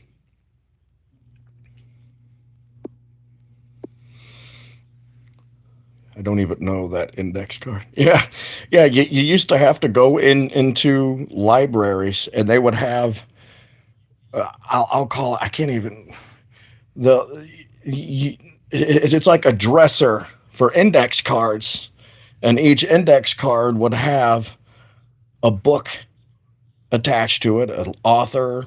Some people, I think they categorized it by author. I can't remember now, but you would have to go to this old card catalog. Libraries typically had like a dresser shaped box with all of the card catalog and index cards. And you would have to go up and look for, this is A through AB, this is B through, C, this, and you would have to find the author by name in this card catalog, and you would have to sift through these index cards to find the author or find the book. It used to take people forever to do that. If you go to some historical societies, some of the old historical societies that don't have money to actually put their stuff online still use that old card catalog.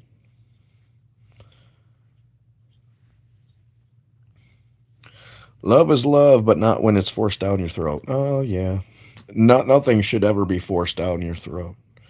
Nothing should ever be forced down your throat, whether it be love or religion or politics. Nothing should ever be forced down your throat, especially if it's against your beliefs or you do not believe in it.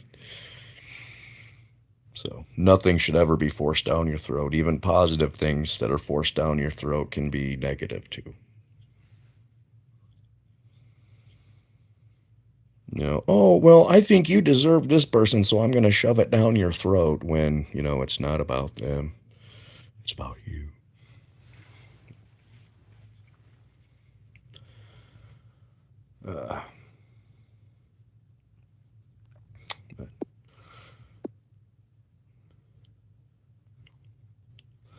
No, it's Dewey Decimals, but for children's, it's by author's last name. Gotcha. Yeah, I figure. But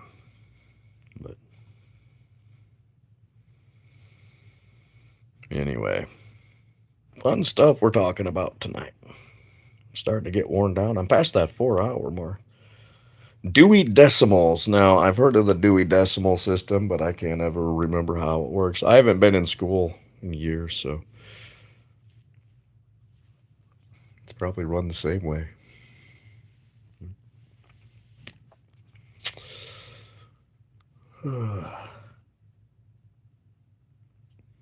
Anyway, guys. Anyway.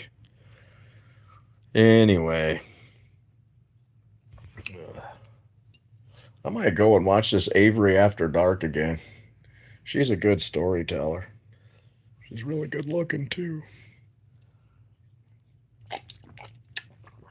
I think that might be what I watch next.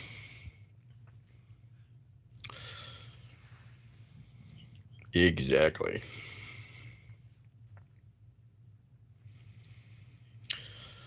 But anyway, guys, I should probably think about getting offline here and eating something. I think I need to run up to the store and get something to eat. I don't think I have anything to eat. But it's been great tonight, guys. It's been wonderful. Had a lot of fun talking about my paranormal stuff and other things as well. Hitting that nostalgia highway and discussing other things. It's quite late for me. It's 11 p.m. here. Oh, well. That's right. You're at least an hour ahead of. Yeah, an hour. One love, my brother. One love, my brother. Joined too late.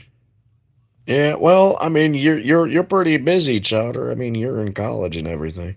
I miss the days where we didn't care if you were gay or whatever. What happened behind closed doors stayed behind closed doors, and it wasn't flaunted in public. Um, yeah, yes and no. I mean, I see both sides here. I see both sides on that issue. I know it's changed since I was in high school. A lot of it's, people just needing, to be recognized and treated the same as everybody else. But, I know back when I was in school, a lot of things were always flaunted that, I was like, oh, well, people are having sex in the hallways. That's nice. But type of thing. So, I mean, nothing's changed too much, I think. But I live and let live. Most of the time, gay people don't usually flaunt it. They just act like straight couples would. Some. Oh no, I would agree with that, Chowder. I would agree with that. Um, there's always a bad apple in every bunch. It doesn't matter what it is. There's always a bad apple in every bunch that make it, you know, screw it up for people.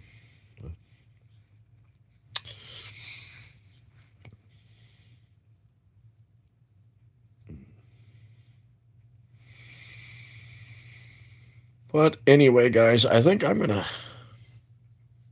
call it a night. I'd love to stay on and talk with you guys, but I'm starting to get tired and I need to get something to eat. Oh man, that making out in the hallways is still a thing. Is it really? Boy, they really started to crack down on that when I was in school. I mean, people would like be seriously like almost having sex in the hallway. Gonna fire up that air fryer, make some chicken fries. Yeah, I've had chicken the last couple of days. I think I need to take a break from chicken. Like my chicken fry. Cold beer on a Friday night. Pair of jeans that fit just right. And the radio up. Like I see the sunrise. Sorry. Anyway, gotta fire up that air fryer, make some chicken fries. Does what place had chicken fries? Was that BK or I think it was BK that had chicken fries, right? I might have to go get some chicken fries. Quite a revolutionary invention. Who had the chicken fries? Those what? Yes, BK has chicken fries. Okay, I might have to go to BK. There's a BK down 41st Street here that I need to go. BK. But anyway, guys, seriously, I should probably think about. I'm getting a shit ton of watch hours from this, though. That's the thing. I don't want to get off because I'm getting a shit ton of watch hours from this. But I'm probably gonna plan on going live with Living with the Paranormal. I'm gonna try to do it once a week. Right now I only have like every other weekend off, but I'm gonna try to do it on my days off. Go eat and rest. I need to. I need to. So let's go ahead and say I have to look at my schedule again, but I think I have maybe. Oh no, I can't go live on Thursday because that's when I post my next Spirit Box session. Uh, Maybe Wednesday. I gotta look at my work schedule, so maybe I'll um go live on Wednesday. Tentative live on Wednesday. I gotta look at my schedule again. Go play some Resident Evil in a few.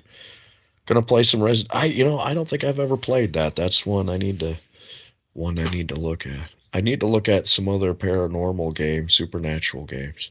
I've looked at Silent Hill. I've got Phasmophobia downloaded. I need to go on Phasmophobia with a couple of different people. Don't get nightmares from Resident Evil. I've known a few people that have played that said they really liked it. But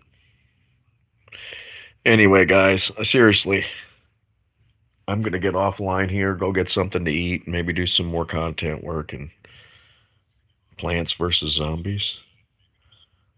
I don't know what. I don't. I don't. It's a calming game for me. What? So I don't think I ever watched the movie. Isn't Resident Evil a movie? I can't remember. I've known people that play. Here, I gotta look it up.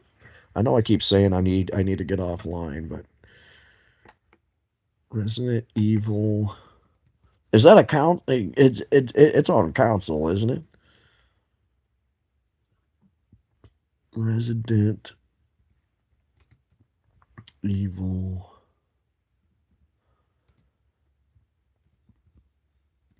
My laptop sucks, so I don't do much PC gaming anymore. Not until I get a new gaming laptop or computer. Okay, so it is a PS. It's on Resident Evil 4. Is that the one you're talking about? Resident Evil 4? That movie isn't very good, so I haven't watched the movie. I haven't watched the movie, so I couldn't tell you that. Resident Evil 4. Let's see here.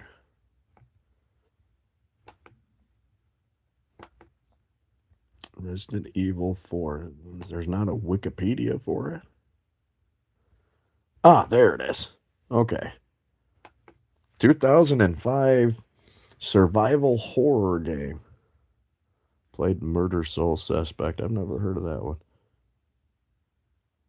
Oh, it's much more puzzle, is it?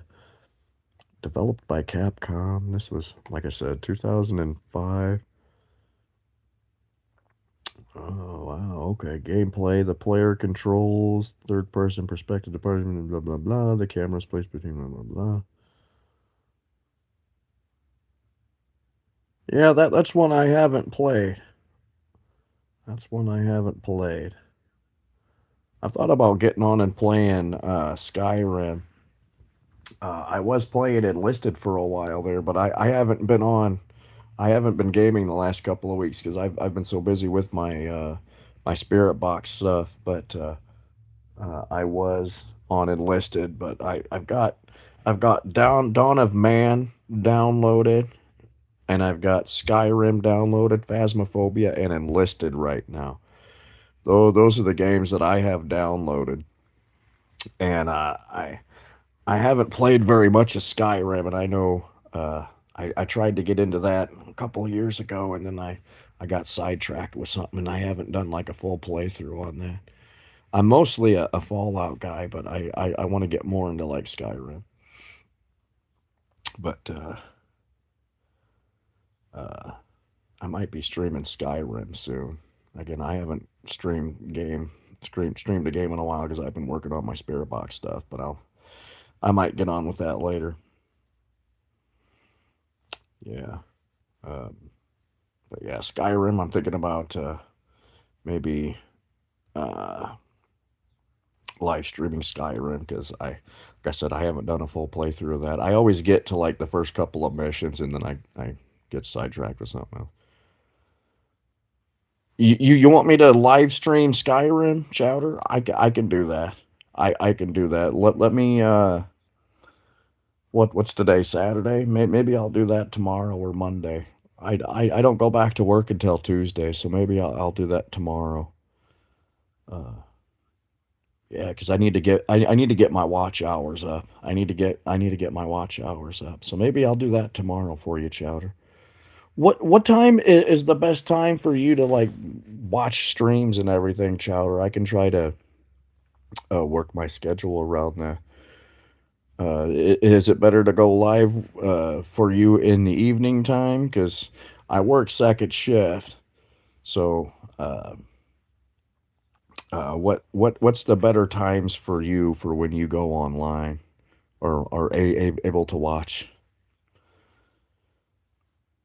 Yeah, I can live stream Skyrim. That's not a problem. Again, I haven't played that in a while. I think I've only got like 2 hours. I guess I can pull it up. I can look at it. I think I've only got like 2 hours invested into Skyrim. I bought it a couple of years ago back when I worked at the Cambria in Bettendorf. and I haven't really played it since.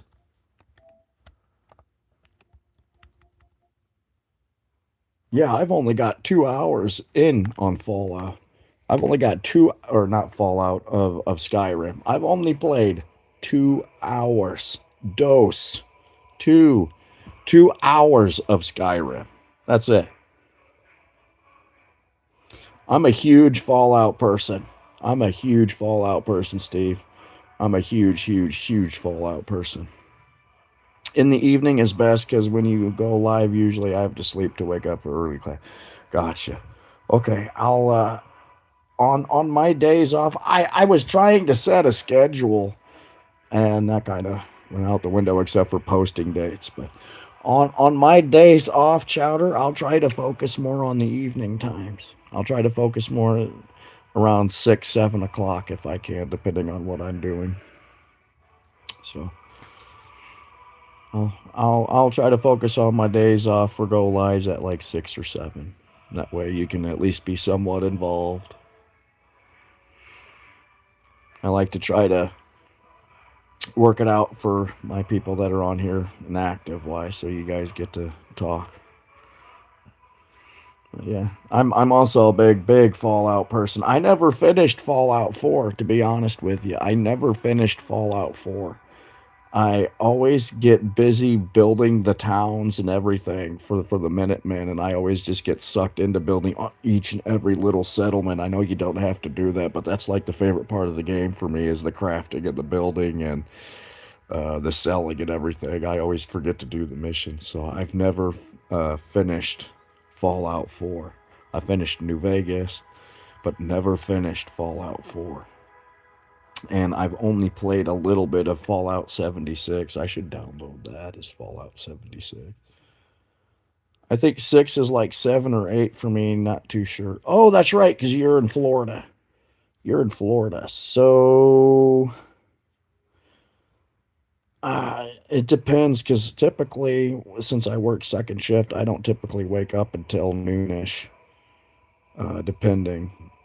So I'll try to focus around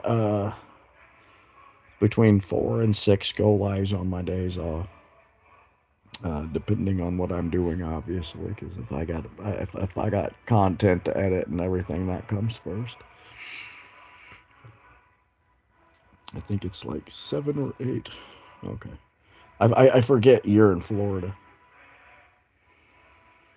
I forget you're in Florida.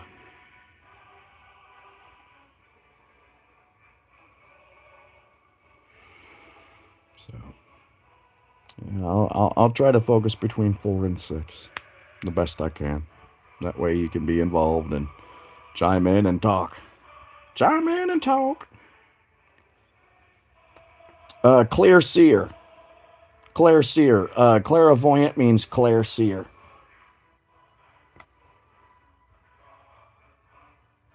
It's French.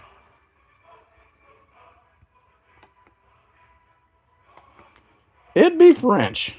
It'd be French. There's also different kinds of clairvoyance. There's claircognizant, clairaudience, and a couple others. You're welcome, Tim. You're welcome. Anytime. If you have any questions, just chime in. I need to get offline.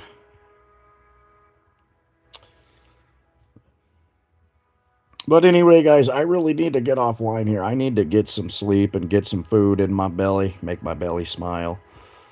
Again, I'm going to try to maybe go live with gaming tomorrow or Monday.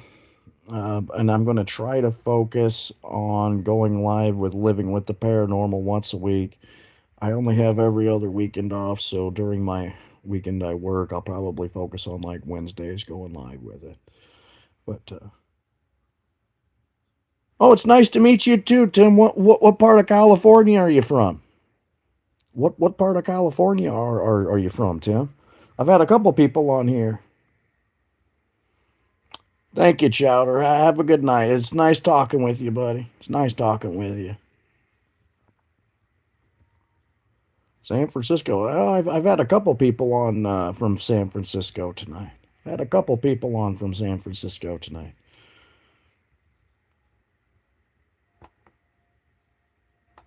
Couple people on from San Francisco. Couple people from San Francisco. So.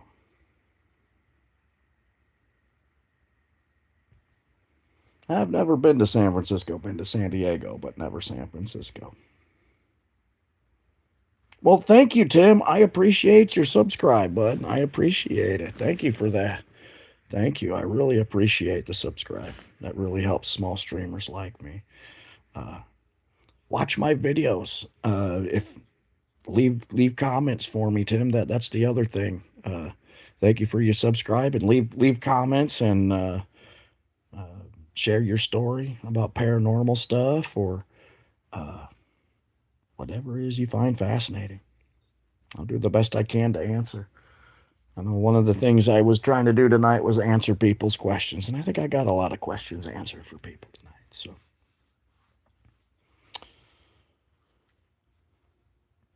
anyway, again, thank you for the subscribe, Tim. I really appreciate that. I've got over 1,080 something subscribers now.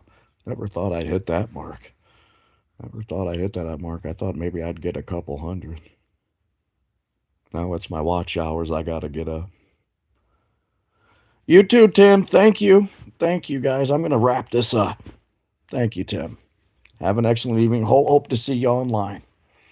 But again, I might go live with gaming tomorrow or Monday. It just depends on what all I can get done and how much sleep I get. Then I'm going to focus on going live with Living with the Paranormal maybe on Wednesday this coming week, and then on my off week on Saturdays. Anyway, guys, thank you for your love and support. Thank you for chiming in and talking with me tonight.